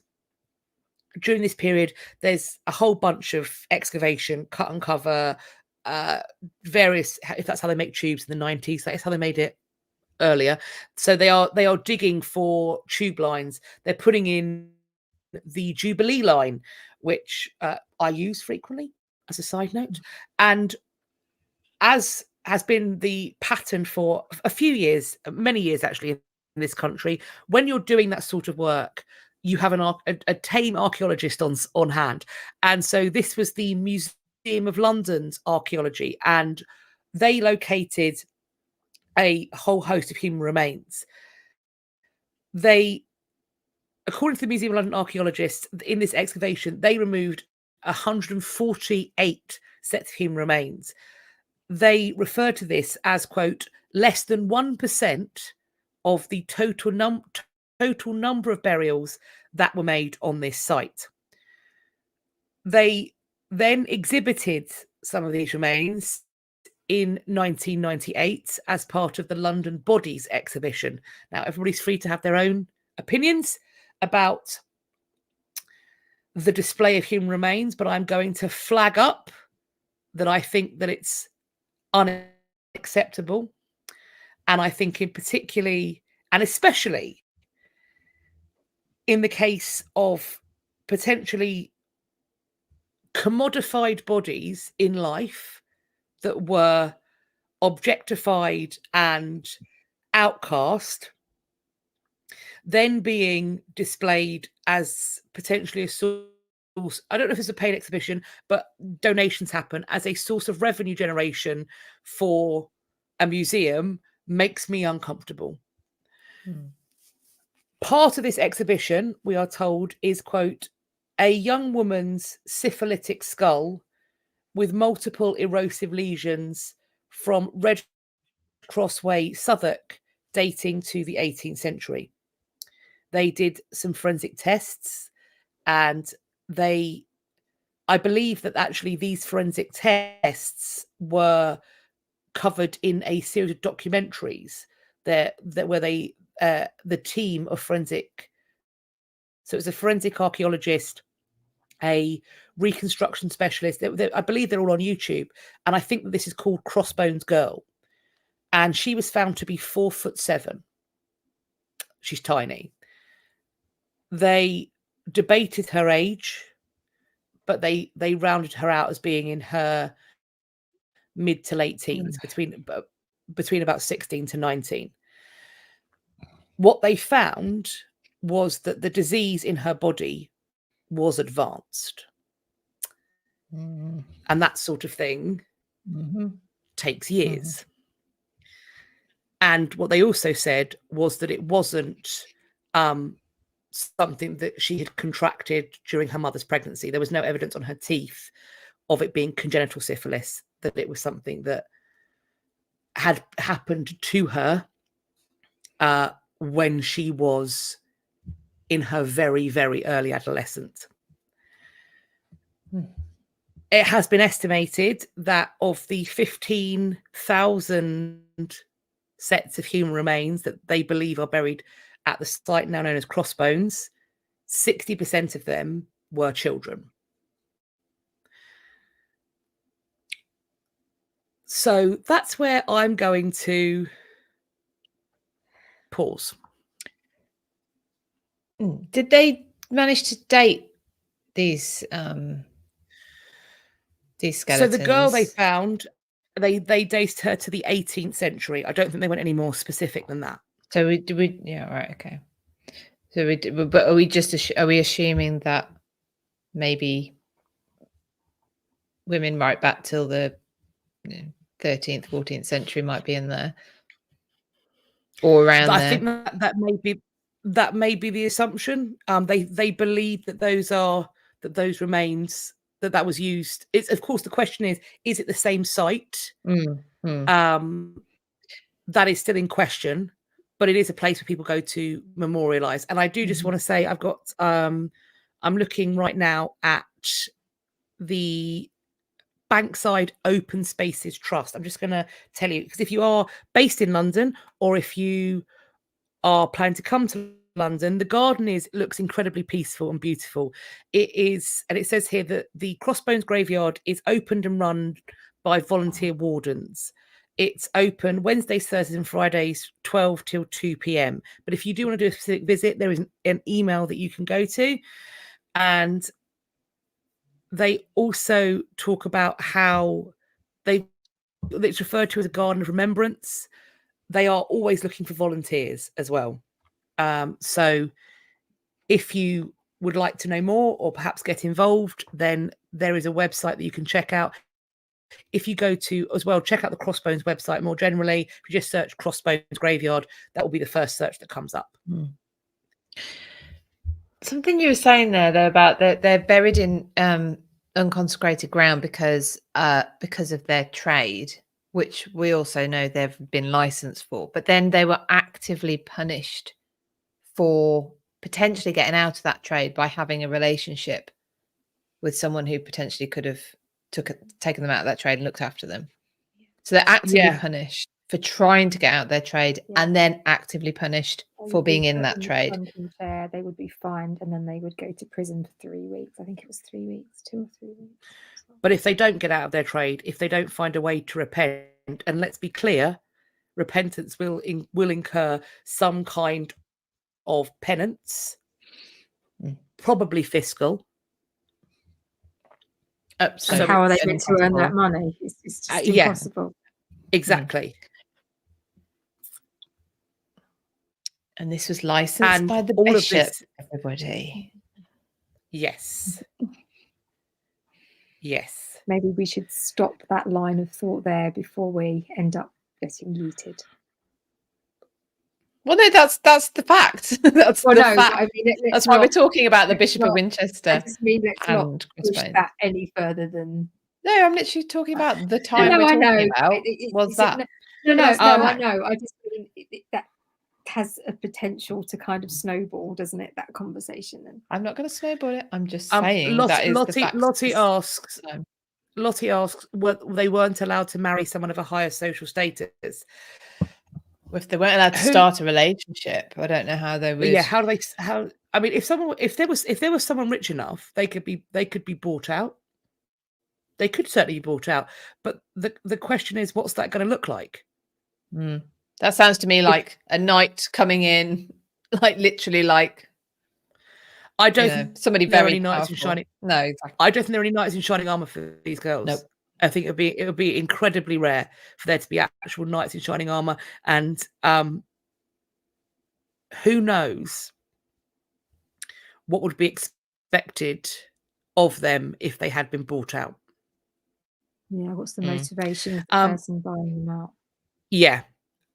Manya asks, where did they put the bodies after they dug the tube line? That's an excellent question. Yeah, I don't know.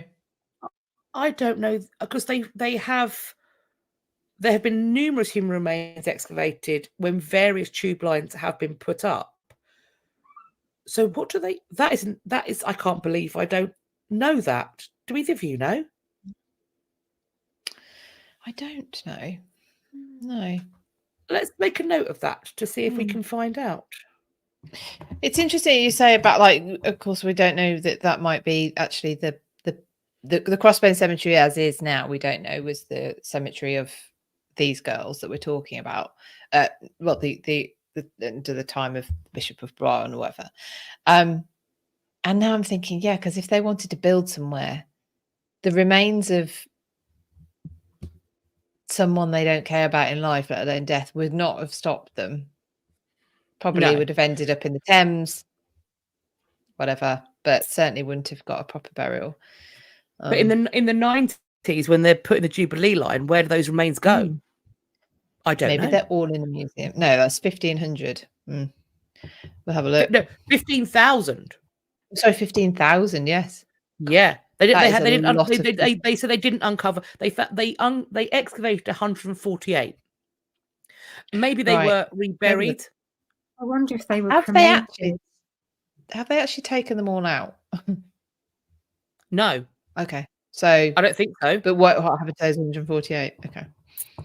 And I almost certainly think, Catherine, they would not have been cremated, because that would have been, if they have, that would be so far out of bounds of of what that person would have expected or wanted for their burial, that to me, to do that to a early modern or medieval person who had desperately wanted a Christian burial but was denied it, to burn them would be for them a desecration. I understand, of course, that cremation is not desecration today, but that would be a desecration for them. Yeah. And if any museum suggests doing that to remains of that age, that is horrific. I personally think. Find out what actually happened. Yeah, we shall let you know. It'll be a fact of the week. Yes, perhaps. Yes. There you go. I saw. Maybe I shouldn't have gone last. I feel like I've you brought the. No. I brought the tone down. I do apologise. No, but it's like, it needed to be said. Yeah, exactly. You know, it's Jackie. It is. People have mentioned in the comments about like it's a difficult one, and you can't sort of hide from it. So I just, it's what happened. As awful as it is. Jackie Barnes says, "Can we crowdsource an appropriate memorial for them?" Well, what I will say is that what is going on at the site that is called the Crossbones Graveyard and Remembrance Garden is an absolutely beautiful site. And so if you are moved by it, I have no doubt that they will be seeking, as I said, volunteers, but also no doubt they will need donations to maintain the amazing work that they do, the research they do, and all of those sorts of things. So check out their website. It is www.crossbones.org.uk. So that is the memorial garden, and yes, it is beautiful, and I think it's fitting. So keep up with what they're doing and buy their stuff and fund them. Yes. Okay, so I hope everybody's okay. There's some comments going on, mostly on YouTube, saying obviously people have found that quite upsetting and a little bit distressing. So I hope everybody is okay. As Kat said, there will be ways to support that if you want to. We will put the link in the description box. So, but I hope, obviously, it's sort of a real mixture of sort of different sort of attitudes and emotions and things that have gone on this evening. So I hope you all enjoyed the discussion. I think we all have. It's given us all a lot to reflect on and a lot to think about. Philippa, what's happening next week? Next week, we are on to why. This is a good one. We've done well here. And on our spreadsheet, that Catherine's just asked for the link again for the 10th time. Only 10? I'm sure it's more than that. No, actually, it might be more than that. Is Richard of York and his paper hat. That is exactly what it says. So we will be covering Richard of York. Richard of York, as in the guy who tries to take the throne off Henry VI. Maybe we'll get into that, and sort of the founder of the Yorkist dynasty, who his son was Edward IV. Blah blah blah. Anyway, so that Richard of York, potentially controversial, depending on which side of the. We're just gonna spew the facts. They're just the facts. Okay, what other things do we have to tell you? You can support us, and we are very grateful for everybody's how we've had so many bagos this week. We have. Sorry, yes. Yeah. Thank you. Is it Amy? just realised I needed to. It's not, but we will let you. But thank you. So it's www.buymeacoffee.com/had podcast, where you could buy a tiny little Winnebago for the Torture Catherine Fund. So we do appreciate all your support. Thank you so much indeed. You can also sign up to our Substack. It's super free. I can't remember how you do that, Philippa. That's because it hasn't scrolled across the bottom of the screen yet. Just bear with. There earlier. It was there earlier. It is there. It's coming. It's like here it comes. Here it comes. History After Dark Hub at substack.com. I can never remember that one for some reason. But that's where you get all the links to these things when we go live. And over time, with all these exciting plans we made last week, we're going to be putting more stuff through for you.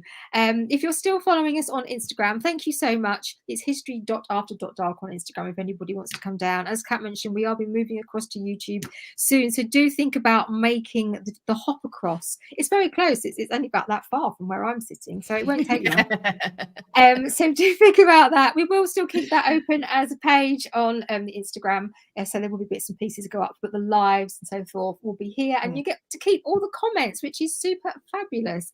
Somebody asked the other day, there is a delay, so the live stream comments take sometimes a day or so to come up, but they do come up there, so keep an eye out for those. If you are on YouTube, thank you so much. Please like, share, subscribe, make comments, click the bell, do all of those things, because they really, really help us, and the algorithms do things, and it's fabulous. So please do support us like that. We really, really appreciate it. Next week, Richard of York. Exciting. Anything else, ladies, before we go? I think that's a lot. Shall I give us the count out? Right, we're going to leave you in 3, 2, 1. Bye. Bye. Friends, welcome to Instagram, to YouTube. We are live for History After Dark. I know that you can all see us if you're watching us live on YouTube, but I am just waiting for my little pals. They're little on the screen. They are regular-sized humans in real life. I'm waiting for my little friends to turn up so that I can accept their request to join me on the screen on Instagram. It'd be great if you could just have everybody pop on up, wouldn't it? Oh, what? Oh, 1, 2. Perfect. We are all met. We're all met. Right. I'm just going to... The tunnel is open and I'm going to gun towards it. Ladies and gentlemen, boys and girls. Actually, hope there's no boys and girls here. We'll get to that in a second. Welcome to History After Dark. It's Wednesday. It is just gone 8:15 GMT of the PM. Welcome to History After Dark. We called it that because we made it up when it was winter, still kind of winter, so it's still dark. In the summer, it won't be dark, but the topics may be.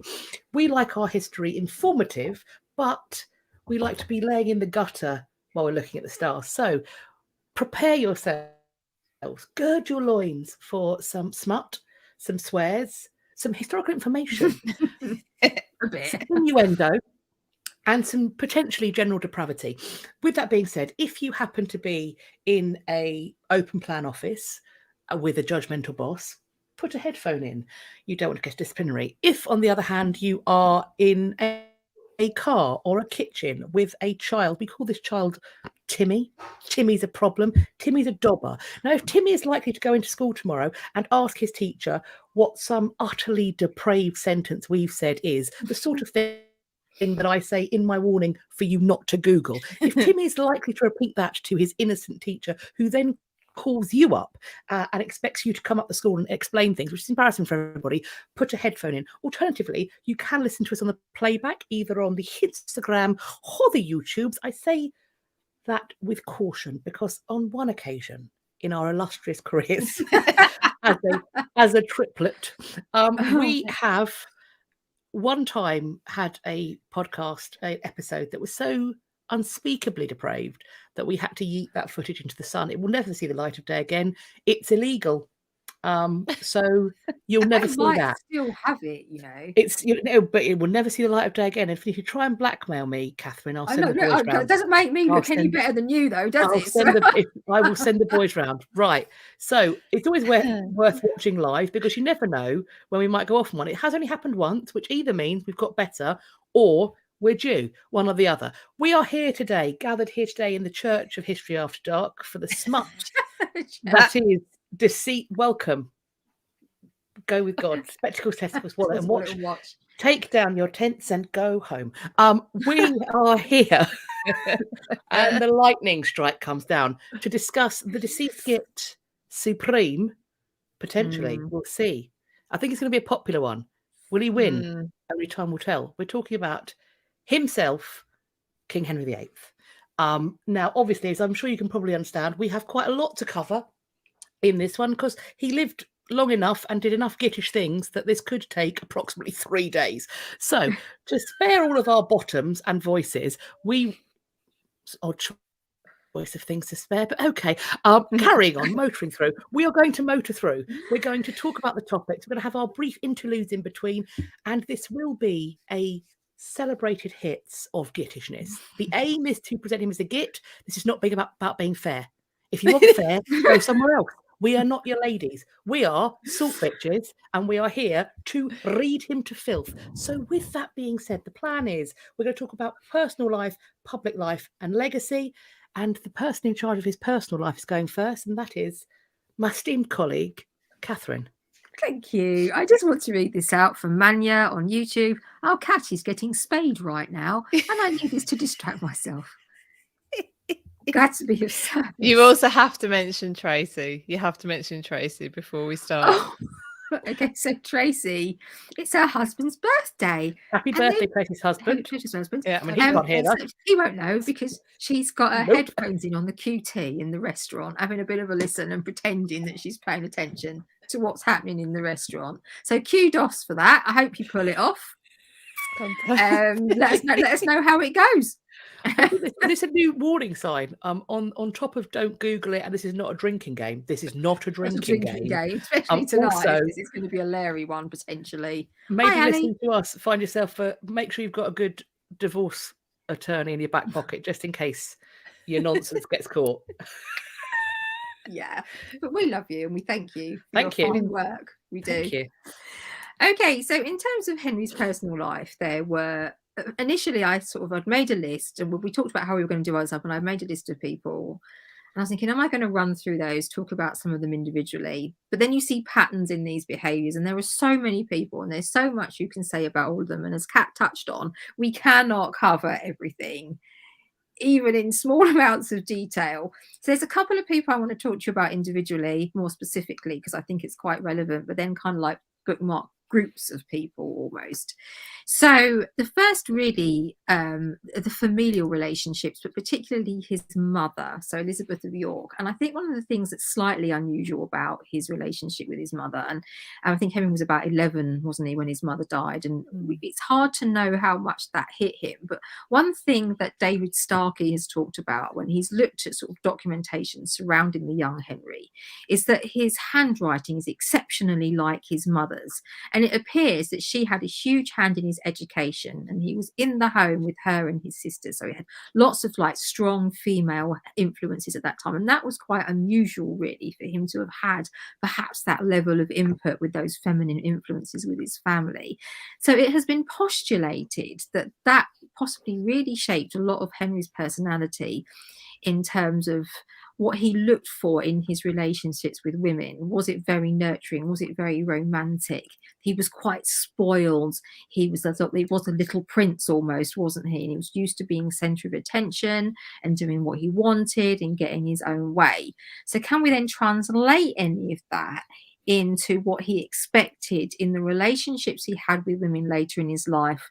Obviously, the wives are going to come into this conversation. It is impossible for them not to, but we see the real contrast in obviously those sort of maybe the love that he had with those relationships and the way that he treated women.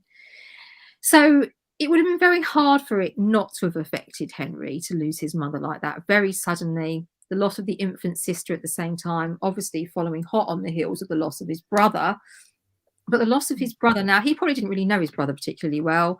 Arthur, as Prince of Wales, heir apparent, shipped off to Ludlow. They would have had very little, probably. They would have scarcely known each other, I would have imagined. But upon his death, Henry's life changed. So this beautiful, fun, loving existence, being the centre of attention, the spoiled little boy, a lot of that went out the window.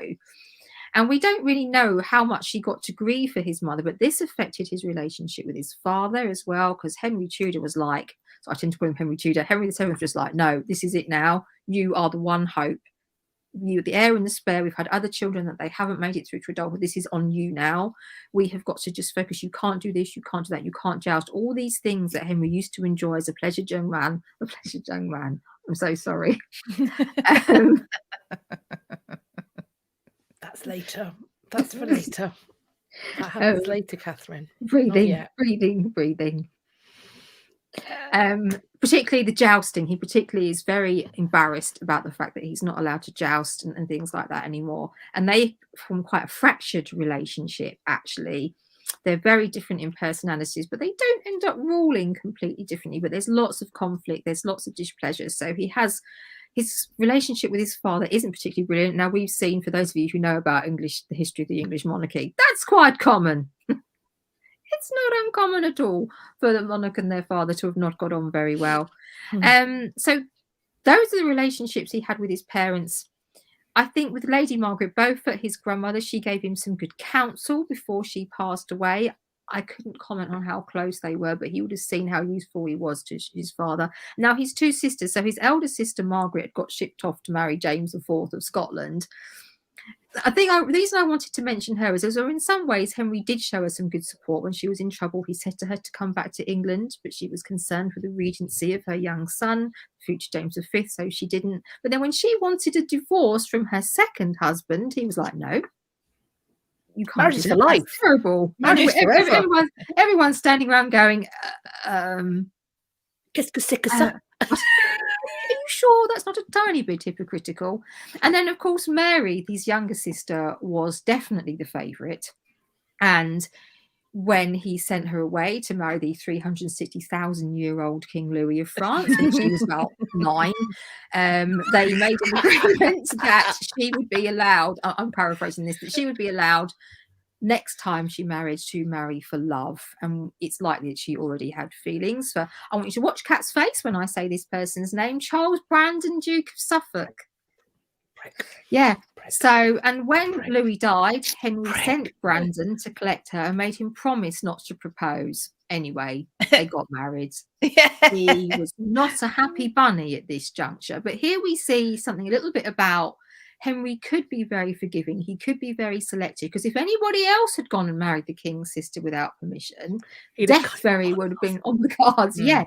However, he'd have worn his bollocks for earrings, mate. A little bit of interjection, slightly ironically, from Wolsey, who Brandon was no particular fan of. They kind of just got away with a very large fine for their illicit marriage. So Brandon was his best friend, wasn't he? And you have to say that actually, in the position of kingship, particularly in this period, who can you trust ever, really? Who can you relax around? Who can you always feel doesn't have a different motivation from what yours is? So for him to find a true friend like Brandon, I think was possibly quite rare for somebody in his position, but we certainly see Brandon maybe get away with a little bit more than a lot of other people would. So I think he was capable of forming a fairly decent relationship with somebody if he wanted to. But Henry being Henry, at the end of the day, the narcissism just burst forth from every given relationship as soon as it suited him. And I think what we see in terms of his wives and his friendships, however formal those friendships were, if you were orbiting around him as the sun and you were able to provide him anything he wanted, then he would love you. He would he would be his friend. He would protect you. He would gift you. He would bring up those around you like your family. But if you didn't fit the bill for any reason whatsoever, we all know that Henry would find a way to make you stop mattering. Now, a great example with Anne Boleyn with this is obviously people say, well, actually, it was Thomas Cromwell that engineered Anne Boleyn's downfall. And I think the argument that we've all made before is that Thomas Cromwell would not have been allowed to do this if Henry hadn't permitted it. Henry was very good at wanting to be rid of somebody, but also not wanting to really have to think about it. So he would farm off those responsibilities to other people to go to Rome, such as for his divorce, to get somebody else to sort out his problem. to make sure it disappeared. And as soon as it got inconvenient, there was someone else to blame. I'm going to listen to this person. So Cromwell's done all these things for me, then I'm going to listen to somebody else when that stops being convenient. I'm going to listen to all the naysayers about Cromwell because I don't like Anne of Cleves. Mm-hmm. So Henry, I think in terms of his personal relationship, because he did have, you know, you look at people like Thomas Cromwell, Cardinal Wolsey, Thomas More. Although they were people that worked for him, they were very high up in his circle and very well rewarded in a lot of ways. He did see them as confidants and in some ways as friends. I would say particularly Thomas More. And one thing I will say about Thomas More is that I think if he was put into the Tower, he kept him in there for a very, very long time. He was in there over a year before he finally had him executed. And he gradually withdrew the things that made More comfortable, like even down to things like blankets, but his writing materials and his books. And I really feel like he thought a lot of More and he didn't want to go down the route of having him executed. So he was giving him so many opportunities to withdraw his objections. And I do feel that there were people that he did care about. I do feel that he really did care about More. And he didn't want to execute him, but things had got to that point where More wouldn't support him with Anne Boleyn. And so he felt that he couldn't like to have one rule for one and one rule from another. So I do feel that Henry was capable of making friendships. He was capable of caring for people, but only to the point at which you fitted in with absolutely everything Henry wanted. So he could form relationships. He had personal relationships. He had fairly close relationships with people he worked with, but I think everyone was consistently aware that they were never, ever safe.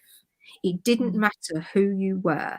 Even his eldest daughter, very abruptly, the apple of his eye, even feared for her life. Then he discarded Elizabeth once he hated her mother. Obviously, little Edward was a boy, it was different. And he was also very keen and very sort of mindful of and wanting to care for Henry Fitzroy, his illegitimate son. Is it Bessie Blount or Bessie Blunt? I've heard it pronounced both ways. I've heard both. Yeah. So, and they weren't picky. No, it's fair. In terms of like when people say about spelling, oh, you spelled Catherine with a C or a K, they Christopher Marlowe spells his name about 5 different ways, so does Shakespeare. In the extant signature, I don't think it's spelled the same way twice. So they don't care.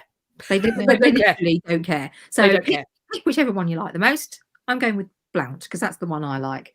Yeah. So I sort of then ended up sort of bracketing it really on how I felt how Henry treated people generally. So he did have some loyalty to many members of his family. I feel he was capable of building some reasonable friendships and keeping sort of some love and appreciation with them.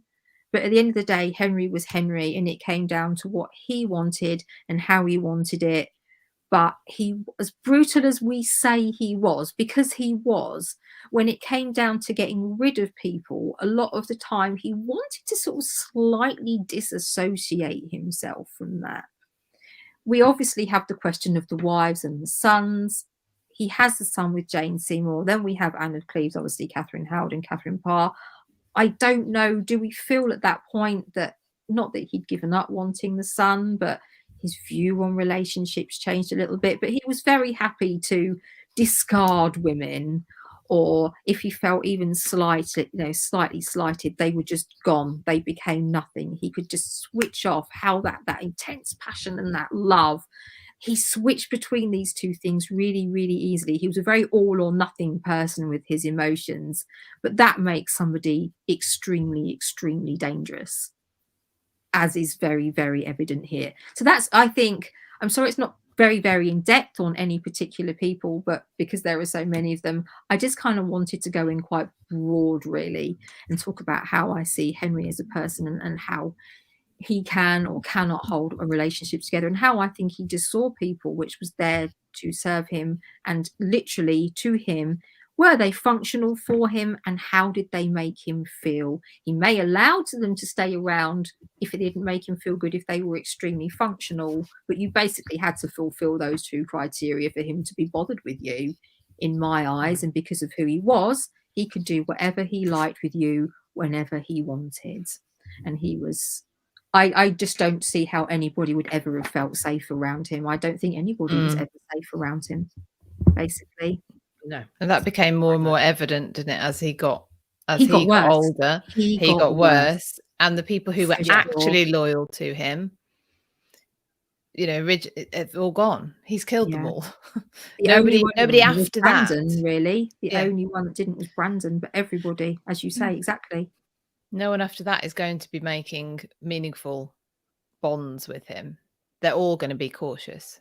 Yeah. And it's literally, even if you felt you had one, it's literally not worth the paper it'd be written on, because he can turn on you in an instant. Parchment, yes. Yeah. And actually parchment was quite expensive, so it'd be worth less than the parchment that it was written on. Yeah.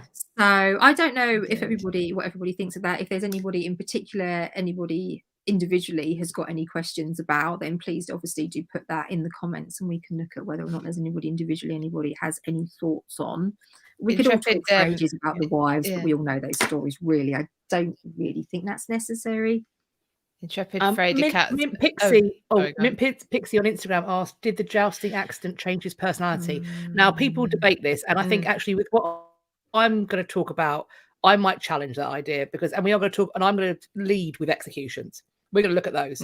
We're going to look at the big swingers. Bad choice of words. We're going to look at the kind of the real sort of issues of that. And of course, some of the people executed, it's the heart of the personal, but execution is always public. Otherwise, it's a murder.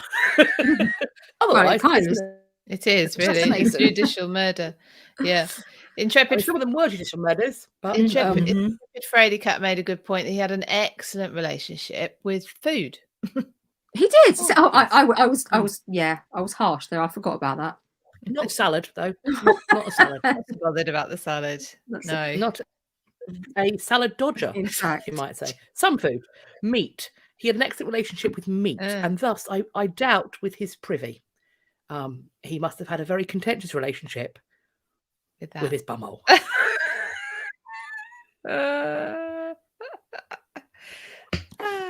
Now everyone feels sick. So there we go. So that's my very generalised starter for 10. And we're going to have a brief interlude. We are. It's my turn. Time for word of the week. Word of the week. Where we talk about a word and then we say what it means, and maybe we look at the etymology. Word of the week. Word of the week. There we go. Blankety blank. There we go. Yeah. What's the theme tune? Cat is theme tune jingle lady. Boom. As you will find out again next week. Right. Yes. So my word is fudgel. Anybody know what dirty bitch? I mean, where really was the need for that? Hello, you're the one who said it. I'll fudgel you in a second. Don't threaten me with a good time. What? Actually, right. Okay. So the word fudgel started off in the 17th century as fadge. What? Vag? Did you just say vag? No. Oh. Fadge. So like fudge, but with an A instead of a U. Fadge. Fadge. Right. Not vag. Right. I didn't. You know what? It didn't even occur to me when I wrote it down that you would interpret it. An A instead of a U. It's not my fault. It's not my word. Right. But still Okay. And originally it was used as like an interjection, or it basically it basically meant, and it was a verb, and then an interjection. So it was something that would turn out to be as expected, and then it started to be as an interjection, like meaning like, oh, that's nonsense. So you'd be relaying a story and go, oh, fadge, as to say, oh, that's rubbish. That's absolute nonsense. That's just absolute ridiculousness. Oh, we've got to bring it back. We have got to bring it back.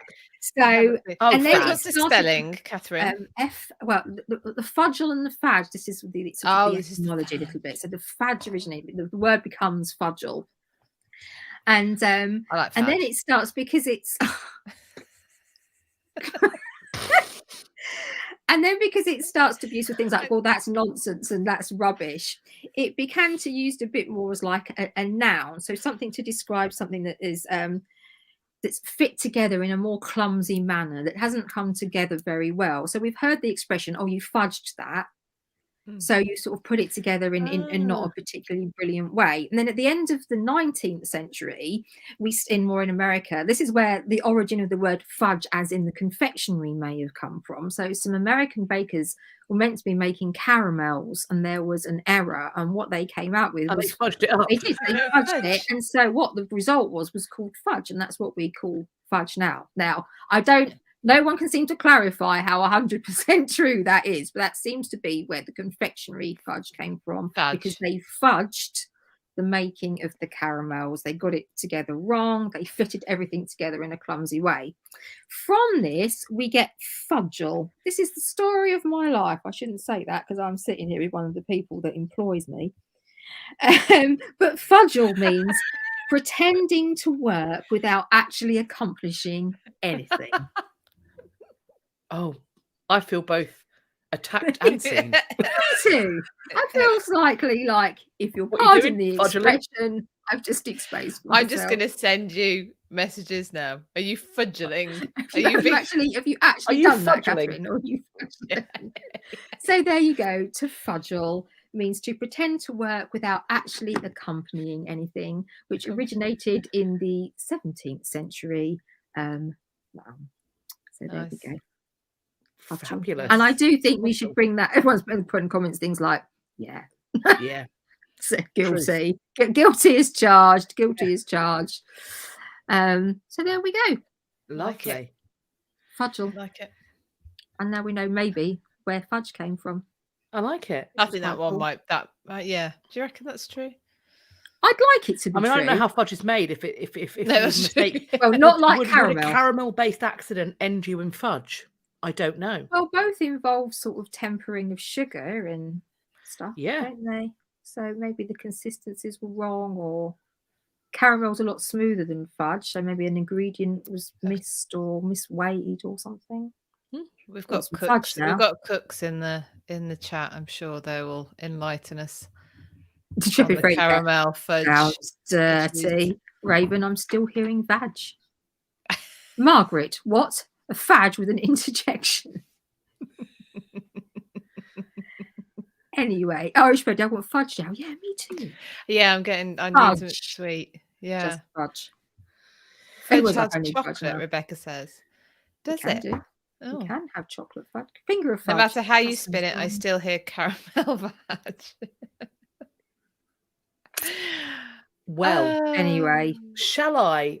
Please do quickly. Shall I hop in to public stuff? So I'm going to start with the executions, and the numbers of people who are executed in Henry's reign the estimates are extensive, and not every one of them are named, but I have seen numbers that get up to around 60,000 people being executed on the orders of Henry VIII and his government, which is frankly fucking wild, let's be honest. But some of the heavy hitters, and I want to start by just bringing us back to that question: did the head injury change Henry? This notion of hail fellow, well met, bluff Prince Hal, and then suddenly a big nasty jousting injury makes him into a despotic sociopath. Well, I don't know if I buy that. I think it's possible that there was a personality change. I think that pain can make you more irascible. But I think in Henry's case, what it did was just combine with a man who had now unfettered and unchecked ego and power, and essentially his worst excesses just came out. So Henry comes to the throne in 1509. He comes in hot in 1510 by executing two people who were councillors to his father, Henry VII, Sir Richard Empson and Edmund Dudley. Now, they were very unpopular in his father's rule and his father's reign. And so, essentially, arguably, Henry has them executed on charges of treason, probably to get himself some more popularity. I've just seen someone pop up with a head injury can absolutely change personality. I know it can. I'm just saying I don't think it changed Henry's all that much. So he has them executed in 1510. Then we have a little lull in terms of like the heavy hitters. 1521, so long before the head injury, Henry's first cousin once removed, Edward Stafford, Duke of Buckingham, is executed. Now Wolsey gets the blame for this. Wolsey is blamed, and essentially he is said to have knitted together a tapestry of treason around Edward Stafford that all started because, according to the tale, Edward Stafford spilt dirty water on Wolsey's shoes. And so to get back at him, he constructed a narrative in which he was a traitor and thus beheaded. Sounds legit. Extreme. Probably not the fact that he had royal blood, and arguably as good, if not a better claim to the throne than King Henry VIII. Couldn't be that. Could never be that. Mm-hmm. Then, of course, at the end of the 1520s, we are getting into, and going into 1530s, we're getting into the great matter. And the people who either speak against it, don't do what he wants, or in some way don't swear the swears he wants them to swear. Thomas Wolsey, a man who had been like a second father to Henry, somebody who had ensured that every one of his whims was realised, somebody who had, when we're going to talk about the Battle of the Spurs and then later the Field of Cloth of Gold, Thomas Wolsey was the architect of those set pieces, the things that Henry loved to revel in, the real successes, the displays of magnificence. Wolsey gives that to Henry. The palaces that we connect with Henry, whether that's Hampton Court Palace or York Place, later Whitehall, they are Wolsey's. Wolsey has shaped this world for Henry, and he's also done everything he ever wanted. The first time he fails, he writes a check that he can't cash, and he doesn't get Henry the annulment to Catherine of Aragon, and essentially Wolsey, I think, escapes execution by dying on the way back to London in 1530. 1534, we have Elizabeth Barton, also known as the Holy Maid of Kent. What we have in Elizabeth Barton is a young woman who is almost certainly mentally unwell. She is potentially having seizures with visions. So perhaps she's an epileptic, perhaps she's a schizophrenic. Something is happening, but she is hearing messages and voices, and then she is surrounded by monks and friars who have a vested interest in her having messages that are saying that what Henry's doing by setting aside Catherine and working against the Pope is in some way going to end up with him being in trouble, that dogs will lick his blood, that he won't be King of England anymore. Elizabeth Barton, despite the fact that she is in prison, she recants her heresy. She is fulsome in the fact that everything is now different. I mean, Henry is now supreme head of the Church of England. There is no cause for recourse to Rome anymore. She is still executed in 1534. Some Carthusian monks executed in 1535 for refusing to recognise Henry as supreme head of the Church of England. John Fisher, also 1535. He's made a cardinal by the Pope. Henry's response to this, measured as ever, is to write a letter to the Pope, or to exclaim, to tell the Pope that, sure, send him his cardinal's hat and I will make sure it's placed upon his neck, for head he will have none to put it upon. Diplomacy in action there, my dear boy Henry. Now, this is still before the head injury. The head injury happens in January 1536. So this is still before all that's happened. You brought up, Catherine, the execution of Thomas More. And while you are absolutely correct, Henry does wait all of this time. He tries to convince him. He removes the luxuries. You positioned it as Henry genuinely cared for Thomas More. And maybe you're right. I see it a little bit differently. I think Henry realised that executing John Fisher, somebody who had been made Archbishop by the Pope, and then executing Thomas More, friend of Erasmus, famed European scholar, is an incredibly bad look.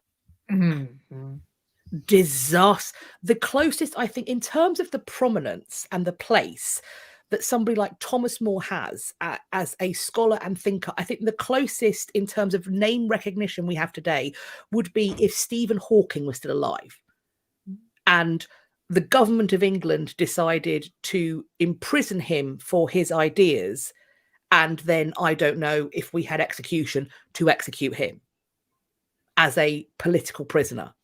It would not look good. Then, of course, all of this, we're still doing this in 1535. We're still dancing this dance, this nonsense. Anne Boleyn falls in May 1536. So all of this bloodshed, all of this has been for nothing. She and 5 men who are convicted alongside of her, almost certainly on completely and utterly trumped up charges of adultery. Certainly they are trumped up charges of adultery and incest. I will give you the possible participle of an idea that she may have imagined the king's death, potentially. That's 1536. We're still, though, moving on. All of those who rebelled against the dissolution of the monastery, including those who were involved in the so-called Pilgrimage of Grace. Now, those individuals had been granted a general pardon. People like Robert Aske, they had been told, if you stop now, we will listen to your complaints, go back to your homes, you are all pardoned. But then when another rebellion broke out a few months later, despite the fact that people from the Pilgrimage of Grace weren't even involved, Henry used it as a reason, a premise, to drag all of them in and exact his revenge. That's 1537.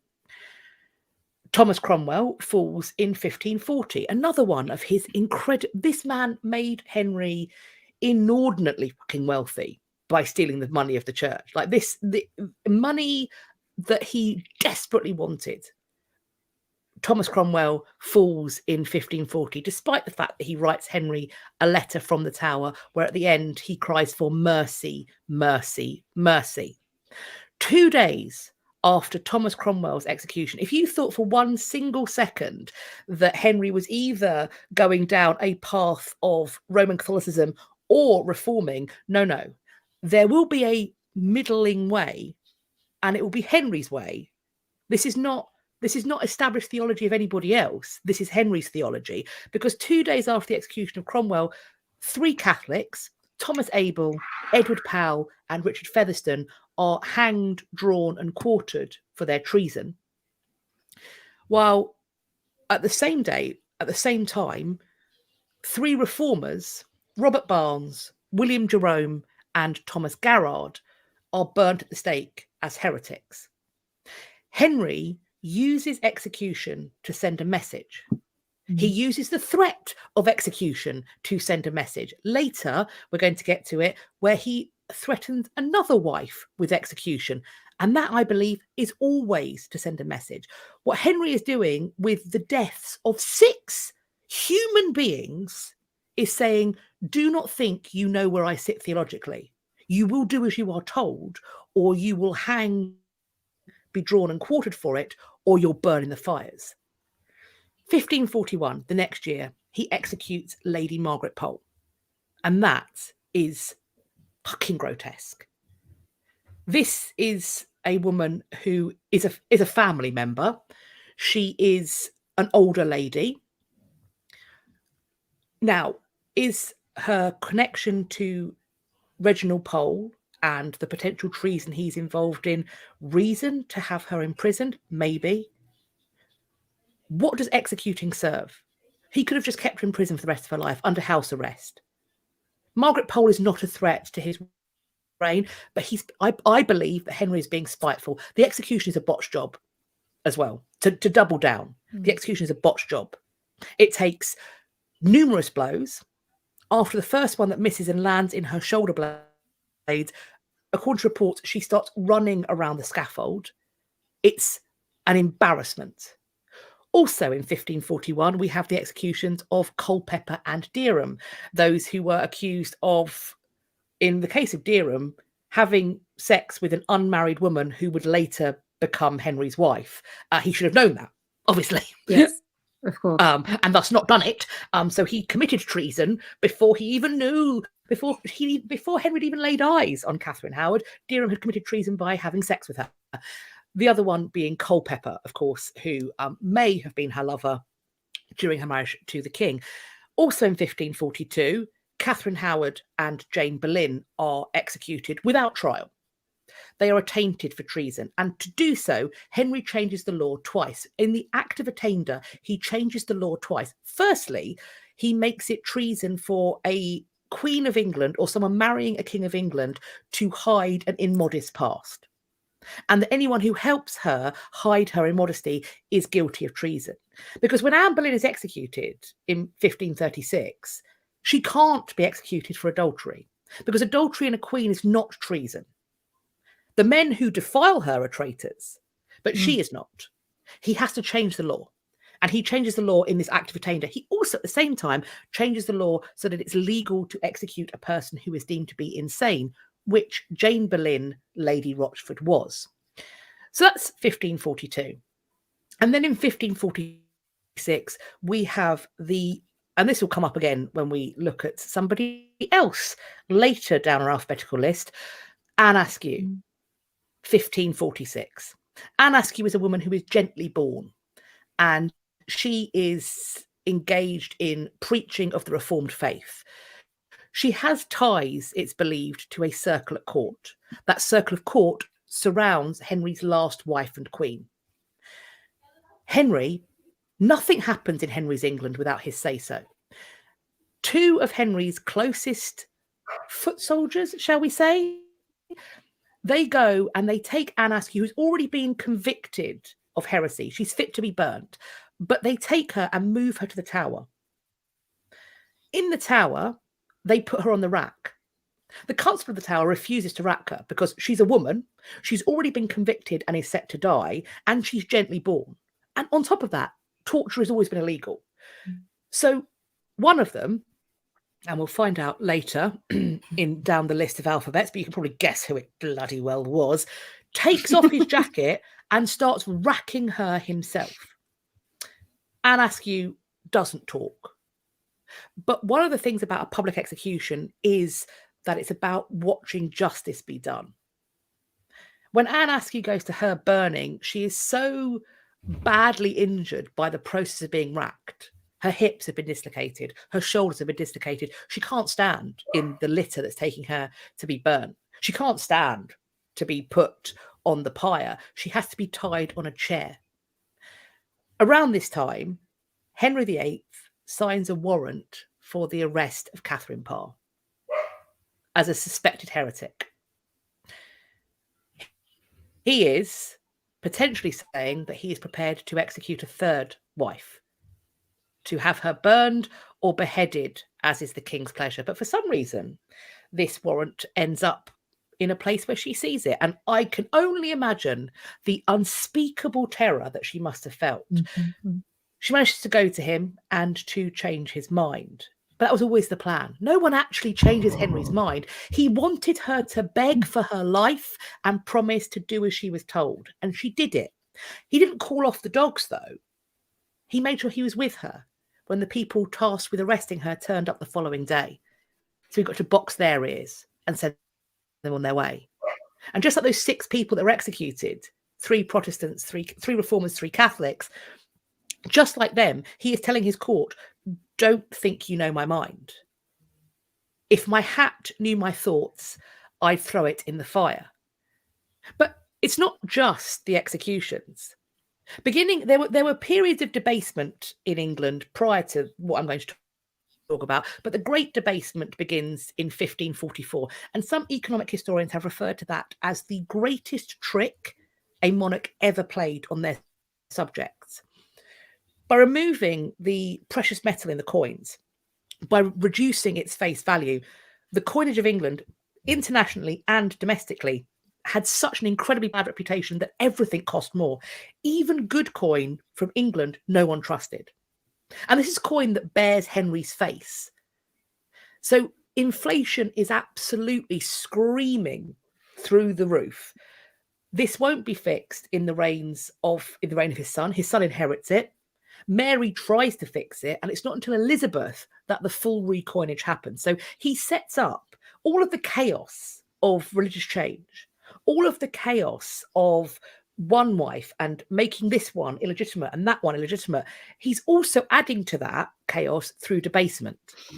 Henry desperately wanted to be Henry V.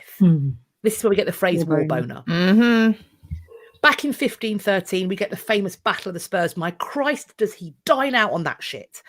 Once again, we've got Wolsey. The soldiers, we are told, never sleep so dry, nor eat so well.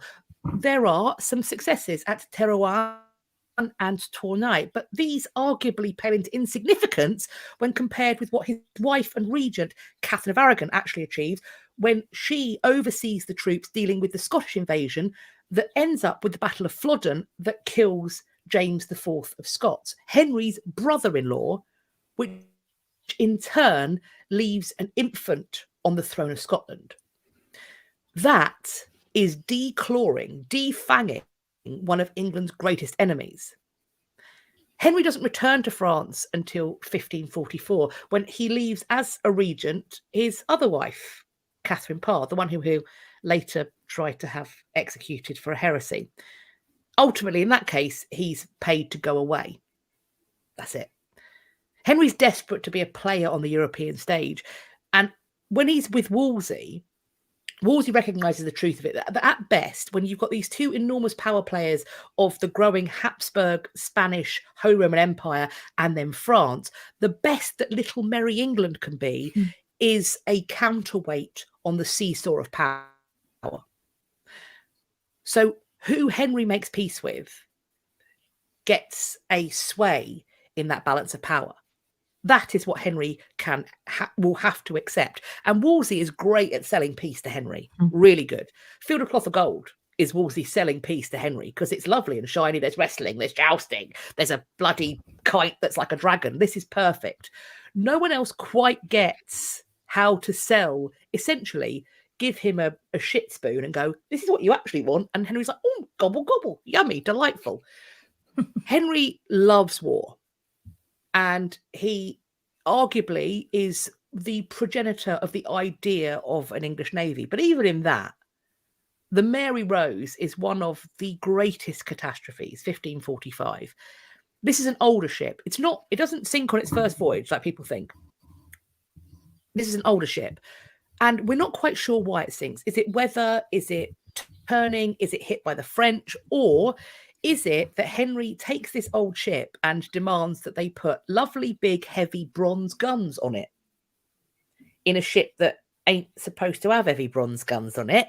And then also that he whacks, some say 700 people, but potentially at least 500 people. So is this boat just overstuffed?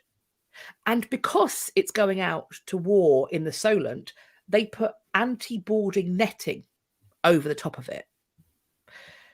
So when it goes down, even people who are on deck can't get out. They are dragged down by the netting. That incredible loss of life, whether or not it was caused purely by Henry ordering bronze guns, whether that had anything to do with it or not, Henry is in charge of that fleet. It's Henry's war. And these are Henry's men. And so because of his orders, those people go down. They die because of him. And we are going to go on to his legacy. And I just want to tee Philippa up for that. Because I think one of the fucking greatest atrocities this prick perpetrates on his family and nation is his fucking last will and testament. The one that puts together on the 30th of December, 1546. Now, in his defense, it's dry stamped. Maybe some other shit puts it together. But if it's him, my God, it's exercising control freakery. He lists, after Edward will come his now no longer bastard daughter, Mary. He specifies that Mary, despite being Queen Regnant of England, the first of her kind, that she can only marry somebody who gets the council's approval. What king of England would ever agree to that? None. Zero. Would Henry ever? Absolutely not. He does the same thing to Elizabeth. She's now no longer, she might be a bastard, but she's back in the line of succession. And then after her, he doesn't stop there. He thinks that he gets to control the succession after that too. He says, in default of Elizabeth getting heirs, I'm going to skip over my older sister Margaret, who by all rules of male preference to primogeniture, it should be her lot next. No. He bats in Mary and her descendants. And thus, Jane Grey takes a precedence. And my goodness, doesn't that cause chaos in the decades to come? So that's what I have. And I believe we're going to have a small intermission before we move on to the legacy. Oh, Yes. past, what was it? Past problems. The post bag. Post bag. Past problems, post bag. Yeah. So, yes, this is brilliant. So we asked you last week to email in your past problems. So you're in the past, you're living in history quite a way back, and something terrible happened. Sort of thing you'd get like in a shit local newspaper, that type of arrangement. So we asked you to email in your past problems, and we would pick one, and we would each give you our words of wisdom on how to solve this pressing issue that's destroying your everyday existence. So this week's problem comes from Mickey Wharton, and her handle, if she's on, is Lady Wharton of Idaho. My neighbour bribed all of our servants to join his household. What can I do to exact revenge and get my servants back? So if you have any thoughts on this, then please do share your advice. Now, my advice for this is kind of, there's two parts of this to me. First, you want to exact your revenge. Absolutely. Second, you want your servants back. And you could connect these two things. Now, I would actually say, fuck your servants. They're disloyal tossers. Who knows what they've been saying behind your back? So fuck them. You don't want them back. But you do need to get revenge. So what you do is you murder your neighbour. You wouldn't do that in this day and age. This is a long time ago when this shit was all right. You murder your neighbour, but you set up your previous servants to make it look like it was them. Your neighbour has his punishment for stealing all your servants, and your servants are now punished because they are on the employment one. That is how I suggest you deal with this scenario. Kat, would you like to come in with your equally, I'm sure, I like appropriate? I like yours, but I think what you do is you invade your neighbour's house. His house is now your house. His wife is now your wife. His kids are your kids. If you don't like them, kick them out. And thus, your servants are once again your servants to do with as you see fit. Take your neighbour who stole your servants, behead him, and place his face on the gatehouse. I like that as well, to be fair. Yeah. Should be Freddie Campbell. I don't live next to Catherine. Well, yes. Just don't steal her servants, and you'll a lot be fine. of people have moved since I've moved in here for some reason. I would just plant a plague-ridden rat in the house and then watch everything go. That would work quick as well. Would evolve. Yeah, just watch from a safe distance. That would be been and gone 24 to 48 hours. That would. And then you could burn the house down. Because you'd need to, because it was full of plague. Yeah, yes. Need to do a bit of fire. Yes. So there you go. So I'm sure that was useful and instructive. Yes. Realistic solutions for everyday problems. So please come to us with your past problems postbag next week. So it's historyafterdark2021 at gmail.com. historyafterdark2021 at gmail.com. So we need one of these for every week. So keep sending them in. Obviously, keep it lighthearted. If it involves if we can burn something down, then that's fantastic. Line it up for us. We're all over that. Yes. So we hope that was useful.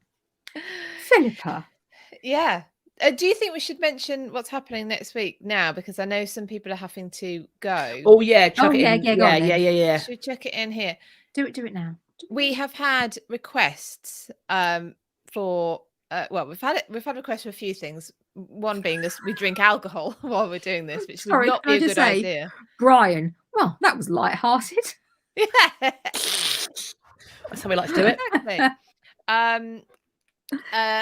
But another thing that we've been asked is is would we stay on and do a bit of an after show kind of thing? So we've decided, yes, we will. We're going to do an after show party next week.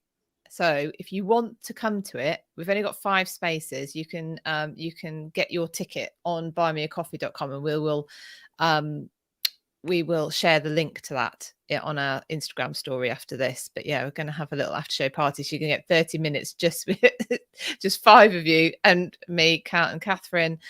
We've got the roundup show next week, so we will have spoken about Elizabeth, the 40 elephants, the Georges, and Henry.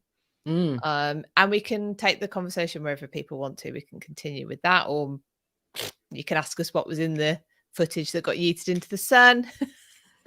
Whatever you want. But We won't tell you. So you are invited. We won't. We might tell you. We might tell you. You'll have to come along and see. Yeah, you have to come and find out. So let's talk about his legacy then, Henry VIII. Let's go back to Henry and his legacy. So, I mean, where to start with this man? There's a few things actually that have come to mind as you've been speaking. So this may or may not come out in any particular order. Let's start with things that could be seen as the good things or less bad things. Kat mentioned there the Navy. He's kind of been termed as the father of the Royal Navy, and the reason being, before Henry, there was no Royal Navy, i.e., a navy that was owned by the royal family, that was serving the royal family. It was put together. It was just either by retainers, similar as as an army would be, but there was no standing navy, and he did decide that would be useful.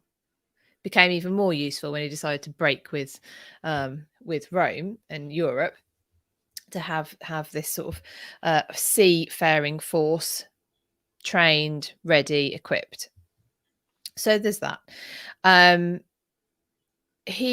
I don't know if any of you saw it. It was a long time ago, but Dr. Jonathan Foyle did a series called Henry VIII, Patron or Plunderer. And in it, he spoke a lot about the arts and architecture and how much Henry had built. And it came up a little bit earlier about the building, and was he actually a good builder or not? Because you've got things like Nonsuch Palace that it was never going to survive. It was made, I think it was made out of paper mache and spit. Yeah. But it looked nice. And it was kind of like, so actually, if you think about the buildings that have lasted, like Hampton Court Palace, someone else built them. First.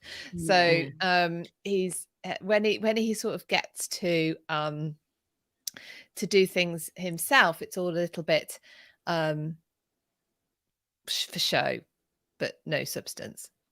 So I don't know, but then again, I kind of like the I suppose there's no legacy in that way, but I did like the ambition in the designs and such, like for places like Nonsuch.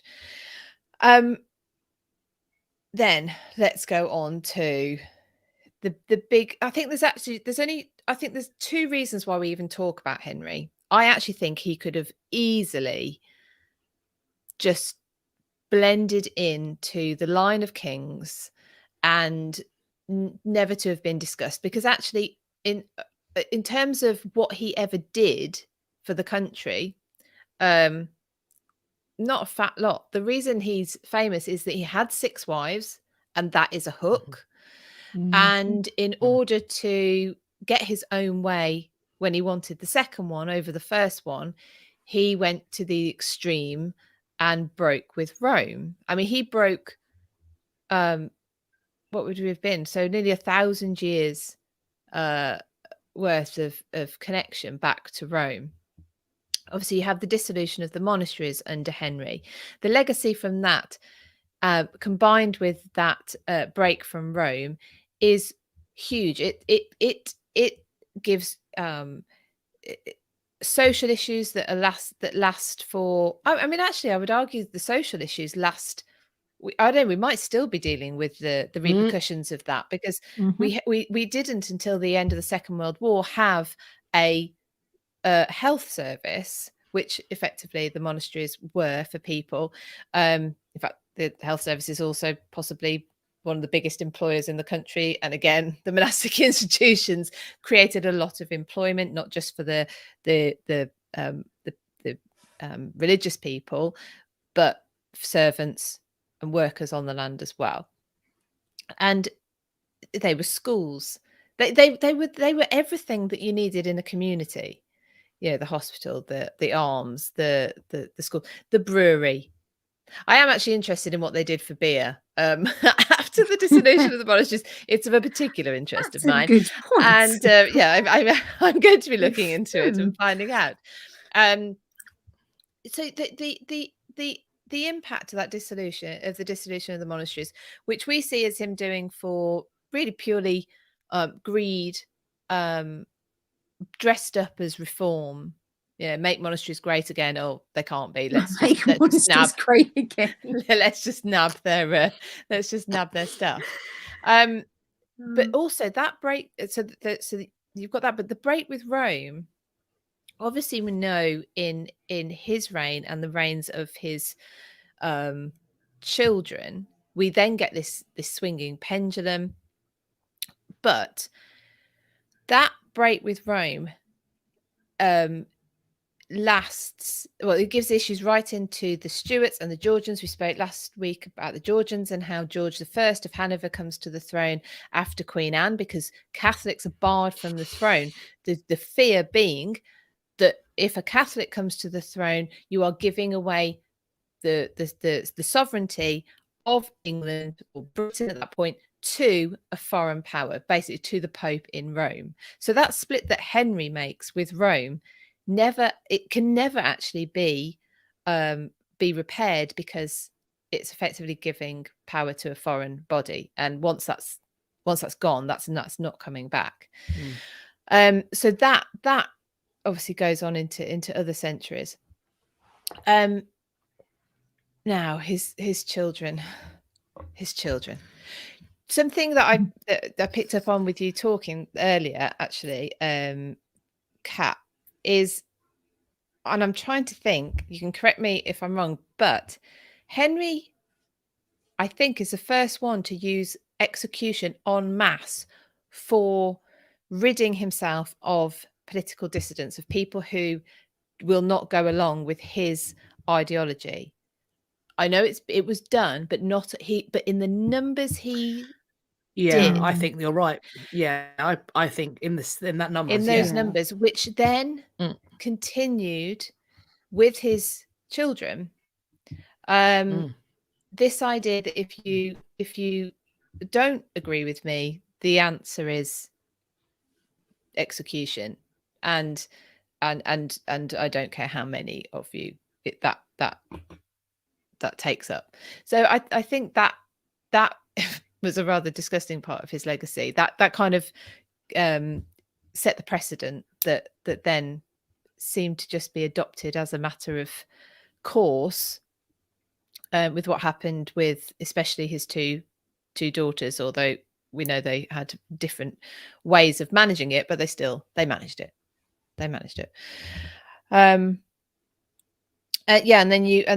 then somebody asked earlier, so I want to pick up on this. Was there ever any plots to overthrow Henry? And I don't think I've ever heard of any, which is what he must have had about him. I don't know.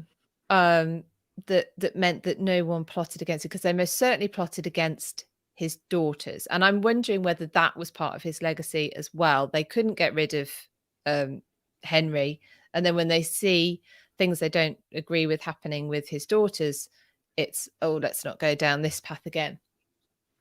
But it's interesting. I don't know how he managed to get away with it. So, and then I suppose the legacy just being that with his children, that we just get this toing and froing, these ideas this ideologies, well, I suppose the religious ideologies, just this pendulum swinging that happens between Edward and then Mary. Mary obviously tries to return the country to Catholicism, tries to reestablish the monasteries. Actually, things have moved on a bit too far. By the time she tries that, it's too difficult a ship to turn back. And then that leaves Elizabeth in. Elizabeth ends up with quite a difficult situation, really. She tries to tread this line of not looking into men's hearts and all this, and then can't, because that ship has already sailed. It's already something that has to be. You have to come down on the side of one or the other, and she tries to tread that path. And yeah, so I think he makes it incredibly difficult for his children to be successful in their reigns because of things he set off basically for really personal, selfish is probably a better word, reasons. They have such repercussions that I think go into his children's reign and go into the centuries that follow as well. So sorry, that was a lot of thoughts really just being dumped there. So I hope you caught. I hope I made some sense. With him, nobody sort of. My thought there was saying about, did anybody challenge his throne? You know, try and usurp him, try and stand against him. I forgot the exact wording now. My brain has deserted me.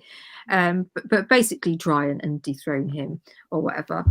And my only thought there was, you still see a lot of the same noble families that were there and that suffered and lost people and lost money and land and were embroiled in the Wars of the Roses. You know, so you mentioned Buckingham being executed. His father was also executed for treason, but by Richard III. So you've got these generational things.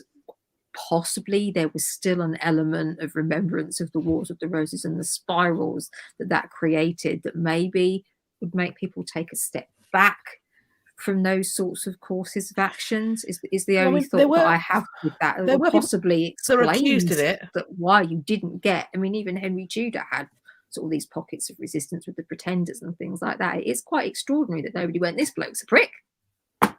What can we do about it? Well, the thing is, there were people who were accused of rising up against him. So while I said that Buckingham, it was a tapestry of treason, that's possible. It's also possible that he was plotting, that he was making comments about the fact that that Henry Tudor didn't have a son because the line was cursed because of the execution of Warwick. That is the reason that essentially the bloodline was cursed and it should be him. That's what was being said. Margaret Pole may have been up to her neck in an attempt to put Reginald Pole on the throne with Mary as his wife. That was suspected. It's possible that was happening. The Pilgrimage of Grace was probably the closest. That wasn't about necessarily dethroning Henry, but the Pilgrimage of Grace was really fucking squeaky bum time in terms of a popular uprising. But I suppose there wasn't anything quite like the Essex Rebellion or the Wyatt Conspiracy or the Babington Plot or anything like that, where people were actually out in the streets. But there certainly were accusations. I mean, the accusation was that Anne Boleyn was scheming with her coterie of male lovers to poison the king and thus rule as queen with them as her catamites, and Elizabeth as the person who would be on the throne and her as regent. And of course, Mary and Fitzroy murdered by the Wicked Witch. Like, maybe that's the difference is what you've just said there. Those aren't plots that were uncovered. And then the plots that Henry invented. They're quite possibly plots that Henry invented in order to get rid of people who he can pretend had a plot against him. Maybe. Whereas obviously with Elizabeth, we've got evidence that there were definitely plots to overthrow her. Because he is a despot, and it's other kings with better military prowess, with better lineage, still had, either were overthrown or, and yet he doesn't seem to have come close. It's odd, really, especially after he gets rid of so many of the loyal people who would have actually been loyal to him, genuinely loyal to him. He actually lasts for quite a long time without those people, which I think, in the interests of balance and fairness, which we don't give a shit about because it's Henry VIII, can anyone think of anything good to say about him? The Holbein portrait. the Holbein.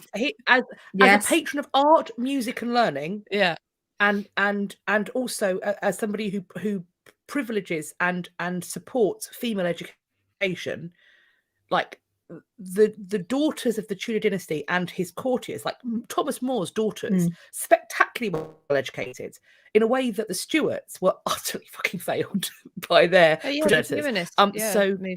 So educated their daughters, and also like where the monasteries closed, Henry did use some of the money to open schools, not necessarily in locations where they would replace what had gone, but there was, these kind of king schools and the founding of grammar schools, which arguably is how we end up with the works of Shakespeare. The founding of grammar schools and things like that is how we end up with the playwrights who then, some of whom, not Shakespeare, but others, would then go on to universities that were founded by, in some cases, people like Henry and those who surrounded him. So he was somebody who cared about education. He was somebody who cared about art and music, and that I think should be privileged and should be something that we do remember him for, because it was, I think, vital to shaping our nation and shaping the imagery of the monarchs that came after him. Julianne's just made a good point as well about not letting Mary marry when she was younger, which would not enabling that. That clearly had a massive implications for her and for the succession. But equally, who would have married her? Who would have married her at that point? Yeah, you can't. Well, exactly. Yeah, you can't delegitimize her and still and then marry expect her to get to a good. Or you could marry her off, but not somebody who she's going to agree to by her status. And if they try and marry her off to some, paltry bastard son of a duke or something, Spain is going to lose its ever-loving shit. Ever-loving shit. So it becomes a diplomatic incident. And Henry's not going to agree to have her married off to Charles or Philip under no circumstances. She's his bastard daughter. Over on Insta, Chloe has put, he may have created the Guild of Barber Surgeons and allowed them to possibly dissect the bodies of executed criminals. Don't know. That would be interesting, though. Well, there's definitely a kind of, he supports the kind of endeavours of physicians because he's such a screaming hypochondriac. Tara said the way he supported not standardised courtmen, e.g. Cromwell, come from a regular background. That actually started with his father, Henry. Henry, I think, just saw value. So what Henry VII did, he revived the Staff Chamber, and he looked at how the Wars of the Roses was caused so easily because people like Richard of York, and you may have agreed with Richard of York's, claims that he had a better claim to the throne, that he was able to provide more stability. You may work with those arguments, but because of the way the things set up, the people had so much money and so much power, and you just kept getting the same people getting the big jobs and the big titles and everything like that, and it allowed them to become more powerful and more wealthy than the monarch.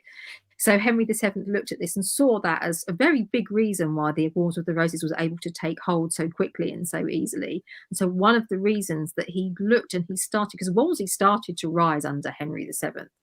And so he looked at people who had attributes that were very worthwhile to him, that did come from other circles, from other influences that had less power, to try and make sure that the power was driven to the monarchy and held by the monarch more. And it was much harder for individuals in the higher social stratas to gain enough power to be able to dominate and sort of put forward a serious threat to the monarch individually. So maybe Henry VIII saw the value in that, but it was actually his father. But it's a good point. He didn't have to continue to sort of patronise that train of thought, and he did.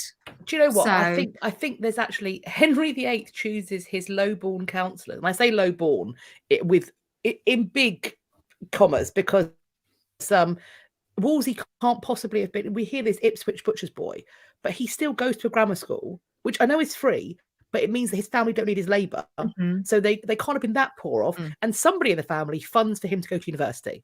That ain't free. So we think it's probably somebody in his mother's family. So there is money there. and he is exceptional. And as you rightly say, Catherine, he rises under Henry VII. And then, of course, Cromwell is Wolsey's man. I think Henry hasn't got an eye for brilliant counsellors. He does the exact same thing that he does with his wives. Just like the next one. Yes. 2 feet away. Handy. He has to live with them. So he's like, oh, Catherine, I know you. I walked you down the aisle to my brother. I'm in love with you now. Let me marry you. And then he's like, oh no, don't like you no more.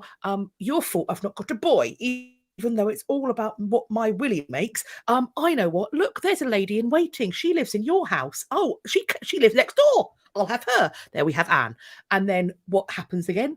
Oh, you're completely different to Anne, Jane. You're very different. But you live with her, so you'll fucking do. The only ones that it completely the only one it really cocks up for is the one he doesn't fucking know, the one who doesn't live next door. He is a man singularly lacking in imagination when it comes to friends and lovers. Now, the blame he gets though for blaming, that he blames the wives for not giving him a boy. I think he always looks at it as God. Something's wrong with the relationship because God hasn't granted them a boy. Yeah, I don't. But he doesn't. He thinks that the problem must be them and the marriage to him. Oh well, but yes, he's obviously God's not angry with him. God's angry with the marriage. Yes, exactly. But he's not blaming. What I'm saying is, it's not a clear. You've not given me a son. Yes, but it's God hasn't given us a son because you're clearly the problem. Because you're clearly not the correct choice. It's not me, it's you.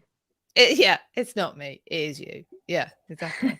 Yeah, we are at 1 hour, nearly 15 minutes, ladies. Okay, So we could talk about this prick for weeks, and we generally do. Well, we'll be reviewing him again next week, along with Elizabeth, the 40 elephants, the Georges. We've got a lot to cover, and Henry VIII. Never have an 8th one. The eighth's an issue. Yeah. Fucking Edward. Fucking Edward. Problem. It was a problem. A different type. Because this is the thing. Just a different type of git. It's in different ways. Yeah. What a bellend. We've got Melly. He's a man-child with a tantrum when he doesn't get his way.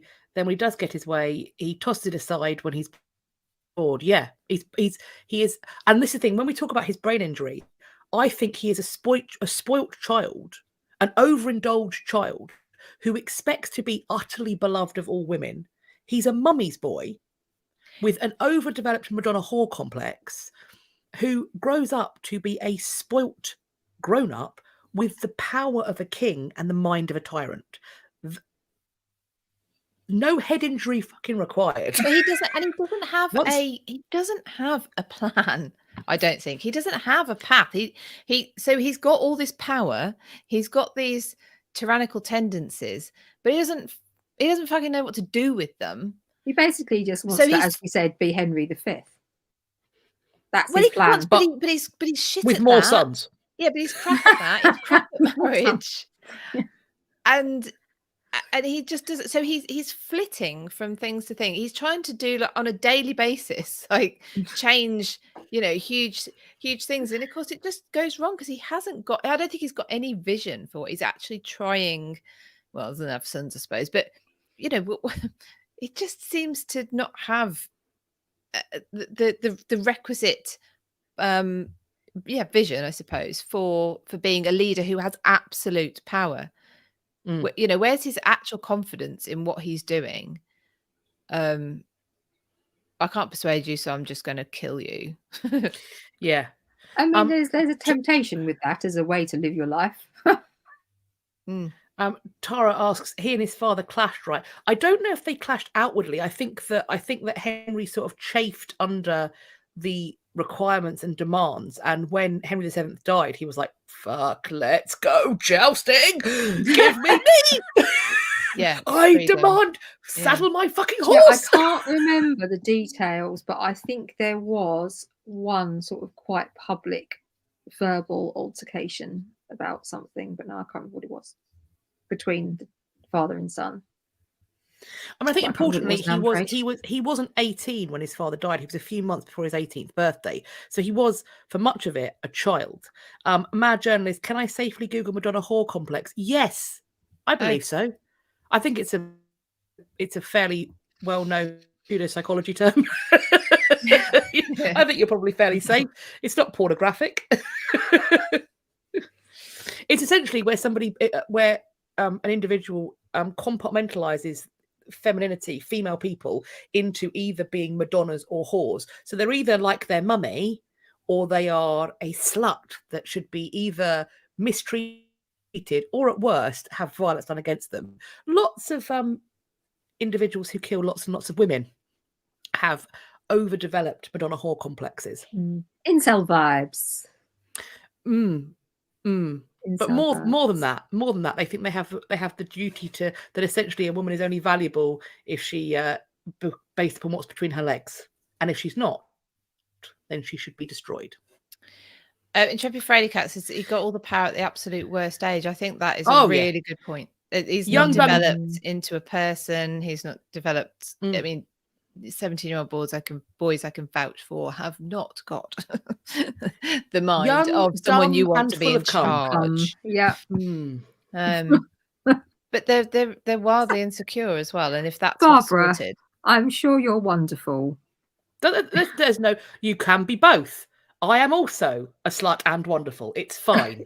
He clearly though was drawn to the intellectual as well, and until up to a point, I think, until it challenged him to a point where he doesn't know how to answer it, and then it's get away.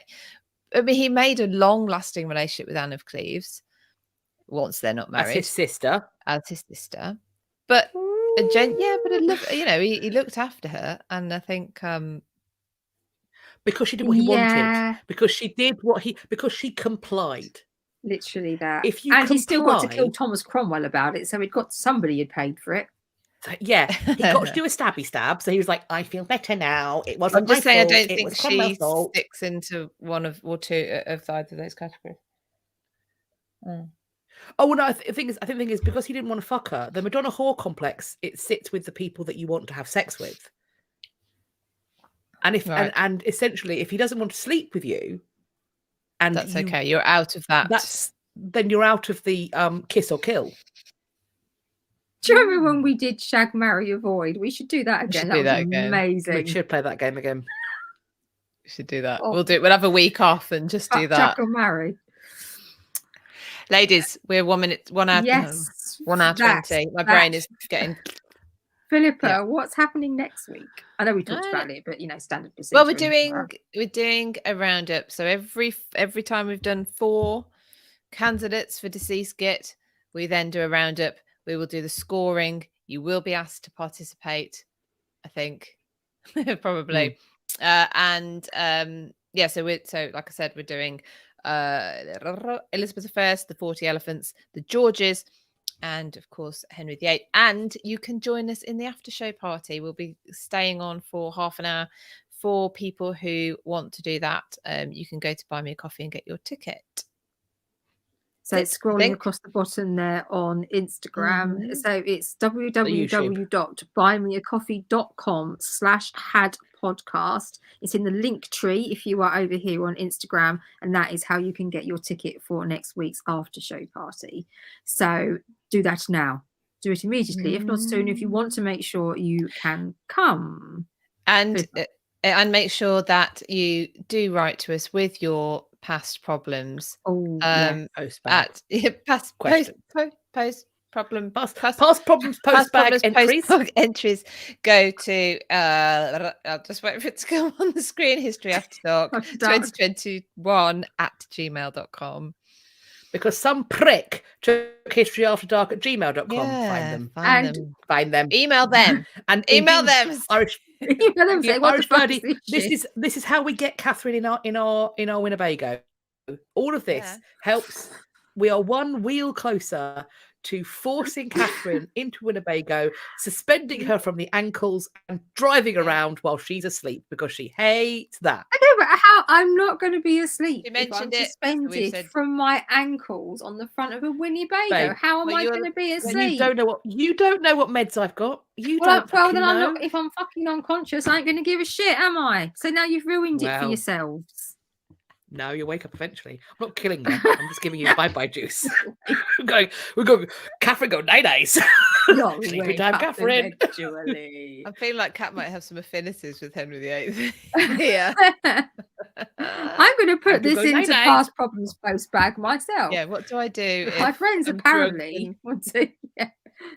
These people who If I- claim to be if I my myself- friends. If I find myself dragged and hanging from the ankles, go with it. Just, We're It's back good to for your Cat's- back. everything's a Great dildo for your if you're back. brave enough. We're back to Cat's Yeah. sex dungeon again. I've already escaped that once. Oh God. You Okay. loved it, you filthy hooer. Ladies, I think it's Philippa's time we wearing that expression. It's time. Okay, if you're It's time. following Before we eat this, yeah, it's the before sun. this gone gets if you're following Delete this it. on YouTube, thank you so much. Please also consider following us down on Instagram, where it Did is you say History swallowing us down? Swallowing us on Instagram. I swear to God, you said swallowing us down on Instagram. following us. Right. Oh, If you are following us on YouTube, thank you so much. Please also consider following us on Instagram. Search for us at history.after.dark, where you sometimes get a little bit of bonus contact. And you can also join us in our closed friends, which you can also purchase down at Buy Me a Coffee. If you are only following us, I'm trying to hold my shit together now. You can only follow us over here on Instagram. Thank you very much. Please consider following us on YouTube, History After Dark. Please like, subscribe, and hit the bell button.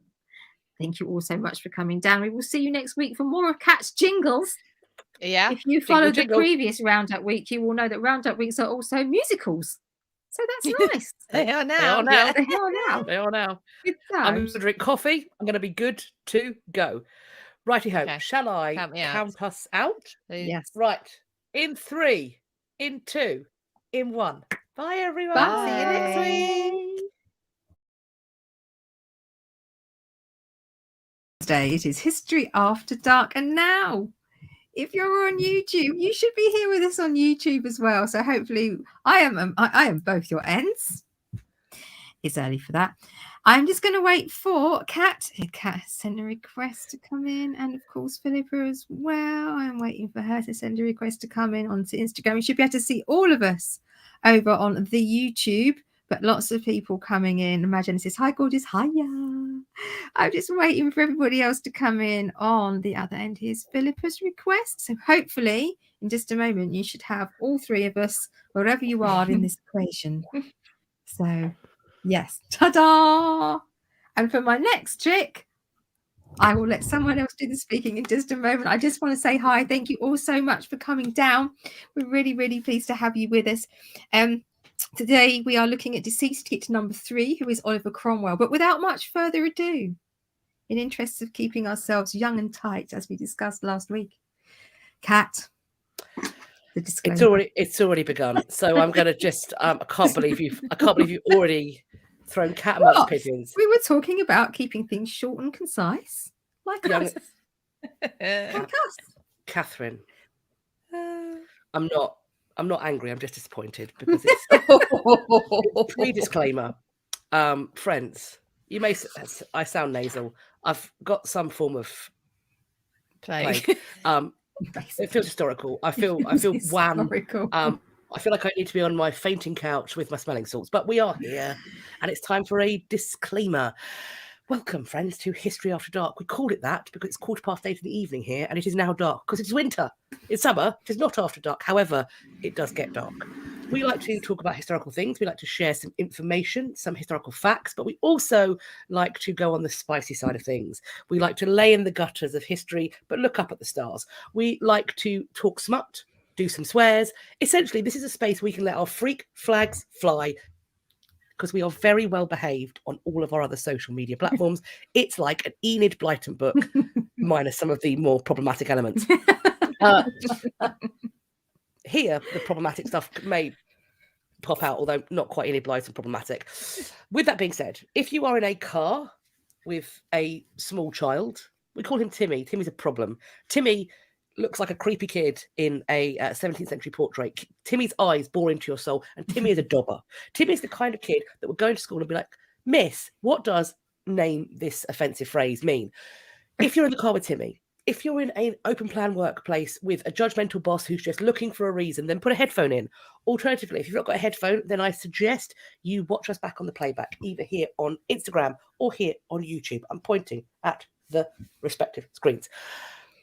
If on the very rare, we've done it once, it is always worth being here live, because there have been occasions, one occasion in particular, where we have said something so heinous, so borderline illegal, that we've had to yeet that content into the sun.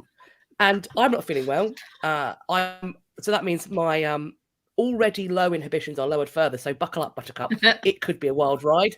I'm glad you're here, but hopefully we'll keep it on a leash so that we don't end up having to yeet this one into the sun.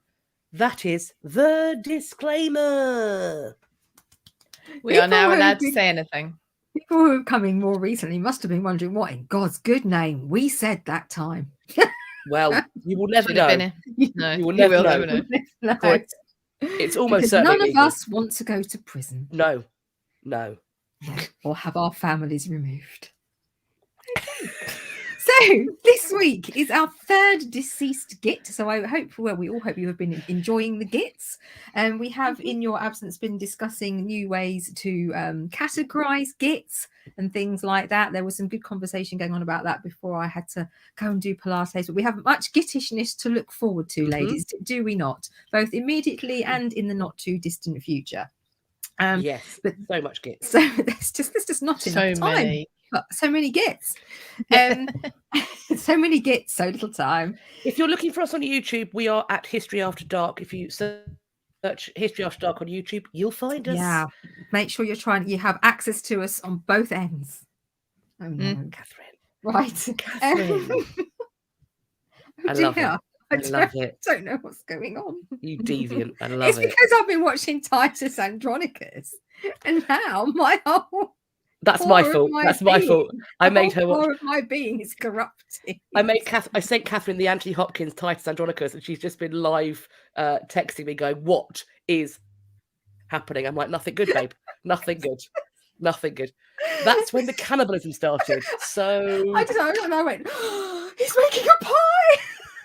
Yes, oh my God. Spoiler alert. What's happened? No, just that. Oh, The pie. Honestly, I was like, what in the ever-loving fuck am I We've watching? got a question. Is what is a git? Is it a person, a place, an aesthetic? It's a way of life. We need to come.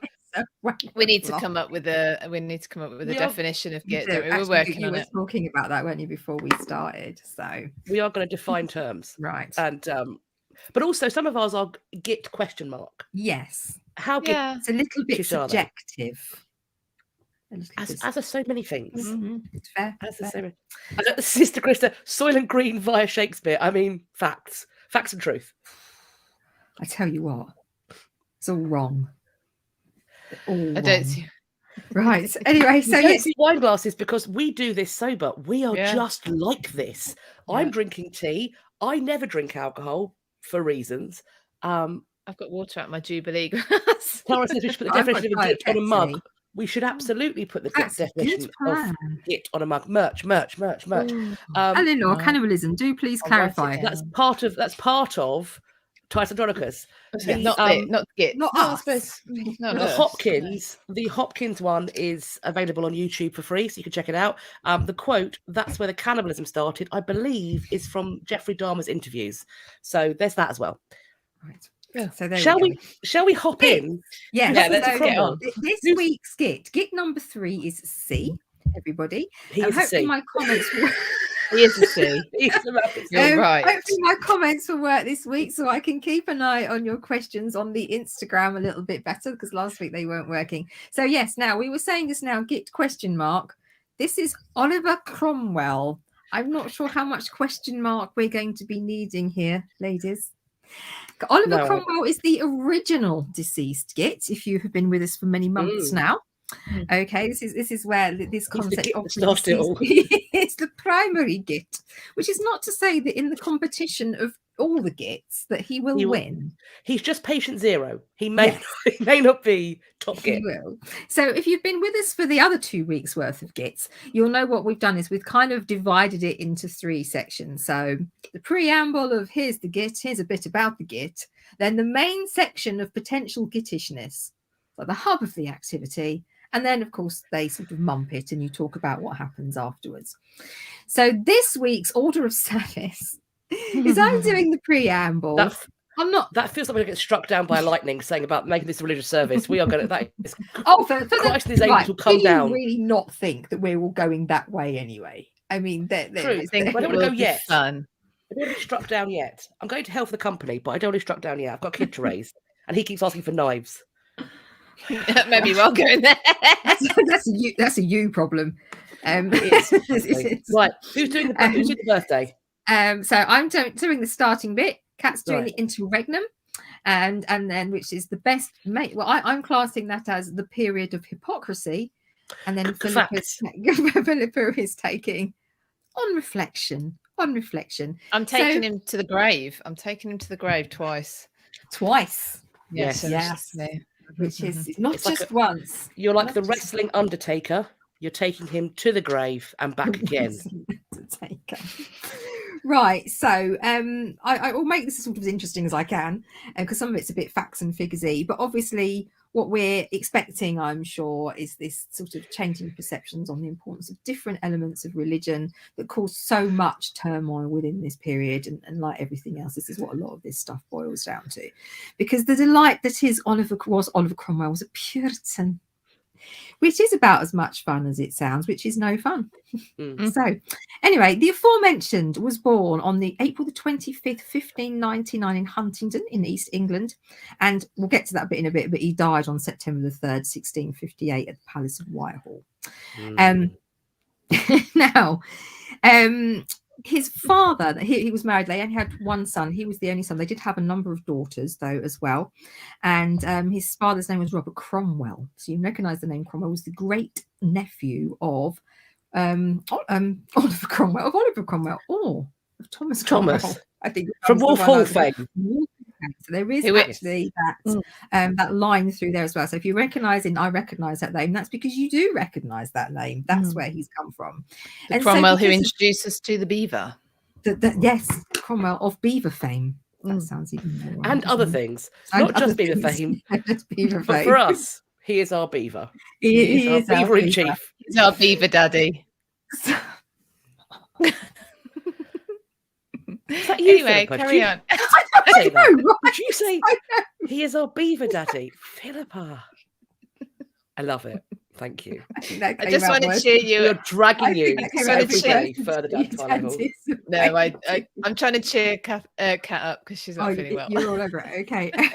It's working. It's working. I'm full of vim and vigour. Oh, okay then. So because of this line that our little Oliver Cromwell would very much have been around his grandfather and his father when they were in the hunting lodges and things around Thomas Cromwell, because obviously we all know that Henry VIII loved his hunting and his lodges and things like that. So he would have seen that, and also his family would have come into some lands via the dissolution of the monasteries. So he had some of that stuff going on. So there was a little bit of land, a little bit of sort of that type of thing going on, helping to put this family and keep this family on the map a little bit as well. And his father, Robert Cromwell, had been a member in one of Elizabeth's parliaments. And he was also a local justice of the peace as well. So he was quite heavily involved in more local politics. And so justice of the peace is like a local magistrate who administers criminal civil law, and normally in fairly mild cases, but they sometimes might also oversee wedding ceremonies and things like that as well. And stuff like that. So his father, Oliver Cromwell's father, Robert Cromwell, died when he was only 18, but his mother, she was 89, which is pretty good going. So but that's a long time to be widowed, obviously, and some of this did fall to him. So initially he went to a local grammar school to start his education there. did very well, and from there went to and did a year at Sydney Sussex College, Cambridge, but only a year because his father dying like that and him having no other brothers meant it fell to him to leave his education. I'm a bit like I'm a bit scared if I move it, it'll fall over. But he had to go and become the carer basically for his mother and his sisters. I got very different figures on the numbers of sisters and things, so I kind of just went, there are some sisters. You can figure that out by yourselves. I know you can. I know you can do it. So he had to go and do that. However, there seems to be some evidence that he studied for a while in Lincoln's Inn in London, and he got some law background. And in August 1620, his daughter married Sir James Bourchier. Is it Bourchier? Who one is of those? Yes, one of those. A City of London merchant, and they had 5 sons and 4 daughters. So going for it. Oliver Cromwell was going for it. It's a lot of fun for a Puritan, wasn't it? It's only fun. Well, he might have been a Puritan then. His Puritanism comes in later. It does actually when he's 30. We'll come back to that. Yeah. Well, sort of. So what have I got here? So he had, because of the type of education that he had and everything like that, and obviously he'd seen all the stuff with the dissolution, he was starting to form quite a sort of idea of what he felt was right or wrong. He had this big concept of the original sin and the fact that he was a sinner and all of these types of things, and his education really gave him this powerful sense of that, and he felt that he had a real responsibility from God to the people around him, to those he cared about, his fellow man, and he cultivated a strong sense of evangelical Protestantism.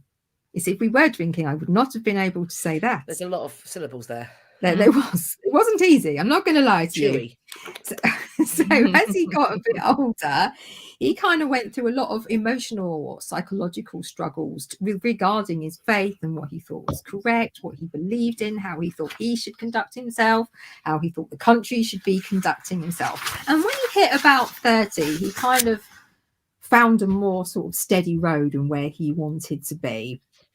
But he still had a lot of sort of questions, answers, but he settled down and he learned that he was a little bit special. He started to feel like maybe he had been chosen by God, and this really helped drive some of the sense of sort of religious fervor that we'll see coming up. He believed that Christians could get to God directly via prayer, but the clergy should be preaching to the laity to inspire them. There should not be structured prayer. You should also, people should be electing and choosing their laity, their sort of priests and things like that themselves. It shouldn't just be done through the church. People should be able to come together as not continuities, congregations. Thank you. And pick the people that they wanted to do these things, and they should be able to pray ad hoc as well. He's looking, as we've seen before, when people was now coming, we're moving into the Reformed faith and moving away very much from this is what it says, so you have to do it this way. The Bible says that you've got to do that. This was very much about you preaching to the laity, but they were getting a say over who would do that for them. They were being able to take away from sort of the idolatry and the set routines and doctrines and things like that. And he was really starting to sort of believe, so you can see where you've got all these different types of different forms of like Reformed faith moving away. Now, initially, there wasn't really anything suggesting that he had huge issues with Charles I's financial and social policies. But over in East Anglia, where he was quite dominant, there was a lot of preaching of ceremonies going on. He was standing up against the king and Archbishop William Laud.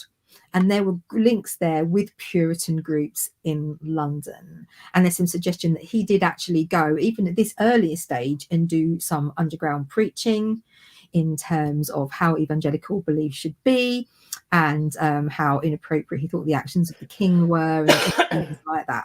And he began to get quite outspoken in Parliament. So some of you may know about the different types of parliaments we saw in King Charles I's reign. One of them was called, we'll come back to this, it's the third Parliament of 1628 to 29, was where something was issued to the king called the Petition of Right. So like a lot of these things, it's a little bit complicated. But you see parallels with, broadly, you know, with the charters and the things that have been held against kings and stuff before, where they've said, so the Parliament of Right wanted to take Charles and say, we want to settle all the complaints that we have had about you as the king, and doing things like, you know, non-parliamentary taxation, because that was always a big one, wasn't it? Not calling Parliament to get the money you want for taxes. So we had non-parliamentary taxation going on and imprisonment without trial. So they wanted all these things to stop.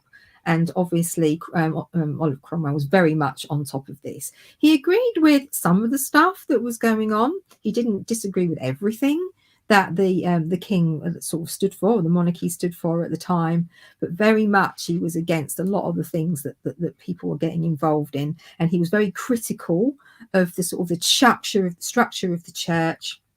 Anything like the high church party. So again, he didn't have an issue necessarily with there being a church of state, but he had an issue with the people that were running it. He didn't like how they were running it. He felt that it was it had too many oh god, my words are not coming out, so they, it was too structured. There were too many limits imposed still on how people could worship when they could do it, the people that did it for them, the methods that they needed to use. It was all sort of far too structured for him, really. So he criticised the Bishop of Ely heavily.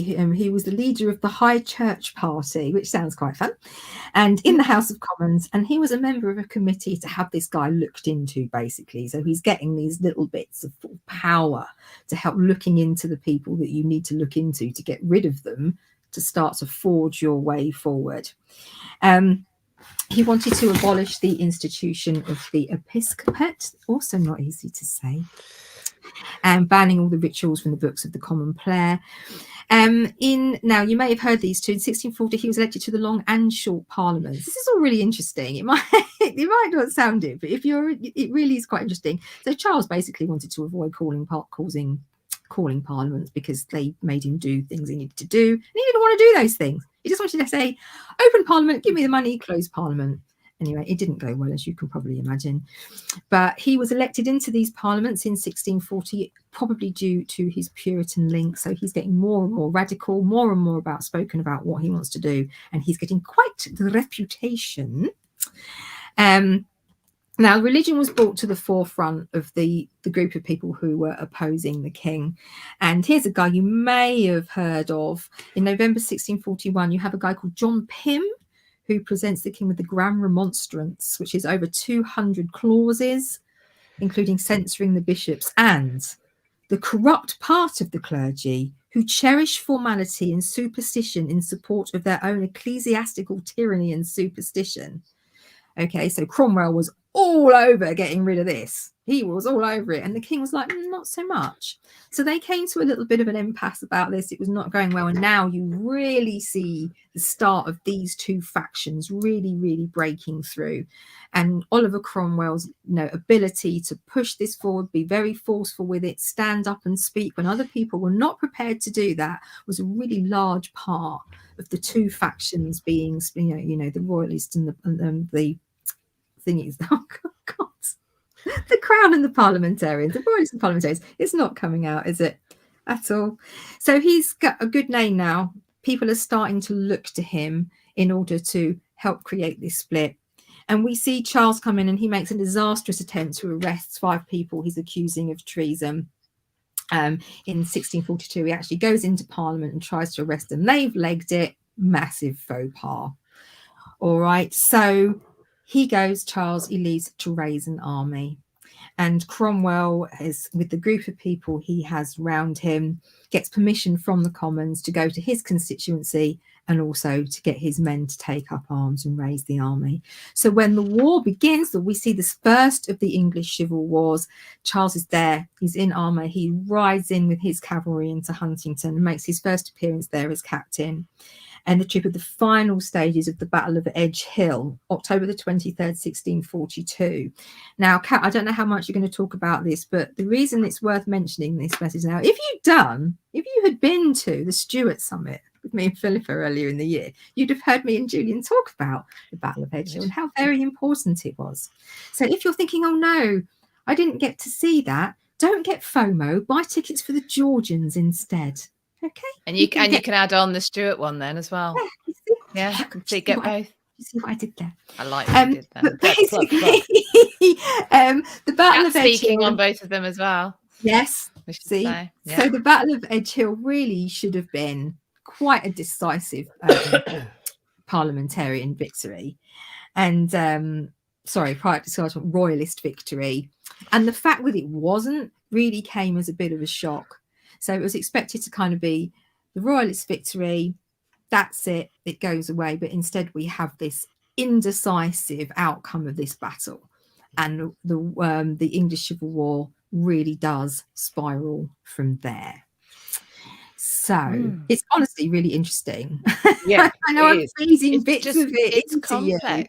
But it is very, very complicated. So I was trying to make it as simple as I could, but it's really complex. And what makes it even more complex is the fact that Cromwell becomes such a big deal, but at the very start, like, he's one of the people, and his military experience is that he's led militias in the past. And actually, sorry, Catherine, are you done? Am I doing my bit? No, go for it. Sorry. Oh, are you done? Yeah, I think so, because that kind of like, you've gone into Edge Hill, that's my horse again. Yeah. So obviously,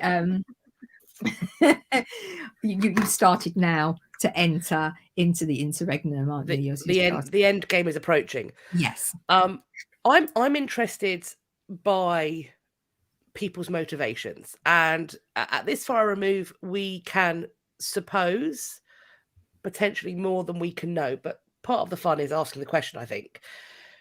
So, as I said, Cromwell's experience when the Civil War starts is leading militias. This is not the same thing, but he does take to military command well, and seemingly like he takes to quite a lot of things, whether that's studying the law or being in Parliament. Like, he takes to it well, and he is somebody who is cognizant of the needs and the necessities. And it soon becomes clear to Cromwell and those around him that something isn't working as it should with the parliamentarian forces. There have been some dispiriting moments. The parliamentarians, though, which had a cavalry troop that was being led by Cromwell, met the royalists at Marston Moor, and they bested them. And in many ways, this kind of seems to give Cromwell even more authority than he's got. Despite this victory, there are people on Parliament side who've seen how closely run things have been, and they are saying there needs to be changes.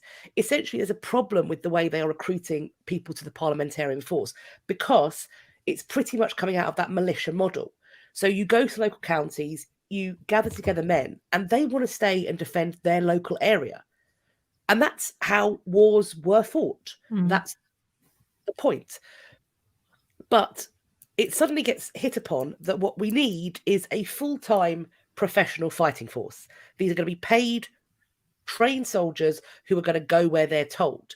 And what is created here is what becomes known as the most famous New Model Army. Now, this army was disbanded at the Restoration, but I would say that I think as we know today, it starts something. Even though it's disbanded, the idea of there being a permanent professional military force is something that obviously still endures to this day, and it's something that many nations are incredibly proud of. Prior to these kinds of battles, it was militia fighting. Even kings didn't have standing armies. It was thought weird when, for example, Richard II started getting troops around him with the White Stag, because it's not the dumb thing. Part of the way that monarchy functions is you call upon your barons and nobles to bring you their men. This is how it becomes a sort of symbiotic arrangement. This is something different. This is professional fighting men. Unlike the rest of his colleagues in Parliament, Cromwell is permitted to split his attentions and his duties between the House, so Parliament, and the army. With the creation of the new model army, you're supposed to pick a side and stick to it. Most of his colleagues end up going, well, I'll go Parliament. Cromwell straddles the two, principally because I think they need someone who can bridge that gap. My question is, at this point, what does Cromwell see as the end game? Is he already gunning for the death of the king? Or does he just want him away from power in the country? Does Cromwell hate the notion of monarchy? Or is it the papistry that he feels might have infected the institution of monarchy? And it's not just Cromwell, because Parliament, to me, certainly seems to be unsure. They're wondering, do we make a deal? Do we allow the king to remain on the throne in a manner similar to what's happening with the Presbyterian mode in Scotland? This is being discussed while Cromwell's ill. And when he comes back, he is like, absolutely not. The other question is, do we force his abdication in favour of one of his younger sons? They don't want Charles II. He's been raised up in, for their minds, corrupt ways too much. Are they going to force him into exile? A big thing in this, though, the massive factor that I think potentially nobody in Parliament or the new model army had conceived of, is that King Charles I is going to need to agree.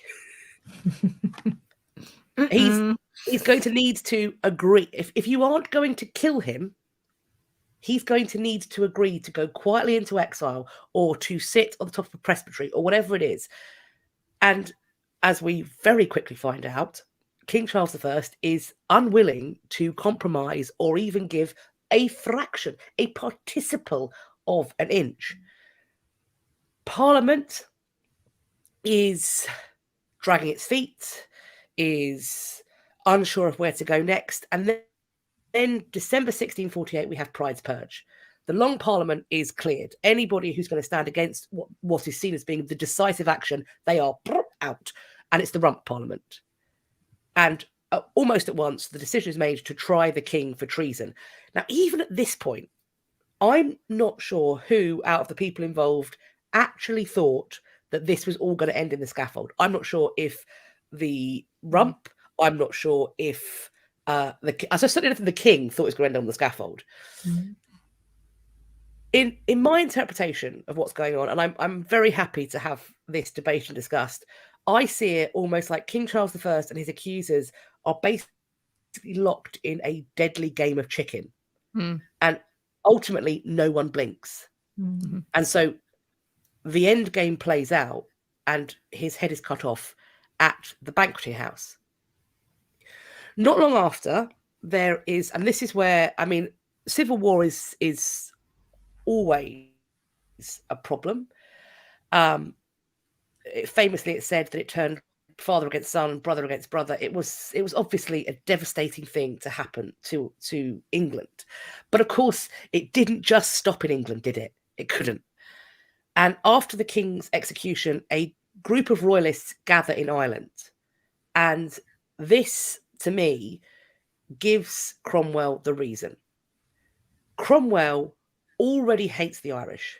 He thinks they are fully infected with papistry, that they are the problem of Roman Catholicism, and he is looking for a way. And Cromwell does get the blame for what happens next. The violence that is perpetrated in Ireland includes some that allegedly involve civilians. And regardless, it was intense. There is a story about a group, some say just soldiers, fleeing violence. They go into a church. Now, there are conversations about how this is the normal way to conduct war. I think that the breaking of sanctuary in this way is I really question who can say this is okay. The other argument is that Cromwell doesn't order it. But what happens is that these people fleeing from the fighting, they are barred in this church and the church is set on fire. And it's said that Cromwell, upon seeing this church burn with these human beings inside, is supposed to have said, quote, "I am persuaded that this is a righteous judgment of God, upon these barbarous wretches. Irish lands were then seized and distributed amongst those who had supported the parliamentarian forces. So it's a genocidal land grab.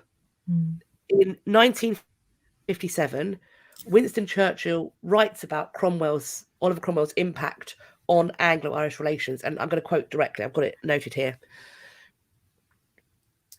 Upon all of these, Cromwell's record was a lasting bane.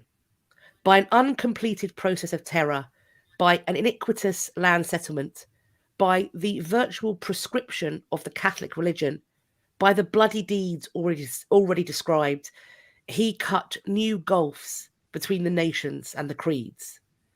Hell or Connaught were the terms he thrust upon the native inhabitants, and they, for their part, across 300 years, have used as their keenest expression of hatred the curse of Cromwell on you. Upon us all, there still lies the curse of Cromwell. So that's Winston Churchill speaking in 1957. And as I'm sure everybody listening, but certainly anybody who grew up on these islands, the legacy of the repeated incursions into Ireland and the violence that sparked, and the tentative peace that now exists in the Good Friday Agreement is so very recent. And Cromwell's not the first, and he's certainly not the last. He next seeks to subjugate Scotland. Charles had been proclaimed king there. As far as Cromwell is concerned, there is going to be no corner of these islands that Charles or his supporters are going to be allowed to gain any toehold. And that's if Oliver Cromwell has his way. In terms of being made protector, it doesn't happen at once. Eventually it happens. And Cromwell publicly refuses a crown. But he doesn't refuse the ceremony. He doesn't refuse the authority or the pomp that was recognisably kingly to me. For example, he likes Hampton Court Palace so much that he liked to spend his weekends relaxing there. He took over the Queen's rooms as his own. And in fact, one of his daughters, Mary, she got married in the chapel at Hampton Court Palace. And through her marriage, she became the Countess of Fauconberg. So this is not the formation of a republic in the way that the French Revolution was. This is still very much a titled elite social structure with a king, to my mind, in all but name. I think additionally, the fact that there was this ultimately abortive attempt to install Cromwell's son, Richard, as his successor is another clue that this notion of a republic is far more monarchical than it would be willing to admit. This plan is ultimately a failure, and Tumble Down Dick is removed. Charles II, the Merry Monarch, is invited to occupy his father's throne. There are many atrocities that are perpetrated during the interregnum, and I think, obviously, the things that happen, the violence that happens, particularly in Ireland and Scotland, especially in Ireland, is standout. But in terms of the cultural life of this nation, and maybe I care about this more than most people because I'm a Shakespeare scholar, but if you find our overindulgence and over-reliance on Shakespeare to be a little bit galling, blame the interregnum. Blame the interregnum. Throughout the second half of the 1500s, indeed throughout the 1500s, we had in this country a flourishing poetry scene. The English sonnet is originated by Sir Thomas Wyatt. We have this gift for poesy. We see the start of some professional playhouses built. William Shakespeare does not stand alone. He is joined by the finest writers, I think, of many ages. Marlowe, Johnson, Dekker, etc.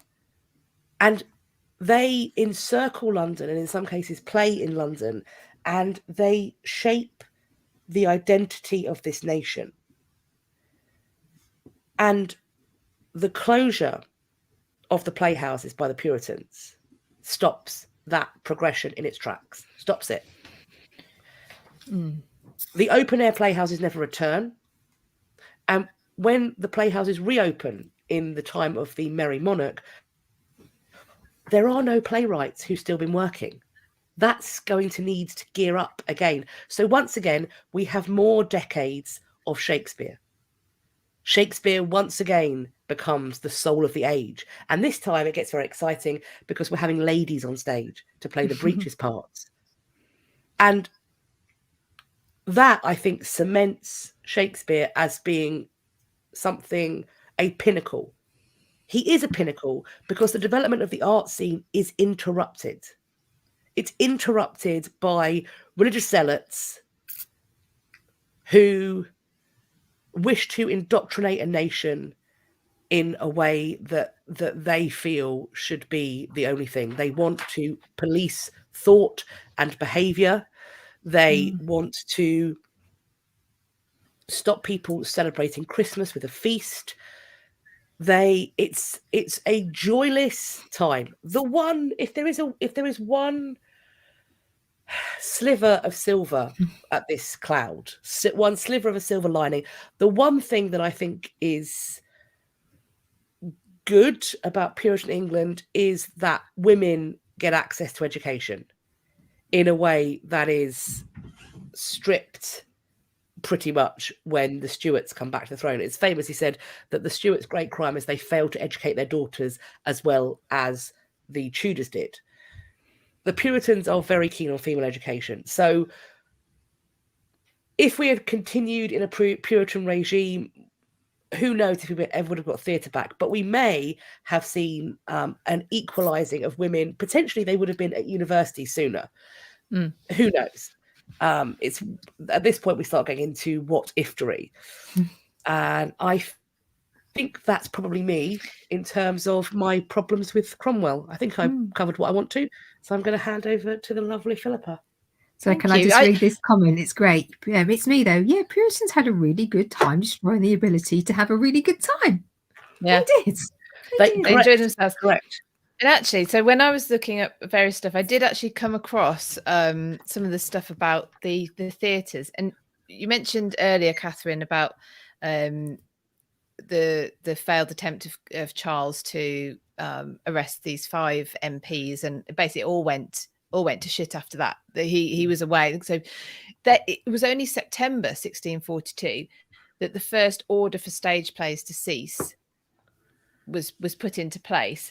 It's very short, but it actually, and this is interesting with you saying, Kat, there about policing thought, policing gatherings, and that kind of thing.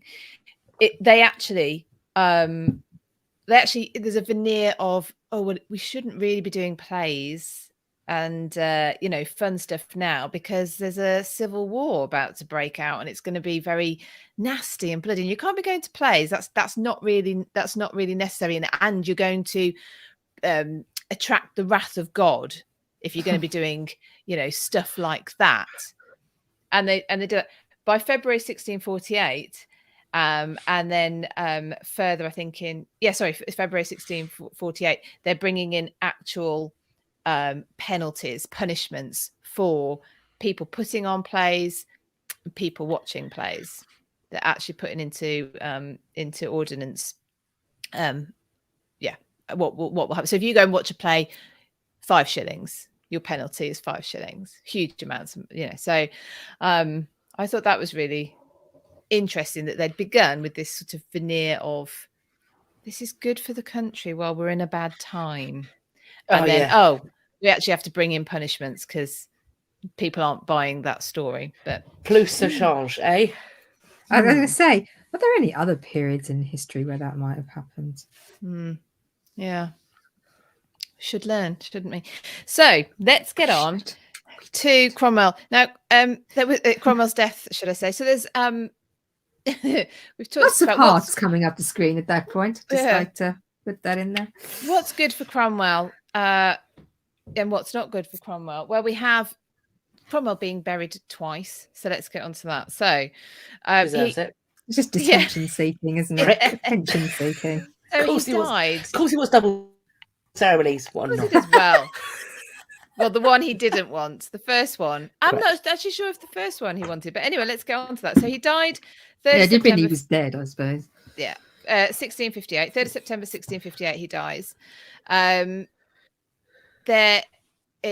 It's possibly of something related to sort of kidney disease, complications with his kidneys, because they talk of him being poisoned. And potentially sepsis. Now, he refuses any treatment. Now, I've got no idea whether treatment of quinine, which is was called Jesuit's bark, whether that would have done anything. I've got no idea. But he refused that on the basis that it had been discovered by Catholics. So it's like could help, but no. He wasn't going to. Oh my God. Or Yeah. his God or someone's God. He's in a cult. He's in a cult. So someone's God. So he dies.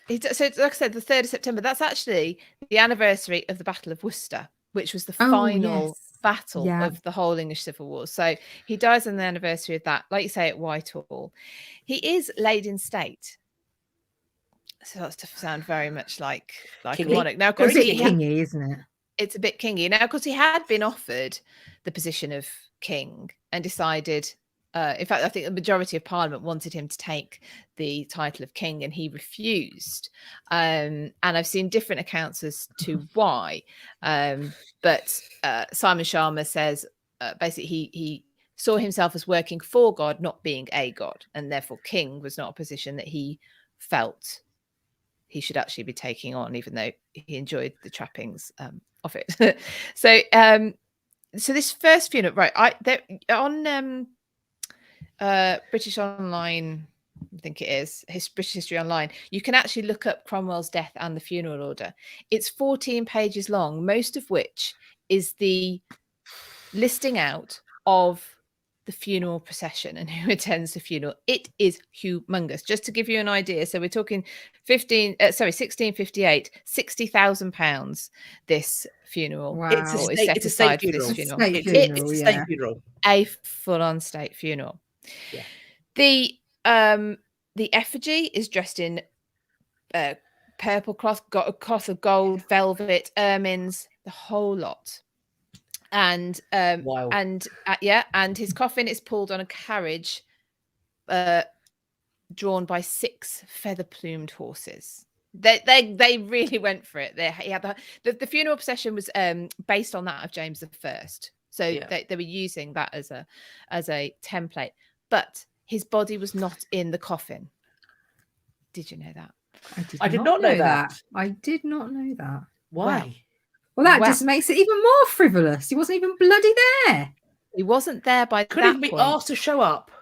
Because despite being washed, embalmed, the whole shebang, as usually as bodies would have been, despite all that, he began to smell, he began to decay, he bloated, he burst. So they decided to bury him super quick. And actually he was buried on I think it was the 26th of September in the Henry VII Chapel of Westminster Abbey in the wall. No.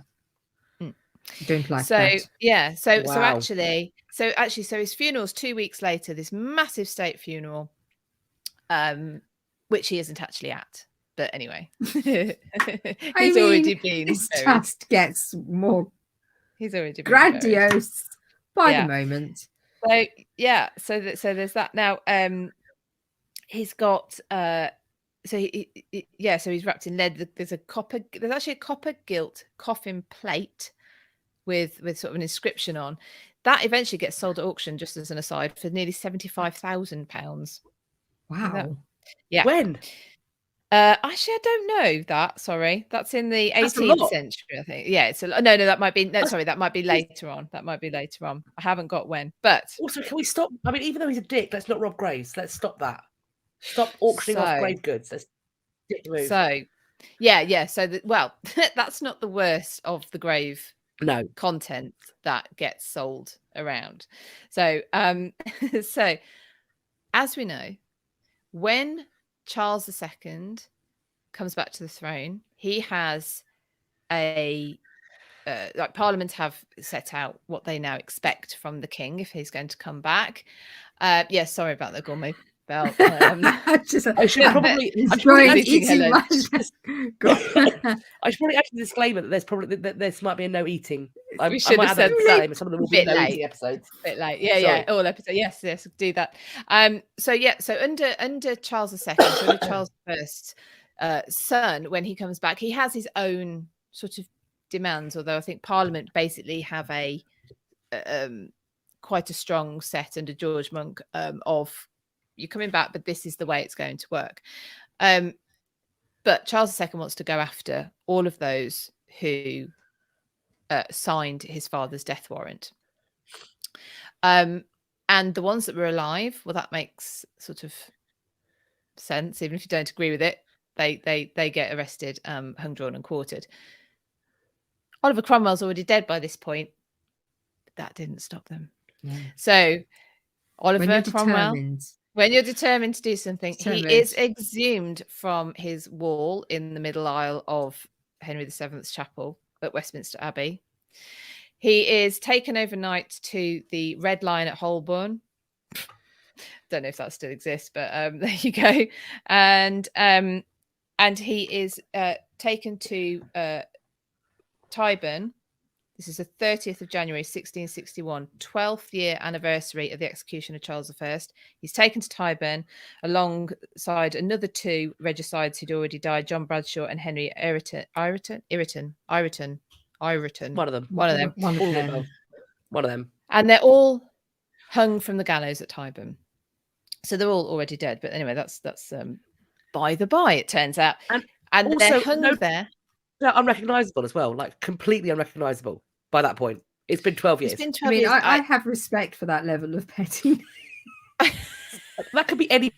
That could literally be anybody's body could be there. It could be, but they've all still got their heads. I don't know, 12 years. I don't know. But yeah. At sunset, they're hung, and at sunset that evening, which isn't that late on the 30th of January, so let's say 4:00. Yeah, 4:00. 3. They're beheaded as well. Wow. Yeah. I mean, just making double sure. Triple sure they're dead. Is he definitely dead? It takes. He's already exploded as well. So he's already exploded. I can't imagine that this is a good look for him. But anyway, that's a good look. I wouldn't want to watch. No, well, you wouldn't watch this bit either. It took 8 blows to sever Oliver Cromwell's head from his dead body. So you can imagine the rubbery, how sinewy fucking blunt was the 8? I was going to say, what on earth were they using? Or how pissed were together they? With a wish and a prayer. Was he blind? Was this person blind? I can't quite understand why it took that many goes. Were they using a file? Like, what are they fucking doing? I think they were making. They were making an event out of it. They were like, they didn't want it to be over too fast. I don't know, but then pinking shears. Sam says rubber mallets. Oh yeah, a bread like knife. Something off of Wile E. Coyote or something.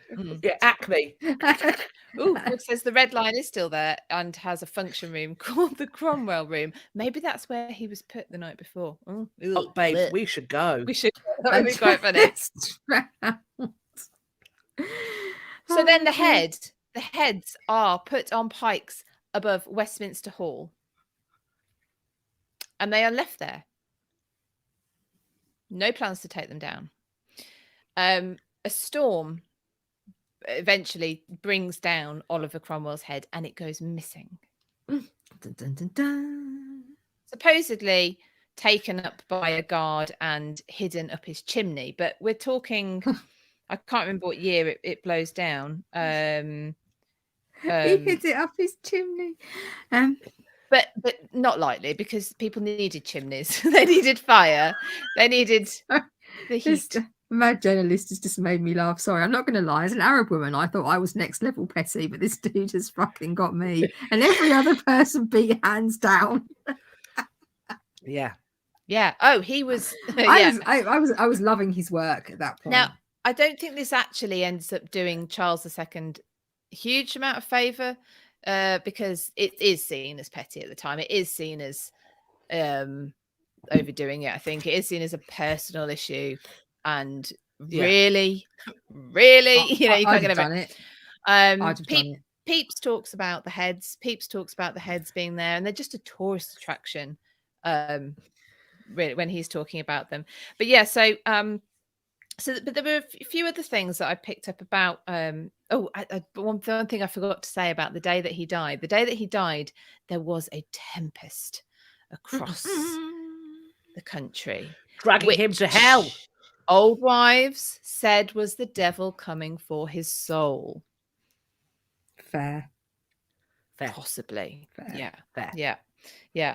But yeah, so but there was another thing that I found when I was sort of looking at, well, what's his legacy? Now, Cromwell, which was a surprise to me, it's at the point of Cromwell that Jewish people are allowed back to England, and they are allowed to openly worship as they wish, and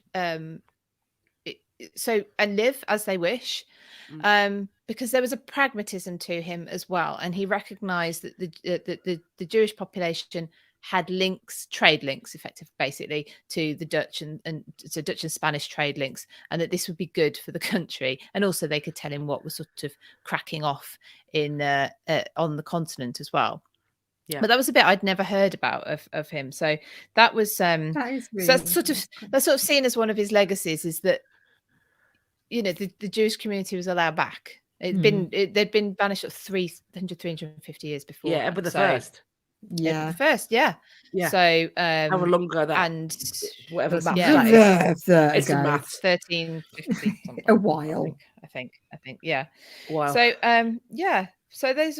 But I thought his death. I thought you might like that. So he gets buried twice. Now his head. I can't remember where I've written this. So this is from my memory now. But his head, like I say, it went missing. Apparently, he's shoved up a chimney. I don't know. But anyway, it goes missing, and then I really want to tell you this whole story, but I don't know if I can find it. It then turns up and gets sold, and basically gets sold and resold on to people who, God knows why. Why would you want it? I don't know. But they pass it around and at parties and etc.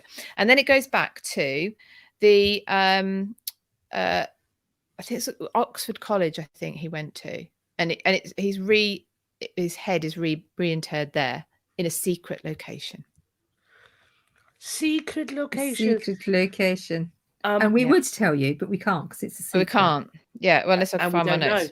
We also don't know. I've got Vito asks why were the Jews banned and why for that long? That's a very long conversation. But briefly, yeah, we can. They had been moneylenders to the crown and to the nobility, and a combination of not wanting to pay back debt, plus the rise of anti-Semitic blood libels and other narratives meant that it was easy to victimize them in England and to force them out, and thus you haven't got to pay your debts back, and you find a convenient scapegoat, and you also win the pleasure of like the Pope and stuff.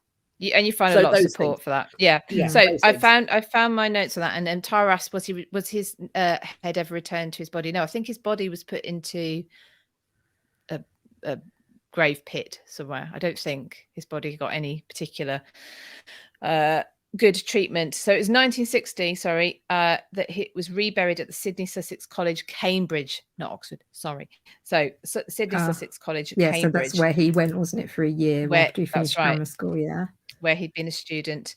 And the location is kept secret. And his tomb in Westminster Abbey was reused for some of the illegitimate descendants of Charles II. Probably quite full then. Yes, I would imagine so. Lots of children. None like his wife. Nose to tail. Yeah. Don't know how many of them are in there, but so there you go. So yes. So I think on balance, more bad than good. I was literally just about to say, Okay. on a scale of 1 to git, that's quite gittish. He's got to be. I mean, we're going to do the rankings, but he's got to be. He's got to be a up there. firm contender, hasn't he? Yeah. I mean, we haven't even talked about, which is where we normally talk about Cromwell as his legacy, is I suppose because we can't blame just him on his own, is the decimation of so many of our castles and inside our cathedrals and churches. And our crown jewels. Oh, the crown jewels, yes. Like I think one of the only things we have from pre-Cromwell is the coronation spoon. That sold off or melted down every other fucking thing. Yeah. Every other fucking thing. Everything was reminted for Charles II. Which is what then stolen by Colonel Blood. So when it's me though, we will come back to your question. Sorry. So when I hear about Cromwell not necessarily being anti-monarchy, but being anti Charles, that his sort of this standoff he has with Charles I just ends up going too far, but it's Charles I he has the issue with. That doesn't explain to me why he gets rid of the crown jewels. No. I think he's looking to raise funds. Yeah, that's what I think he's looking to do. He could have sold off. He could have sold off some of his palaces. No, he likes to live in those. Yeah. Windsor. Live in the palaces. In the pleasure palaces where he can sit around plotting ways to stop people enjoying themselves, because that's not godly. No, only him, because he is, he's God's servant, so he needs to put his little trotters up in the Queen's apartments at Hampton Court. Age of 30 that he was special. Don't they always? Don't they fucking always? He had a crisis. He had some kind of health, possibly physical, possibly mental, possibly both crisis. And he came out of it being like, I am a special little flower. Fuck off. Fuck off. So look at what you did, bellend.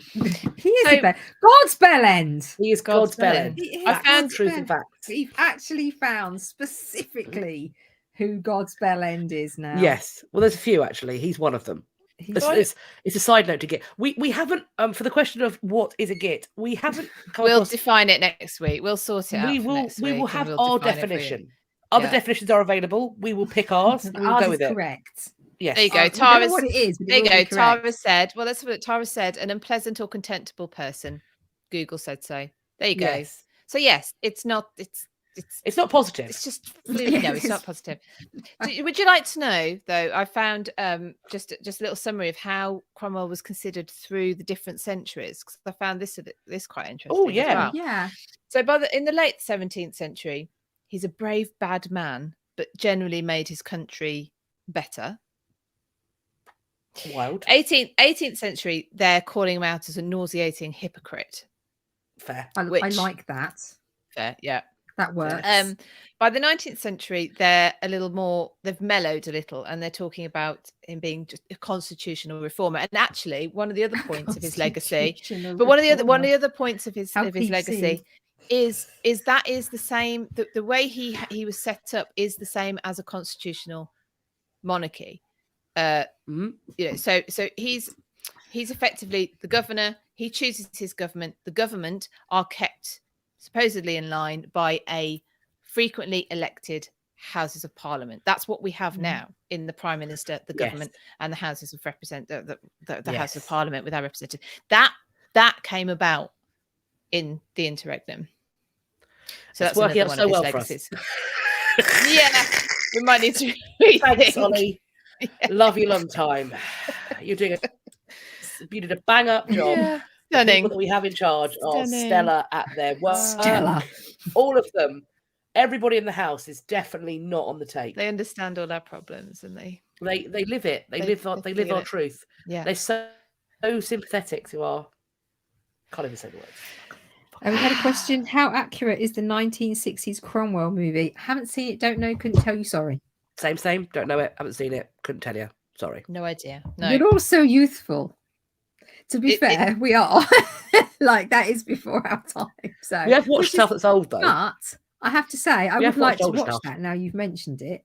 I think I didn't know it existed. Yeah, exactly. So thank you for drawing that to our attention, because I would like to see that. If anybody has seen it, please then let us know. Tara says we know what to do. It's a happy magical round table of unicorn land. I mean, if we were in charge, it would be king depraved, but quite good fun. Now, last time we went down the route of us redefining the monarchy, I got gaffer taped to the underside of a horse. And why not? You loved it. You loved it. Yeah, Apparently, it's on Amazon Prime in the US. So I'm not in any way saying use a VPN if you're not in the US. Don't do that. That's illegal. Don't use a VPN if you can't get it in the UK or wherever you are. Don't do that. Obviously, allegedly, none of us would do that. No, I don't have a VPN. Who VPN? Who? What? Just to be fair, I don't know what you're talking about. Don't you? Good. I found Cromwell on Disney Plus. Oh, good times. Excellent. Disney Princess Tips will be down there later. Yeah. Fabulous. Tara, I'd vote you all in.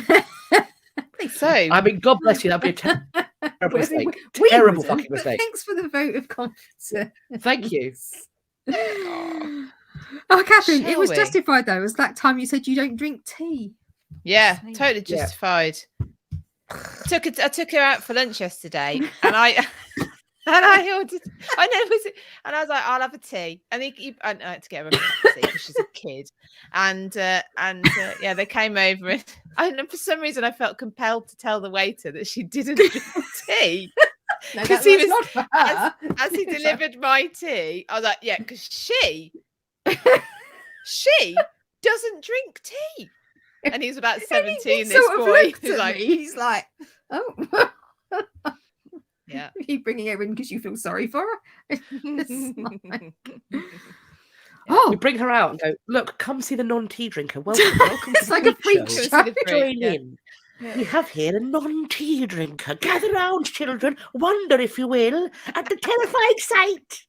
Terrifying sight. The other thing as well being is that additionally, I'm not obsessed with fucking cheese. Like most of you people seem to be. Tara says she found someone she knows that works for Disney. Tara, you need to PM me and tell me about that. Get you So in. you don't like cheese, tea, or coffee? Like, No, right. I will drink coffee, and I She has don't chocolate for mind. breakfast, though. I don't mind cheese. Right? chocolate, what, like a croissant? Chocolate croissant for breakfast? No, she has chocolate for chocolate. breakfast. She just has chocolate for breakfast. I don't see what's wrong with that. Are you 5 and She's making bad 5. choices? Are you 5? I wish I was. I mean, I don't have chocolate for breakfast every day, but Oh, that's okay, sometimes then. I do. Because there has to be some benefits to adulting. And the fact that I can earn my own money and purchase my chocolate and choose what to have for breakfast. I mean, I don't have many vices in life. I don't go wild and drink tea and eat cheese all the bastard time. So I might as well have chocolate for breakfast. It's mainlining fucking Cadbury's at 9 a.m. Look, real ticket. How can you not be a tea drinker? I know. Surprisingly easily. It just happens all by itself. I'm taking your passport when I see you. I'm claiming your Well, citizenship. you can because it's out of date. So knock yourself out, No, love. fine. Hang on, I need to get the details. I need to do with the creative animation side of things. Oh, wow. Sorry, me and Cool. Tara are having a separate conversation now. Yes. About Disney. Although So- Mickey Mouse, obviously mice, cheese. We're there. But mice don't actually eat cheese, do they? I I don't wouldn't know. know. I'm not. I'm Yeah, not, they I'm don't. not a Mice- keeper of mice. Mice don't eat cheese. Mice don't like cheese. I don't know. Chinchillas don't eat cheese. Chinchillas will die if they do anything except sit Christ. very still. It's literally. If anyone ever tells you that a chinchilla is an easy pet or a pet for a child, they are a lying Liar. bastard from the pits of hell. A chinchilla is the hardest animal to keep alive. Seriously, you can't get them wet. Can't feed them the wrong food. Can't get them too hot. Can't get them too cold. If they fall over, their teeth try and kill them just for funsies. just for fucking shits and giggles. Their teeth just randomly start growing into their fucking eye sockets. Can't even stop it unless you get an X-ray. They can't fart, apparently. So if they get gas, they die. They die of gas. They die of gas. They die of gas. They die of gas. What the fuck? So chinchillas are in fact cute but ridiculous. They are. Stokes They are says, I love his piece of Wensleydale. Yeah, now Wensleydale with cranberries is nice. That's quite nice. Right. Tara, you can have cheese and chocolate in the same mouthful. Now they tried that with Philadelphia spreadable cheese, didn't they? Ugh. And that went down about as well as The cold sick. yeah, pretty much It was that. similar. It was a similar. Yeah, similar so, to Candida 672. My husband and nephews don't drink tea. Thank you. I don't drink coffee, so you're not alone. As for chocolate cheese, hang on, it's disappeared off my screen. Chocolate. As for cheese, yum yum. Cadbury's for breakfast. Way to go. See, thank you very much. Someone loves my work. Cardine says chinchillas are basically gremlins. Then you can't get them wet. Yes. They have to bathe in sand. Fuck. What the fuck? That sounds itchy. What did you buy? I made a mistake, and I love her. She's a little psychopath as well. They bite. They will get to the bone. They are vicious, and they jump. You're not jump 6 foot in the air. They can jump 6 foot in the air. They will 6 bang. foot. 6 foot in the what? In the air.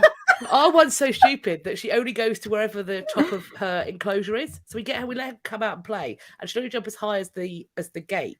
So if we make it 6 foot high, she'll jump 6 foot. If it's 4 foot, she'll jump 4 foot. She's, God bless her, she's not bright. She's not bright. God. Thank God. We should have if she a had plans, bouncing chinchilla. we'd be buggered if she had plans. Yeah. Right. Shall we? Yeah, wrap. I've got a snotty nose, and I'm not have it.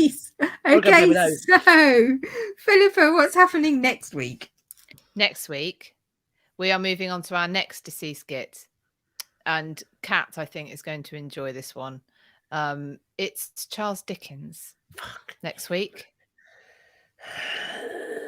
That's who we're going to be talking about. So same time next week. He gives me the rage. Going to be building up to it now. I'm already stewing already. Philippa, please tell us all the things that are in our link tree, like our Substack and so forth. Yes, if you go to our profile on Instagram, or we've got it also on YouTube, you get through to our, if you click on our link tree, you can get through there to subscribe to our Substack, which we'll be building on soon. So that's basically where we're going to send. That's going to be our little hub of things that we've been doing, things that we've been up to. Possibly just our ramblings that are going to go on there at some point. You can get to the History After Dark YouTube if you're watching on Instagram. If you're on YouTube, you've already found us. That's fine.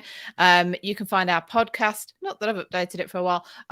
And you can buy us a coffee, /chocolate, /Winnebago through there as well. No. And it says buy cheese and tea.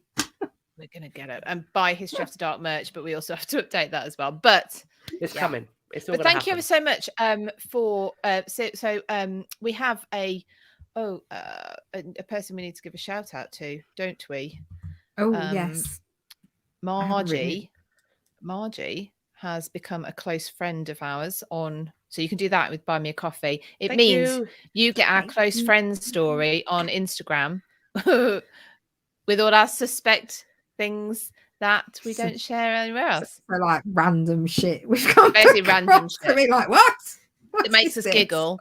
That makes us laugh, and you can join in with the giggles if you want to. Shits and giggles. So you can find you can find that on our Buy Me a Coffee, buymeacoffee.com/had podcast. Yes. There you go. Yes. Shall I count us out? Okay. Yeah. First of all, just quickly, where can you find us all? Oh, okay. So we can find Kat on YouTube. It's Reading the Past. You can also find her here on Twitter. What are you on Twitter? You could Instagram, Twitter, TikTok. Katrina.Marchant. Yeah. Okay. Philippa is British History Tours on TikTok, Facebook. Not Facebook anymore. Do you still do Facebook? Yeah, I'm on there. Yeah. YouTube, here on Instagram, and you can find me, the Historical Collaborator. I'm here on Facebook, and that's it. We'll leave the YouTube thing for now, I think. So if you need any history collaborations, you know where to find me. Appropriate ones. Well, I don't know. I'm open to suggestions. Sort of. Why not? Let's leave that there. She's a game girl. I am. She's always game. I am. Game for laugh. Hyperlogical triggers can be triggering. Okay. Well, on that note, thank you so much, everybody. So yes, something that was going to come out so wrong then. Yeah, I'll count it out. We'll see you next week for Dickens. 3, 2, 1. Bye.